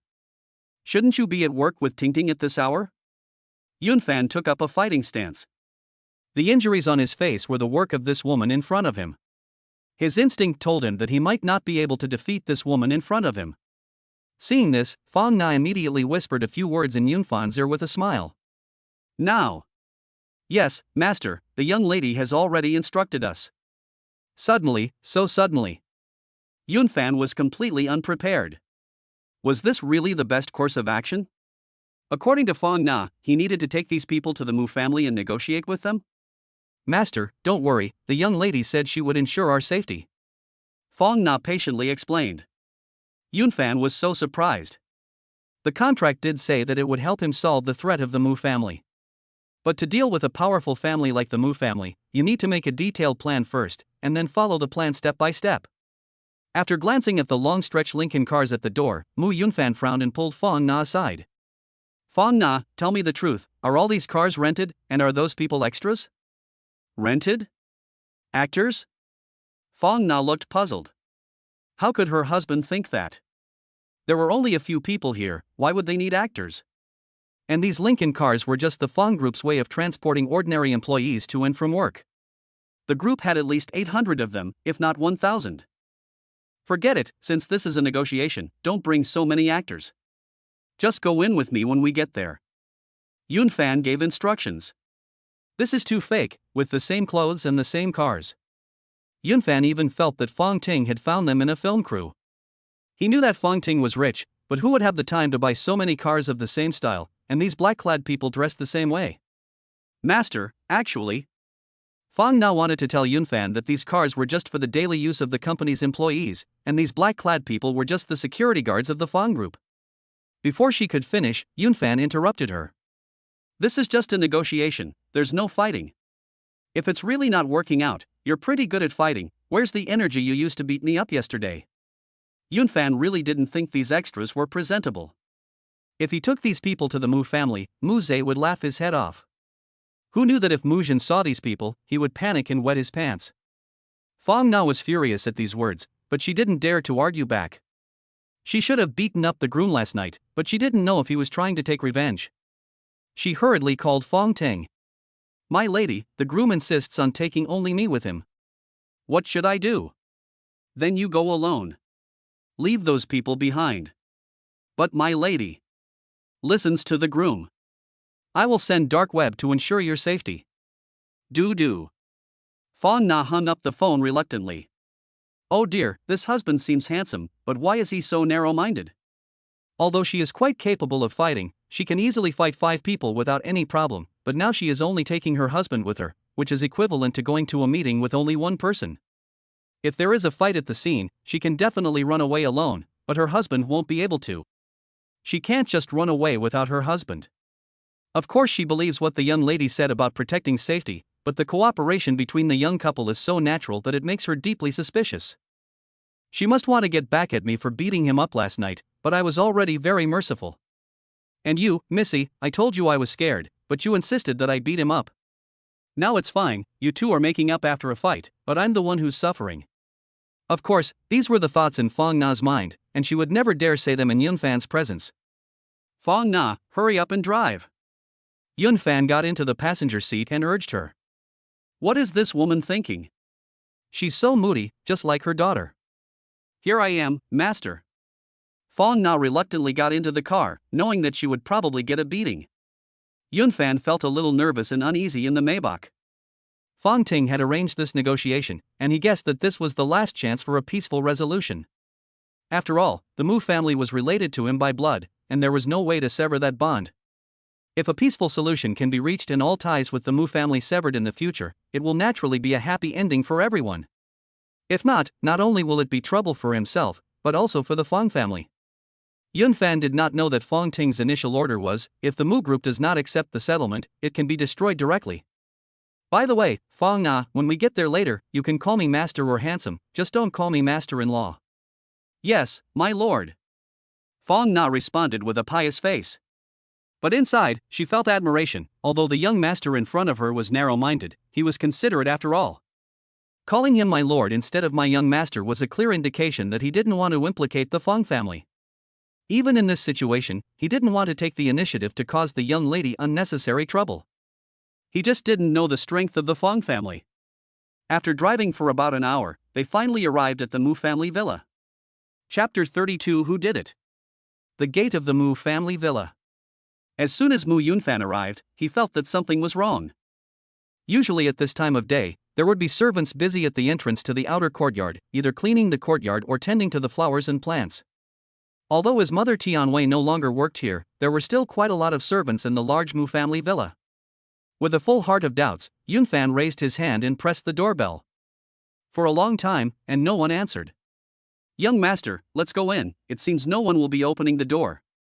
Fong now was sharp-eyed, and at a glance she saw that the door was not locked.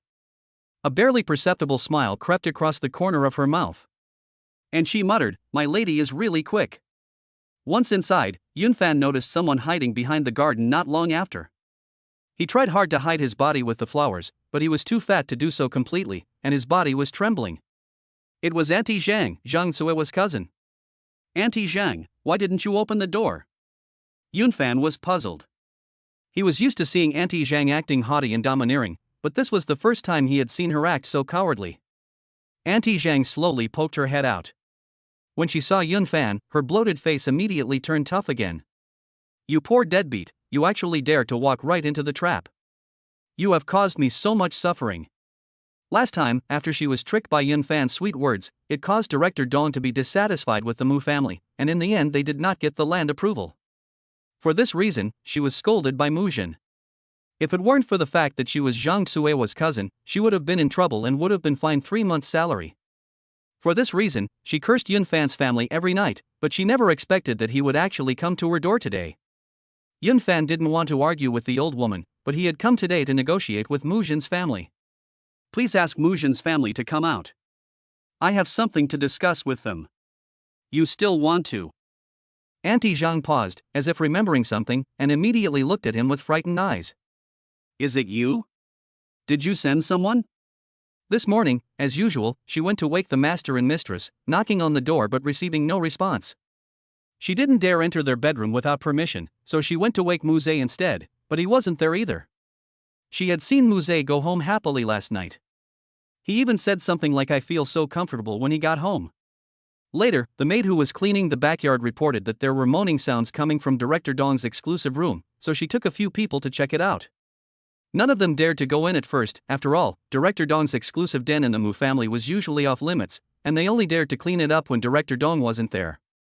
But when they thought about the fact that Director Dong hadn't come last night, they guessed that it might have been the misbehavior of an unfaithful maid, and so they plucked up the courage to go in. Unexpectedly, as soon as she entered, she saw that the master and his family of 3 were all tied to the frame by the bed. Their faces were covered in bruises, especially the master, Mu Jin, whose face had swollen up like a pig's head. After being rescued, Mu Jin was furious and bluntly said that all the servants in the family were useless. To vent his anger, Mu Jin beat each of them up. The way her face looks now is the result of Mu Jin's beating. After the beating, she was told to guard the outer door of the villa, saying that the person who sneaked in the early morning had confessed that someone would come to negotiate with them today. Auntie Zhang was scared to death, fearing that the person coming would tie her up as well. The feeling of being tied up by Yunfan when she sneaked out last time was still fresh in her mind. So she kept hiding behind the garden, and even forgot to lock the door. But she never imagined that the person who had made her feel such fear was Mu Yunfan. "What? The person I sent, go and get Mu Jin out here. Tell him that I, Mu Yunfan, intend to pay him back and ask if he is willing to come out and settle things." Mu Yunfan had no idea what had happened in the Mu household and just wanted to finish the negotiations quickly and go home. If they could negotiate, that would be best, and it would be easy to settle things with the Fong household.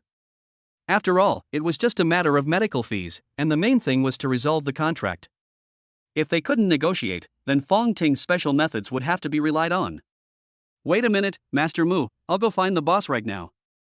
Auntie Zhang stuttered. After she finished speaking, she staggered along, tripped several times, and Yunfan felt heartbroken watching her. He was very puzzled, wondering what kind of expired medicine Auntie Zhang had taken that had fried her brain. Fong now watched the scene and covered her mouth with a smile, almost bursting out laughing. Before long, Mu Jin came out of the backyard cursing. "You damned bastard, you actually dared to get someone to mess with me. You really think I'm afraid of you?" And you actually dared to come. This time, I won't tie you up and hand you over to Chief Dong, I'll have your last name.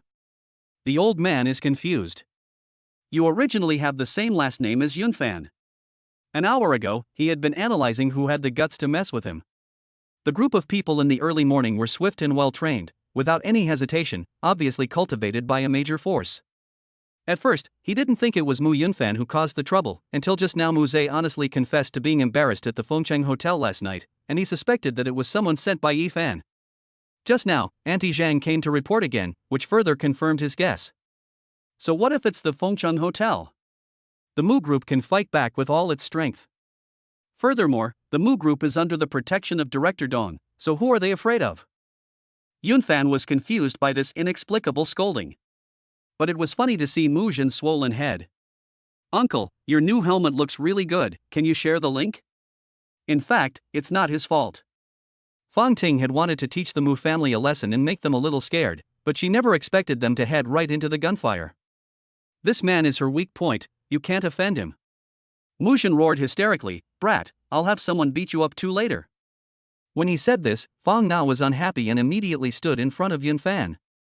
You old bastard, how dare you speak to my young master like that, you must be tired of living. Although she hasn't received much education, she can speak quite a bit of foul language. Mu Zhen looked at Yunfan with disdain and sneered. Wow, I haven't seen you for a few days, and you're already with a woman. That brat Yi Fan must have set you up. After taking a look at Fang Na's fair skin and face, his eyes immediately became lecherous again. Little girl, you'd better come work for my family and I'll guarantee you'll never run out of money. What's so good about following this brat around? I can make you my personal secretary.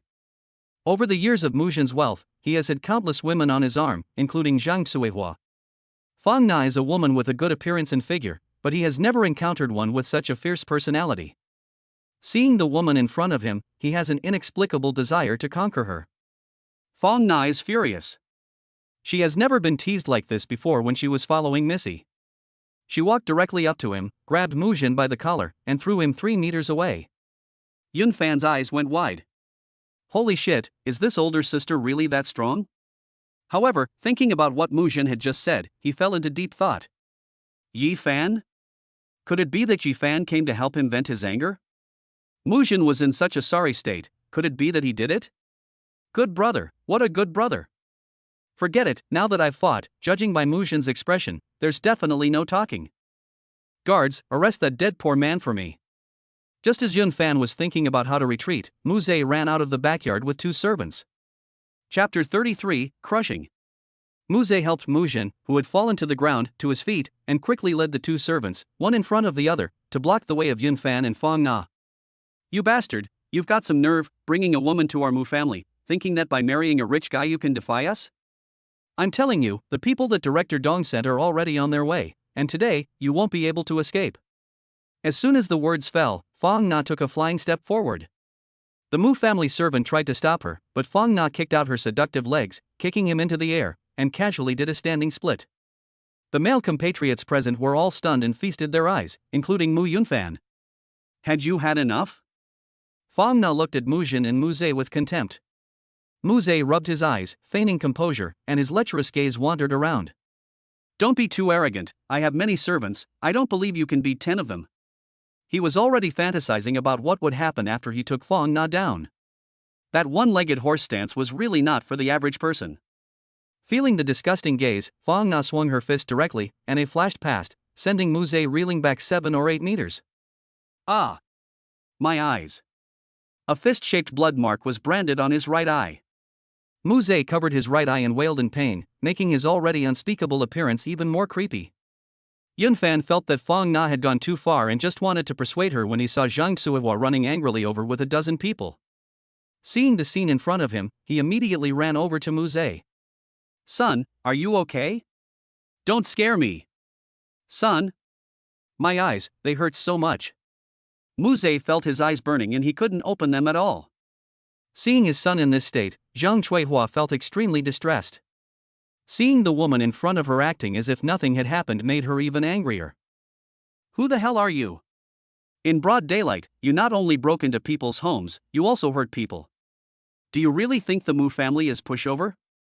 Fang Na ignored her and was about to strike again when Yunfan stopped her. Let's settle the score first. Zhang Suihua, I know your Mu family is not to be trifled with, but you've only got yourselves to blame. First, you and your husband have embezzled my family's property. Don't forget, the gold that started this business was discovered by both families. Second, as the saying goes, the debt of gratitude is as great as the sky. My father raised Muze for 10 years. I didn't expect him to repay the favor, but neither should he repay it with hatred. Third, he teamed up with that bitch Ho Xiaojing to drug me and try to assassinate me. Yunfan said a whole bunch. You fart. Zhang Suihua cursed and swore, and apart from swearing, she didn't know how to argue back.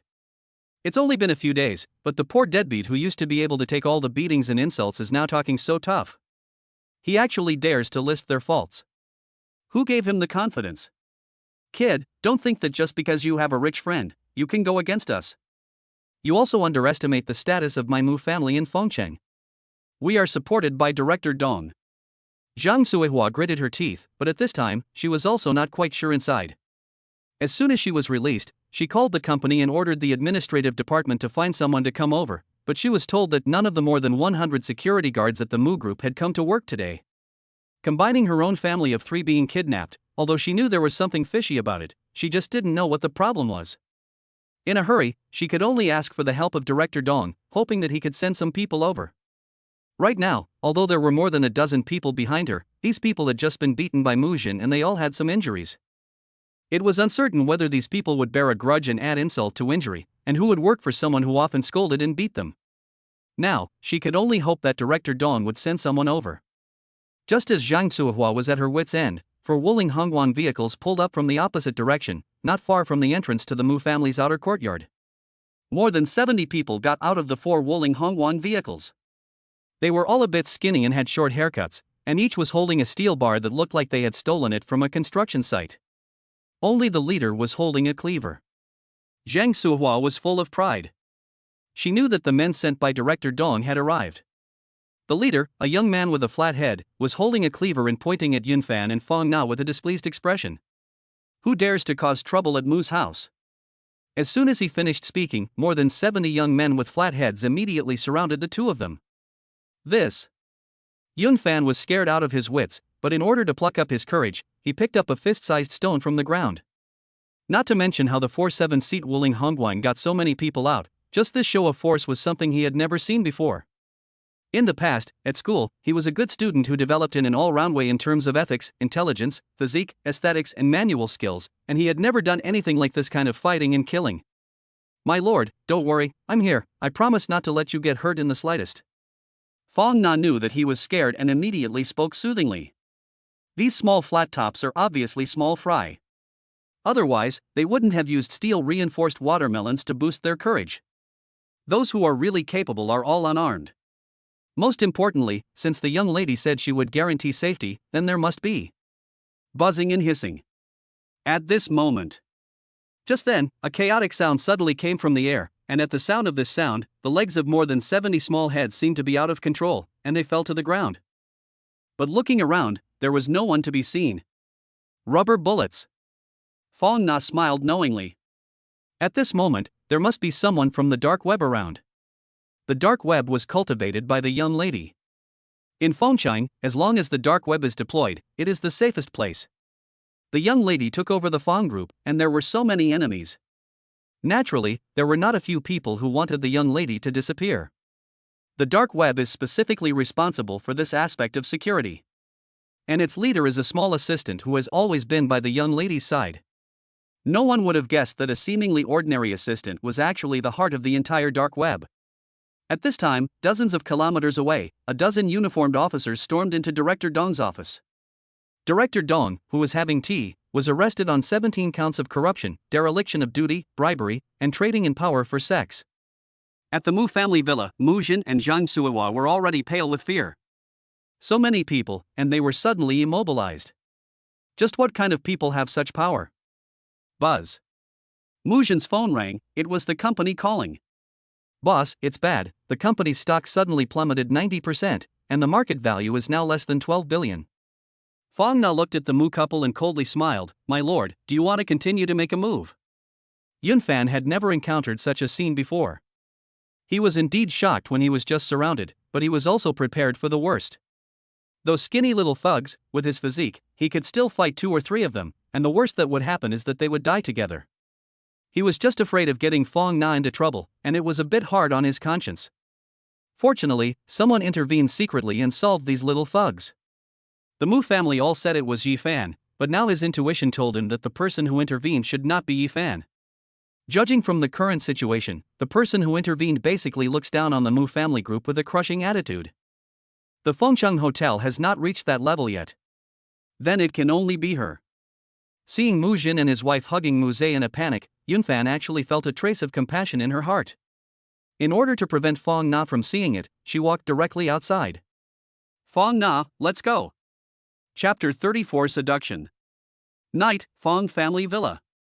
Fong Ting had just returned home from work when she saw Mu Yunfan waiting for her with flowers in his hands. Thank you, wife. After returning in the afternoon, he called Yi Fan and learned from him that Yi Fan had not made a move. To express his gratitude, Yunfan deliberately wore a more casual outfit and tidied his hair. He also borrowed 100 yuan from Fong Na and bought a bouquet of flowers. Fong Ting was at a loss for what to do with this little man's antics. Her eyes twinkled like stars, and she inadvertently locked eyes with him. Her fair face instantly flushed like peach blossoms in spring, a blush spreading from her cheeks to the base of her ears. Even so, she still put on a hard-to-please expression, saying, "What thanks?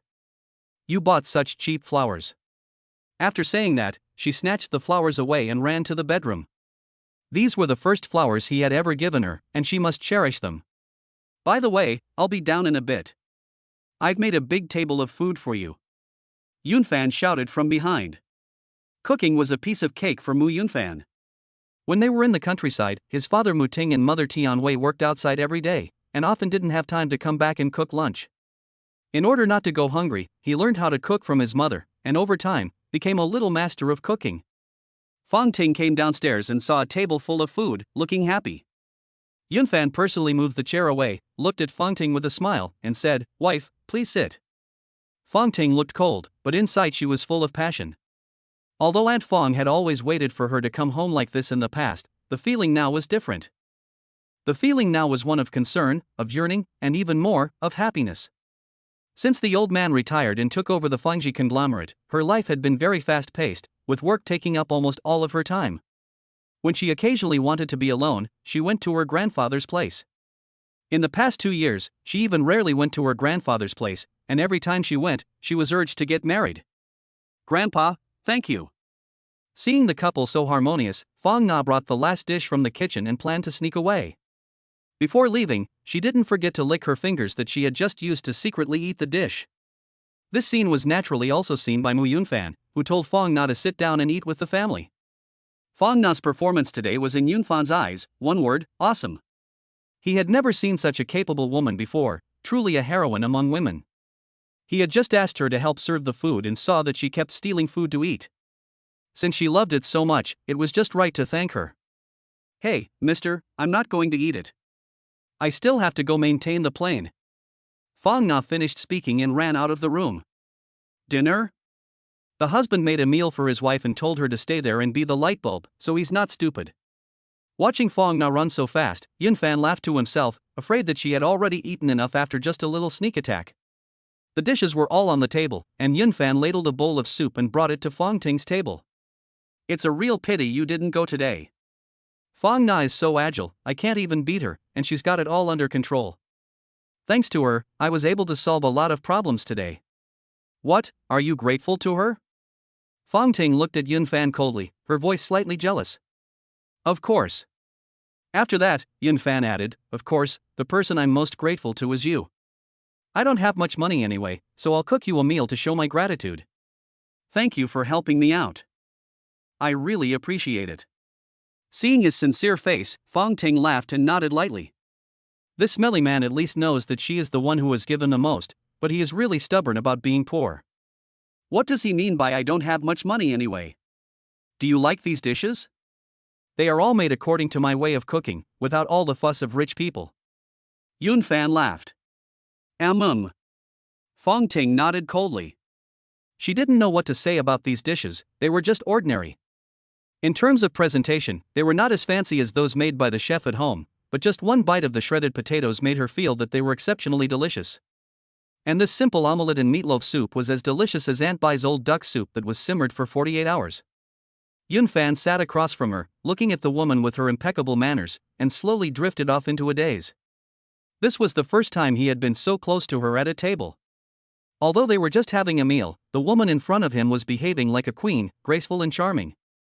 In a way, this woman could be considered the most perfect woman in the world. She had all the advantages that a woman should have, except that she was often cold and a bit older. "Why are you looking at me all the time?" Fong Ting pouted, her face like a peach blossom in full bloom. Mu Yunfan then came back to his senses and thought about what had happened today. The mysterious person's actions not only caused the Mu family to be beaten up, but also instantly incapacitated more than 70 thugs, and the stock price of the Mu Group plummeted by 90%. The Mu Group has total assets of over 100 billion yuan, so the strength of the mysterious person who was able to do this must be 10 or even 100 times greater than Mu Jin. He didn't think that Fong Ting had such strength. Perhaps she spent a lot of money or used her connections to hire a supreme boss from somewhere.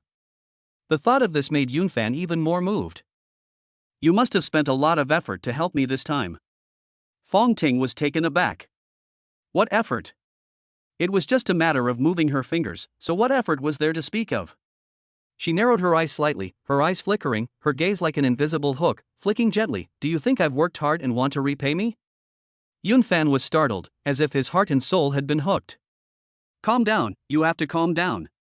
This young lady, sometimes coldly ignoring him, and sometimes flirting with him, what the hell is going on? Is it not that rich people like to play this kind of tune?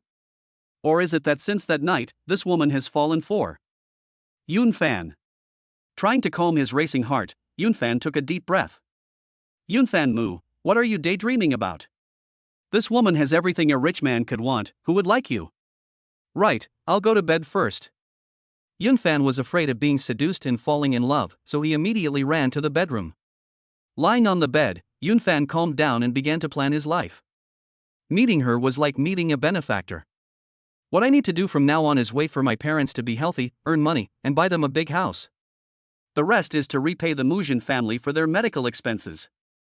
Although they have been taught a lesson this time, the money still needs to be repaid. Even if the Mujin family set a trap, the money owed to them is real. Once everything settles down, a happy family of 3 living a happy life is better than anything else. Chapter 35, Grandpa is here.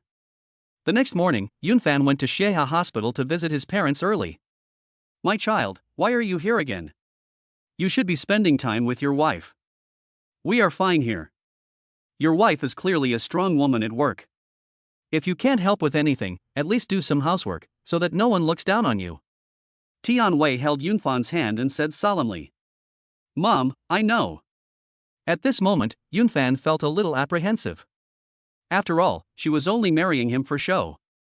If the year was up, she didn't know how she would explain it to her parents. It seemed that her parents were very satisfied with her. Before leaving the hospital, she learned from Director Li that they had set up a task force for rehabilitation therapy, and Director Li personally guaranteed that within a year, her father, Mu Zhe, would be able to walk normally again. After leaving the hospital, she had wanted to go to the rental house to take a look and pack up some things, but she didn't expect to get a call from Fong Ting halfway there. "Hurry home, Grandpa's coming over." "Grandpa? Is that the same little old man from last time?"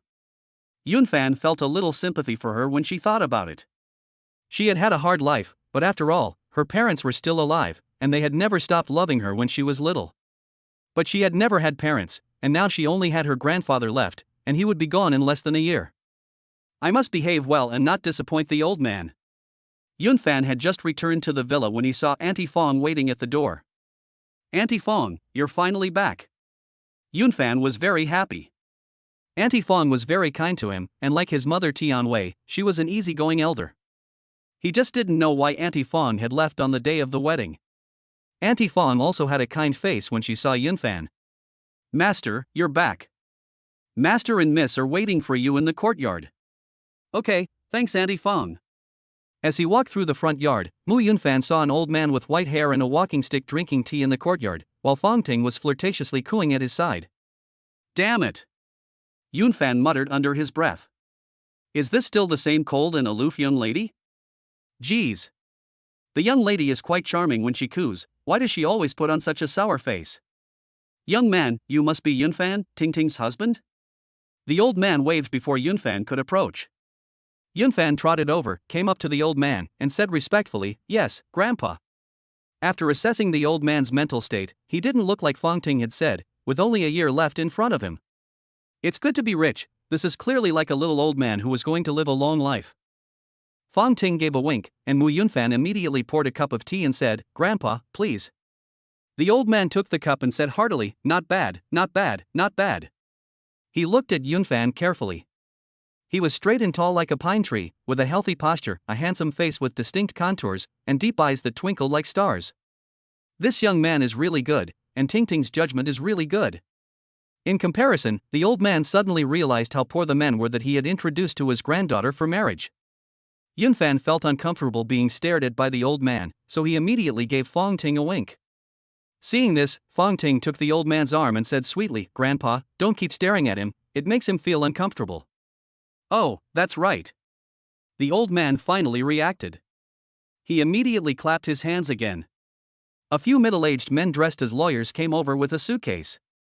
"My child, last time I asked Ting Ting to give you 2 villas, but I always felt that it was too little. After thinking about it, a young man should have his own business.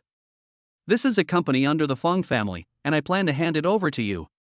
This company has an annual revenue of just over 70 billion, not a big company, you can take it and have some fun, and exercise your management skills." An annual revenue of 70 billion is not a big company? And you want me to play with it? Yunfan's heart nearly jumped out of his chest in shock. Although the market value of the Mu Group was hundreds of billions of dollars, its annual revenue was less than 60 billion. No, Yunfan refused. He knew in his heart that he would never become the boss of such a large company in his lifetime. Seeing this, the old man frowned immediately and said, "My boy, just think of it as an exercise. Are you saying that you don't want to help Ting Ting in the future? Or do you really plan to let Ting Ting work for the rest of your life, and let people say that you are a good-for-nothing? A man needs to have ideals and aspirations." "That's not what I meant. Grandpa." Yunfan didn't know how to refuse. If Fong Ting wasn't looking at him coldly, he would have just confessed. Good guy, a company with annual revenue of 70 billion, just a fake marriage. If he accepts, and if they get divorced, the company will still be ruined, how can he compensate? But the old man didn't have much time. If he was told now that they were getting married for fake, would he spit blood on the spot? The old man didn't care, and he gave the lawyer a wink, then dragged Yunfan and forced him to carry out the legal person change and share transfer. The old man was really generous, knowing that his son-in-law was so poor, but he didn't mind at all and even provided such a good platform. If he refused again, it would be a bit ungrateful, and it would be hard to explain to the young lady. Yunfan could only reluctantly accept. The three of them had a pleasant chat. Yunfan told the old man all the interesting things that had happened to him since he was a child, just to make him happy. The old man also reminisced about the past, recalling how poor his family was when he was a child, and how he had built his current business empire with his own abilities and opportunities. Yunfan listened with great interest and admiration. It was almost noon, and the old master used the excuse of going to the study to read, leaving Fong Ting and Yunfan alone in the courtyard. Yunfan followed her dutifully, but was careful. "Wife, what about the company?"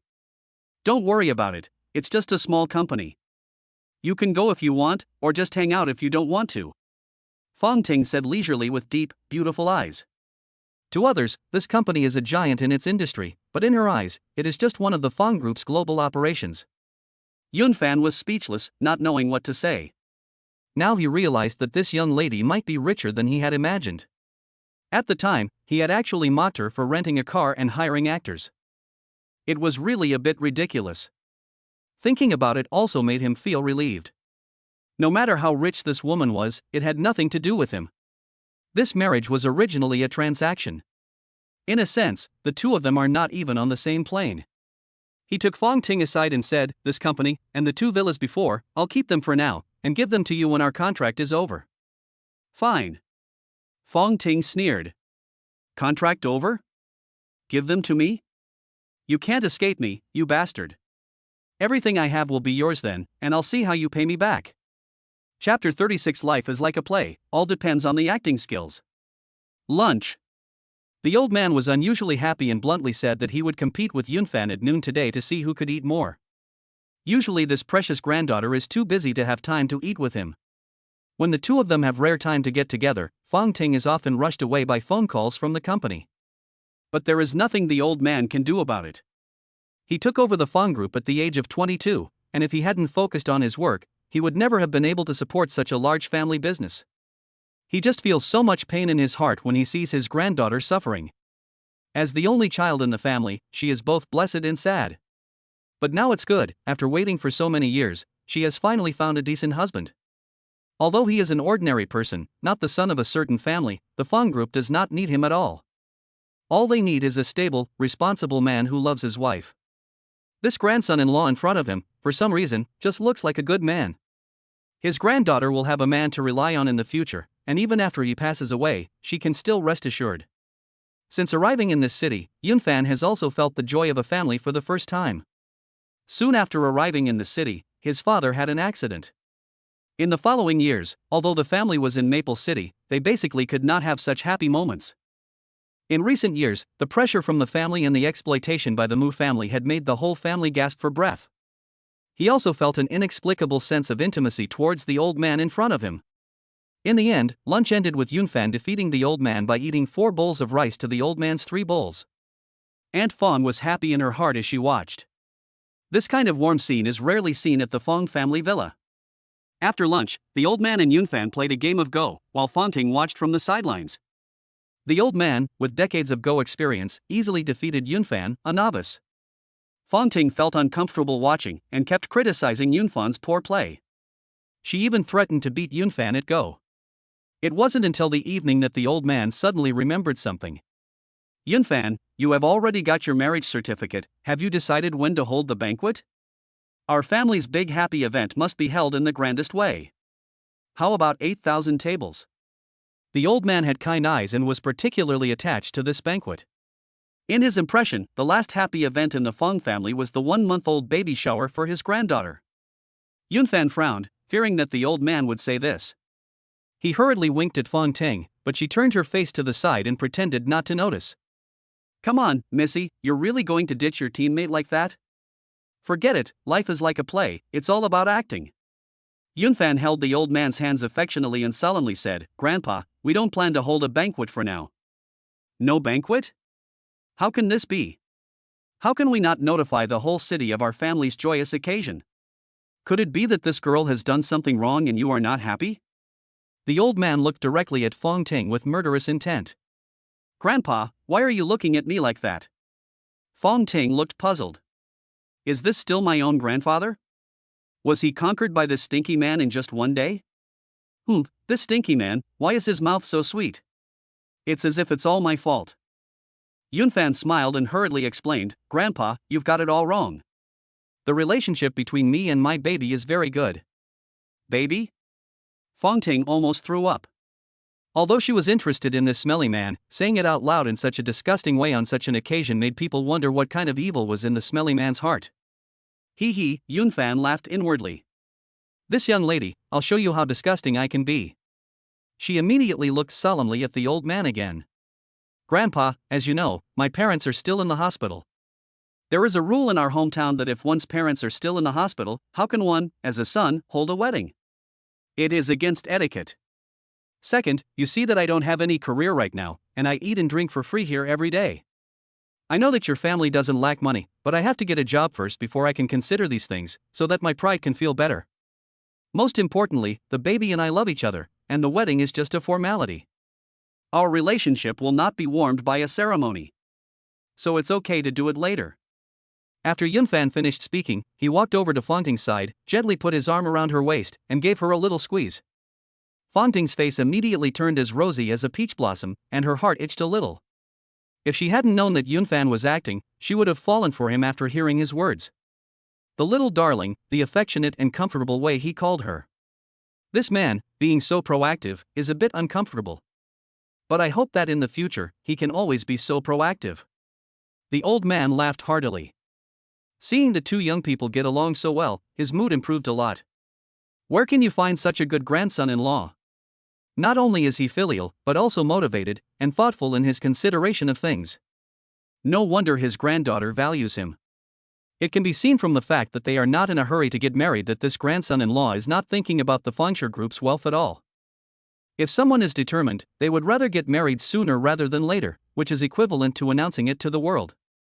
Announcing it to the world also means that it is justified. The older gentleman became more and more satisfied as he watched, and he regretted it a little in his heart. He shouldn't have given that family of 70 billion company into his hands in the morning. It's really too little to give away such a small company. He should have given it to a few more companies, thinking that it won't be long before he can help his granddaughter. Young people, of course, think differently from the elderly. The ideas of young people nowadays are all fancy and gaudy. It doesn't matter when they get married, as long as they can be together sweetly, it's better than anything else.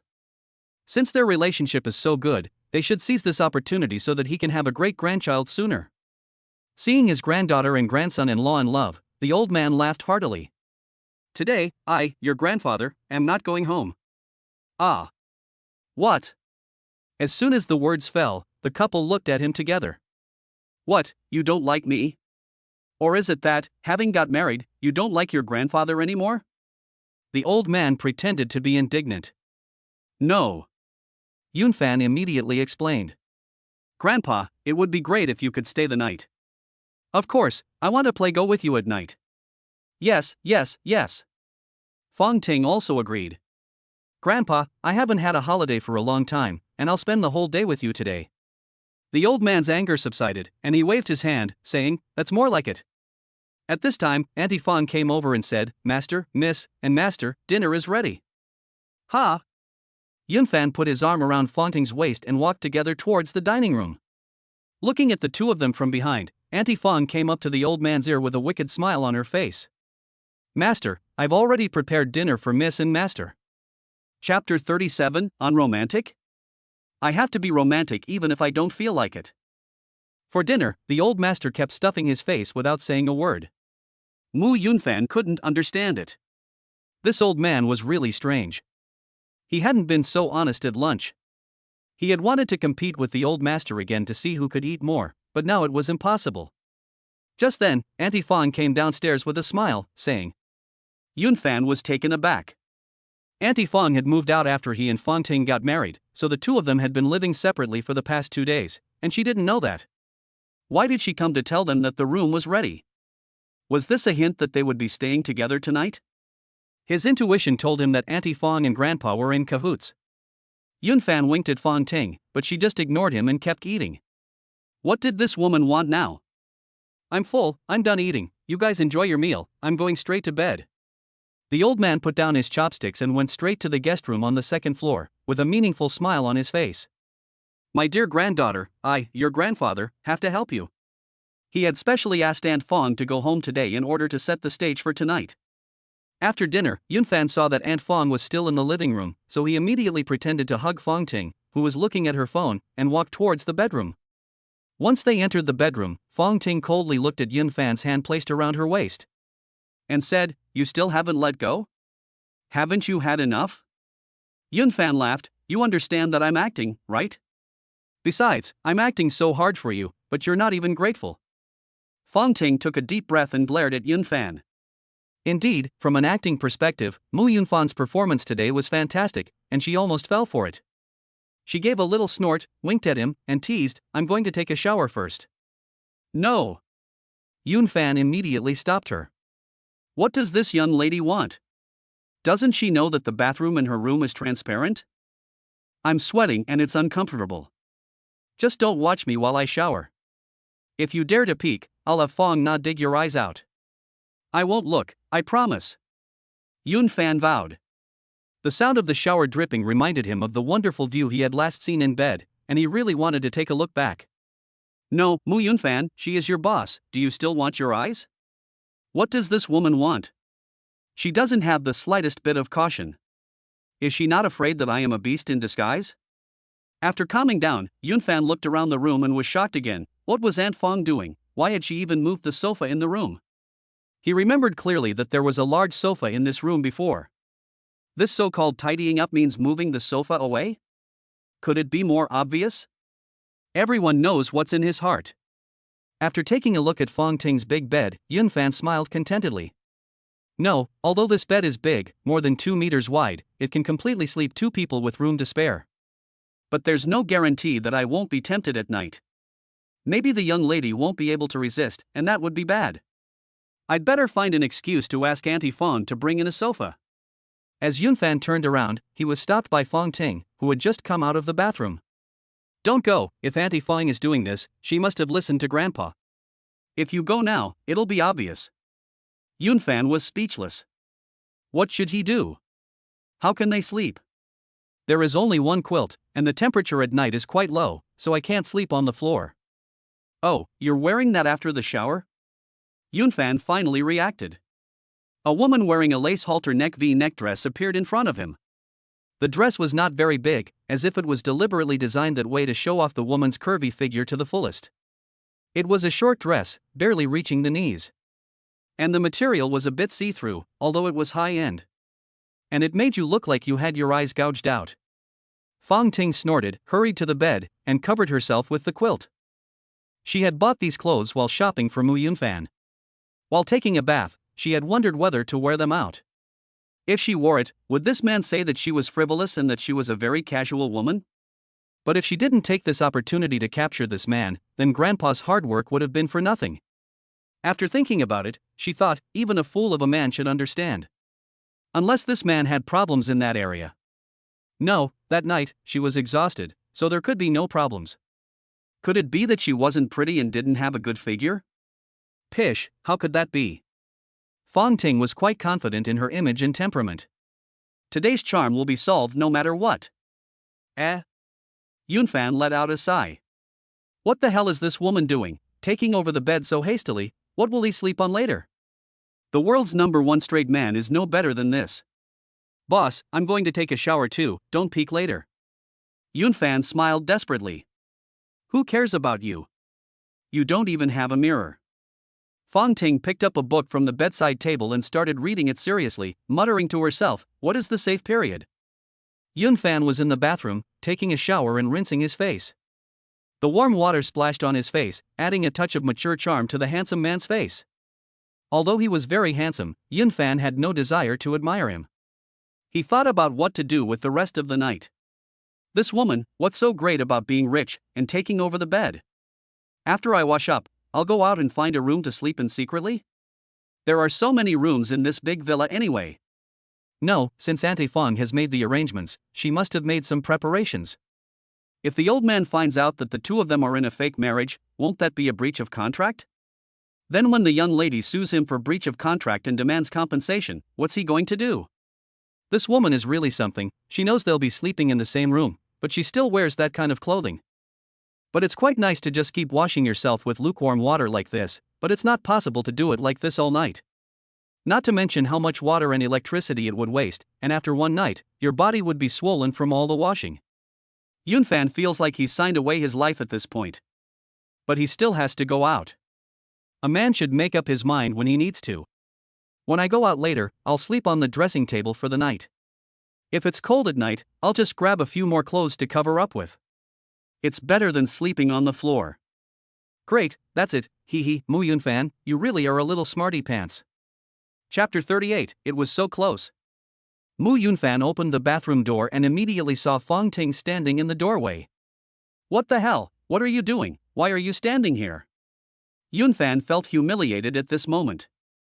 This young lady knew full well that the glass door was see-through, but she still stood in the doorway and watched. She's a pervert. Fong Ting was stunned by the scene in front of her. Her earrings had fallen in the bathroom, and she had originally planned to go in and get them after he came out. Just now, she could indeed see Yunfan outside, but the inside was steaming hot, causing a cloud of steam, so she couldn't see clearly. Now that he had come out, the image was crystal clear. Yunfan was topless, wrapped only in a white bath towel, his upper body's majesty complementing the stability of his lower body. His broad back muscles were like huge unfolded wings, echoing the strong, muscular thighs. The lines of muscles were like the ravines of a mountain range, crisscrossing under the skin, full of a sense of power. That night, of course, she had seen it too and knew that Yunfan's figure resembled that of a male model, but seeing it up close had a strong visual impact. As a woman, she had never watched idol dramas. As a student, she and Wendy had chased after male celebrities together, often discussing how handsome and charming a certain male celebrity was. In comparison, the man in front of her, in terms of both his figure and appearance, was clearly superior. So handsome, really handsome. She stared at Yun Fan, unable to take her eyes off him, and completely forgot that she had come to pick up her earrings. Yun Fan felt that this woman's obsession was becoming more and more exaggerated, so he quickly covered himself and said angrily, "I really admire you, a man like me, and you still look at me like that." Fong Ting came back to her senses and quickly said in a defensive manner, "Stupid man, who's looking at you? I'm here to get my earrings." "Women, you just won't admit it. Is it really necessary to stare at a man so hard when you're getting your earrings? Are the earrings on the man's ears?" Mu Yunfan wrapped himself up and went to the dressing table, planning to just lie down for the night. "I don't know if it's because I was in the bathroom for a long time, but I feel a little hot and a little irritable. Hey, do you want to come over and sleep together? The bed is big." Fong Ting finished taking the earrings and saw that he was going to make do with what he had, so she worriedly said, "Don't catch a cold." "It's fine, come over here. The bed is so big, we can sleep on either side. I promise I won't do anything to you." Fong Ting felt a little angry. This smelly man is acting as if he has to eat him. Why is it that the man is guarding against the woman, and the roles have been reversed? She felt a trace of sadness in her heart. Could it be that I am so unattractive, and this man doesn't care at all? Fine, I'll go to bed too, but let's agree that you can't cross the line. Yunfan dragged the bath towel and quickly rushed to the bed, then wrapped up most of the quilt directly. Fong Ting smiled inwardly. Okay, he's still hooked. Wasn't he just being stubborn? It seems that this lady's charm is still irresistible to this smelly man. Why do I feel that the way you look at me is creepy? Yunfan said defensively, covering the quilt. He didn't want to come in the first place, but he just didn't know why he felt a little hot after taking a shower. Plus Fong Ting's repeated persuasion, he came up here unknowingly. What's creepy about it? You pulled the quilt over so far, I don't even have any. Fong Ting gave a charming smile. Yunfan glanced at her big eyes and did see that half of Fong Ting's slender, fair legs were exposed. But his intuition told him that he must protect himself, so he held the quilt tightly with both hands. Since childhood, his father had told him that when a man is away from home, he must be careful and safe. Fong Ting's eyebrows rose, and her rosy cheeks turned red with anger. This stupid man, why is he so inconsiderate? Get out of the way, you've rolled up the quilt. I'm not moving, who knows if you'll do something to me. Fong Ting pulled hard on the quilt, but she didn't have enough strength, and the quilt didn't budge. This shameless man, he's really shameless. If that's the case, then don't blame me. After these thoughts, Fong Ting stumbled and turned directly, lying on the quilt. Yunfan was pressed against the quilt, but fortunately, this young lady was relatively light and did not feel uncomfortable. Fong Ting stared at Mu Yunfan with tender feelings, her soft light like water, with endless tenderness. Yunfan was startled. It was that familiar scent again, intoxicating him. Her hair was scattered on Yunfan's face, adding to the fragrance. The two's gazes were drawn together slowly as if by an invisible thread. In that moment, time froze. Their eyes were like a picture drawn with the most delicate brushstrokes, each stroke depicting deep feelings. The room was very quiet, so quiet that you could hear the heartbeat of the other person. Yunfan moved his lips slightly, feeling dry and thirsty. Looking at the stunning beauty in front of him, his body, which had just become hot, couldn't help but move. His hand slowly wrapped around her waist, and the two seemed to have an unspoken understanding as they slowly closed their eyes. Yunfan swallowed, rolled over, and the two exchanged positions. At this moment, Fong Ting's cheeks instantly flushed with two patches of red clouds, and the blush spread from the ears, as if the evening glow in the sky had quietly settled on her face. Her long eyelashes trembled like butterfly wings, flapping in a flustered attempt to hide the shyness in her eyes. Her eyes were lowered slightly, and the corners of her eyes and eyebrows were full of charming shyness, just like a bay of clear autumn water, rippling beautifully. She felt it was too sudden. This man, who had just been so stubborn, was now so proactive. It really is true that you can't trust a man's word, and even a sow can climb a tree. But no matter what, that is exactly what she hopes for, that the two of them can. Bang bang bang. The clock outside rang at this moment, breaking this beautiful moment. Both of them came back to their senses, and Yunfan immediately moved his body away and sprinted directly to the bathroom. His face turned red with embarrassment, and he thought about what had just happened. Why did he put his arm around Fonting's waist? And why did he switch places with her? It seemed that the two of them had closed their eyes just now. What were they planning to do? Mu Yunfan, you are not an animal, don't ever be tempted by this young lady. He picked up the shower head and turned it on full cold, letting the water rush over his head to extinguish the flames burning within. Above Fonting's fair neck, her pretty face looked as if it had been lightly touched with a brush, like a ripe peach, sweet and shy. She let out a soft sigh. It was really a pity that the two of them were clearly about to. That damned clock, I'll have it thrown away tomorrow. Chapter 39, The Young Lady Does Something Naughty. After spending 30 minutes in the bathroom, Yunfan wrapped a towel around herself and came out. She walked over to the dressing table and glanced at Fonting, who was lying on the bed. She noticed that her whole body was curled up, motionless, and that she had deliberately left a large part of the bed and the quilt empty. Is this woman asleep? Forget it, I'd better go to bed. This is such a big bed, sleeping by the edge is better than lying on the table all night. You're back. Fonting spoke as Yunfan just finished covering himself with the quilt. She then scolded in a flirtatious tone. Why did you run to the bathroom just now? This smelly man doesn't know what it means to be on the verge of an explosion? You have such good self-control, why couldn't you resist that night? You are so restrained, you are like Lu Xiaohui. Facing this question, Yunfan didn't know how to answer. He could only give a perfunctory answer. Oh, I just felt a bit sick to my stomach, so I went to the bathroom. Sister, he's a man. It's already remarkable that he could hold back under those circumstances. Why go to the bathroom? Why do you think I went to the bathroom? Of course it was to take care of business. But even after taking care of business, Yunfan still felt restless. Could it be that the problem was with the soup from dinner? Yes, it was that soup. Yunfan suddenly realized. At dinner, Aunt Fong had prepared soup and served it to him only. The old man and Fonting did not have any at all. It must have been some kind of nourishing soup. No wonder the old man didn't say a word during dinner. He must have arranged it. Yunfan felt a little sad.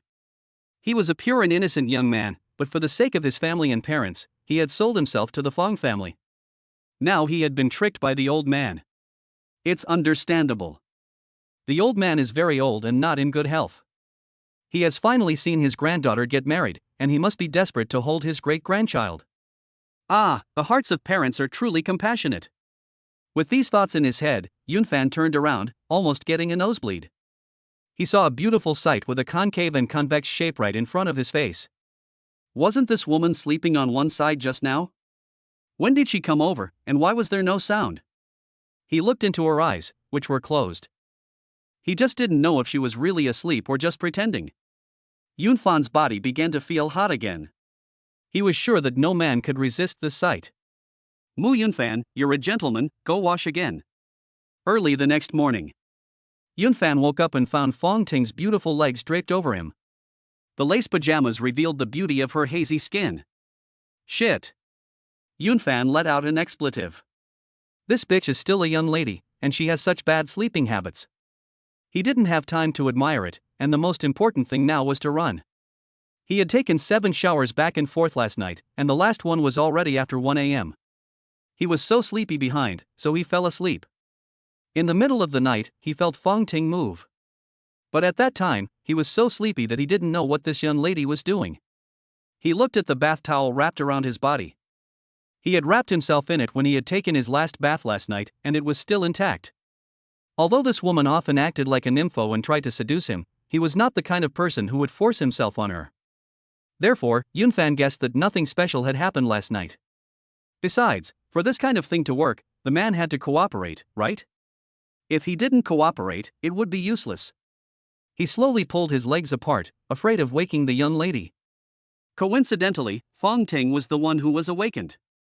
The two of them stared at each other. Normally, she would have been up by 5 o'clock. Years of intense work had made her nerves extremely sensitive. The slightest noise would wake her up. You're awake. Fonting spoke first. Good morning, boss. Yunfan responded casually. Afterwards, he felt like a big idiot. Good morning, your hammer. The boss has been called. Mu Yunfan, what is your occupation? I dare not look at her anymore, or I might accidentally shoot her. Yunfan got up directly and got dressed. He ran out of the bedroom and went straight to the courtyard. Confronting did not get up directly as usual. Looking at Yunfan's back as he left, she stretched and her body formed a perfect S shape. She was a little tired. She knew that Mu Yunfan had taken 7 showers last night. And she admitted that last night, while he was asleep. She had deliberately fallen asleep, and it was she who had put her leg over him. But as a proud woman, she could assure him that nothing bad had happened last night. That smelly man, really, why sleep so soundly at night? It was so obvious what he was doing, but he slept like a dead pig. When Yunfan went downstairs, the old man was already having breakfast. "Grandpa, Aunt Fong, you two are up early." Yunfan casually said hello. "Nonsense, the elderly naturally sleep less, so what's there to say about getting up early? And Auntie Fong, she is naturally the housekeeper of the family, and gets up normally every day." Yunfan was a little delirious. The old man picked up a sandwich and handed it to Yunfan, concerned. "Grandson-in-law, why did you get up so early? Why didn't you sleep more? Tingting hasn't got up yet, has she?" It seemed like he was concerned, but there was an inexplicable smile in his eyes. "Oh, she was still asleep when I got up, so I came down first." Yunfan is so innocent that he thought the old man was just asking a simple question. "Haha, that's good." The old man laughed heartily. He naturally understands what time his granddaughter used to get up. If she hasn't got up at this hour today, it must be because the couple had a little row last night. Thinking that the little trick he deployed last night had worked, the old man's appetite seemed to have increased a lot. Yunfan didn't know what the old man was thinking. The soup from last night had really made him suffer, otherwise he wouldn't have had to take 7 showers in one night. But he didn't dare to say anything, so he just pretended to be fine. It wasn't long before Confronting came downstairs. "Auntie Fong, later on, throw the clock in the hall and the trash can outside." She looked cold and indifferent. Yunfan understood what the young lady meant. If it wasn't for the clock chiming a few times last night, the two of them might have. But now they pretended not to know, and continued eating their sandwiches. "Young lady, you're just going to throw away such a nice clock?" Auntie Fong looked puzzled. "This clock is an old object that has been kept. The auction house estimated its value at 800 million yuan. It would be a waste to just throw it in the trash. Although the young lady doesn't lack money. What's the point of throwing away such a valuable thing so early in the morning? Humph, not only do I want to throw it away, I want to smash it before I do." Confronting snorted, sat down next to Mu Yunfan, and looked at him with a complex expression. This Aunt Fong doesn't understand even more. If you want to be rich and wantonly, then just throw it away. You have to smash it before throwing it away. Are you going against Joan? But she didn't dare to ask more, and could only wait for orders. "Yes, miss." Confronting ate breakfast with elegant manners, and then said to Mu Yunfan in a light tone. "After breakfast, go to the company and report for duty." Chapter 40. Did you go to the bathroom for a snack? Go to the company? That's right, now that most of the problems at Mu's family have been solved, it's time to go to work. Yunfan also wanted to go to the company. If he went to the company, he would have work to do. Unlike now, when he was idle every day, like an unemployed person. Most importantly, if he went to the company, he would get a salary. Having a salary meant that he would have savings in the future. Although Confronting had given him a black card, he also knew that there was probably more than enough money in this black card. But since it wasn't his, he definitely couldn't use it. He had worked at the Mushi Group for a year before, but Mujin hadn't given him a single penny. He had never even seen his salary card. Yunfan became happier and happier as he thought about it, and after finishing breakfast, he immediately ran to the bathroom to call Yifan to share his joy. "Fan Z, starting today, I'm going to go to work. When I earn some money, I'll buy you a lobster." "Yunfan, I'm afraid I won't be able to eat that lobster with you." That was Yifan's depressed voice on the other end of the line. Yunfan was puzzled. What was wrong with Yifan? In the past, this best friend of his had always been full of surprises, and Yunfan had never heard him speak in such a tone. "You won't be able to eat a meal? Could it be that you have a terminal illness and won't last a month?" "Fan Z, don't scare me, tell me, are you dying? Is it uremia or some kind of cancer?" Yunfan was very anxious. Yifan was his best friend, and currently the only. other friend he had, apart from the female boss Confronting, who could be considered one. Damn you, you bastard, you're so desperate for me to die, you must be crazy with grief. Yi Fan said angrily. Oh, you're not going to die, so why are you so down in the dumps? Forget it, I was going to tell you anyway. I got married. This morning my wife said she had to go on a business trip abroad for half a year. As newlyweds, she insisted on taking me with her. I'm already at the airport, and I was just about to call you when you called. Yunfan was suddenly enlightened. That's it? I thought you were going to die. Then go, why are you talking like that? Yifandang on the other end of the phone paused for more than 10 seconds, and suddenly burst into tears. I haven't been abroad yet. I can't bear to leave my country, my family, and more importantly, I can't bear to leave you. Go to hell.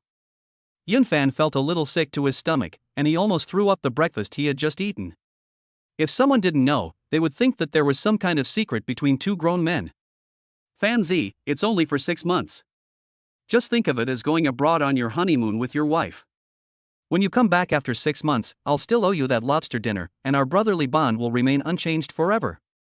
Yes, our brotherly bond will remain unchanged forever. Yi Fan calmed down a little. Before leaving, he wanted to help Mu Yunfan. Yunfan, do you want me to settle things with the Mu family? I'm afraid they'll give you trouble after I'm gone, and I can ask my wife to use all her connections to help you. Yunfan's heart warmed. He was really very touched. Even though Yifan had become rich and famous, he was always thinking about his safety. No need, Fanzi, just go abroad and play in peace. Since I can go to work, it means I have already gotten away from the Mu family's control. Right, it's not possible that your uncle suddenly had a change of heart and let you off the hook? Let's talk when you get back, it's hard to explain over the phone. After hanging up the phone, Yunfan spent some time in the bathroom again. Yifan was the closest person to him in this city apart from his parents. He was suddenly leaving, for 6 months, and his heart was really a bit messy. If he hadn't just tried to calm Yifan's emotions, he wouldn't have acted so carefree. Good brother, have a safe trip. When he came out of the bathroom, he saw Confronting looking at him with contempt from outside the door. Did you have breakfast and then go to the bathroom for a snack? Confronting looked disgusted. What snack? I was detoxing. Yunfan quickly explained. What is this woman thinking? She just made him wait a little while, and she's being so mean. Confronting stared at him for a while, making sure he wasn't having a snack, before she spoke.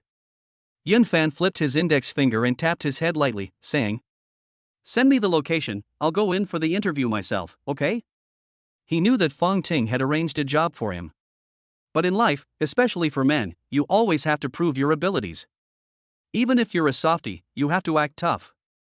Otherwise, women will look down on you. Just like the character played by Chao Xing in the movie, he was the model of a softie. Of course, Yunfan is different. He and Confronting are just trading. Whatever. Confronting frowned, her two curved eyebrows knotted together, and she took the elevator directly to the helipad on the roof. In the elevator, Confronting was moody, stamping her high heels on the floor, sounding out her displeasure. This smelly man really stinks. It's fine to go to the bathroom for a snack, but he won't even go to the company with me. Big deal. And an interview? Is being my personal secretary too much for you? Who in the Fong group is lucky enough to see such a beautiful female boss every day? Fong Na sensed that something was wrong and immediately tried to comfort her. Miss Fong, what's wrong? Are you not feeling well? Confronting said nothing, but gave her a look that could kill, which scared Fong Na into covering her mouth. After coming out of the bathroom, Yunfan noticed that the old man and Aunt Fong had already left. He felt a little guilty for not seeing them off properly. The two elderly people were kind and friendly, and they had been very good to him. Aunt Fong in particular had taken good care of him when he was injured. And the old man, although he had made a bowl of nourishing soup last night, which made him take a bath 7 times that night. Yunfan had never met his biological grandfather since he was young. When he was young, he envied other children who had grandparents to hug them, or when he saw other people's grandfathers buying packets of spicy snacks for their grandchildren. He had no intention of visiting the company that the old man had given him. He would work hard at Fengshi and contribute to its development, which would be a way of repaying the old man and Confronting. Yunfan tidied his clothes and printed out a few copies of his resume before getting ready to leave. He changed out of the clothes Confronting had bought him and put on his usual plain suit. The clothes were too expensive, and wearing them to an interview would be too flashy. As he was about to go out, a female driver holding a bunch of keys walked towards him. "Sir, are you going out?" "Yes, I'm going out now." "Okay, sir, would you like to take the Cullinan, Maserati, Phantom, Ghost, or McLaren?" "The Cloud, the Phantom, the Ghost, the McLaren, or..." "Stop." Okay. Yunfan crossed his arms and made a pause gesture. "This is not over yet, I'll take the bus myself." He finished and then trotted out of the room. "Take the bus?" The female driver looked at Yunfan's back with a puzzled expression. The young lady's husband-to-be is really different, even his travel style is so unique.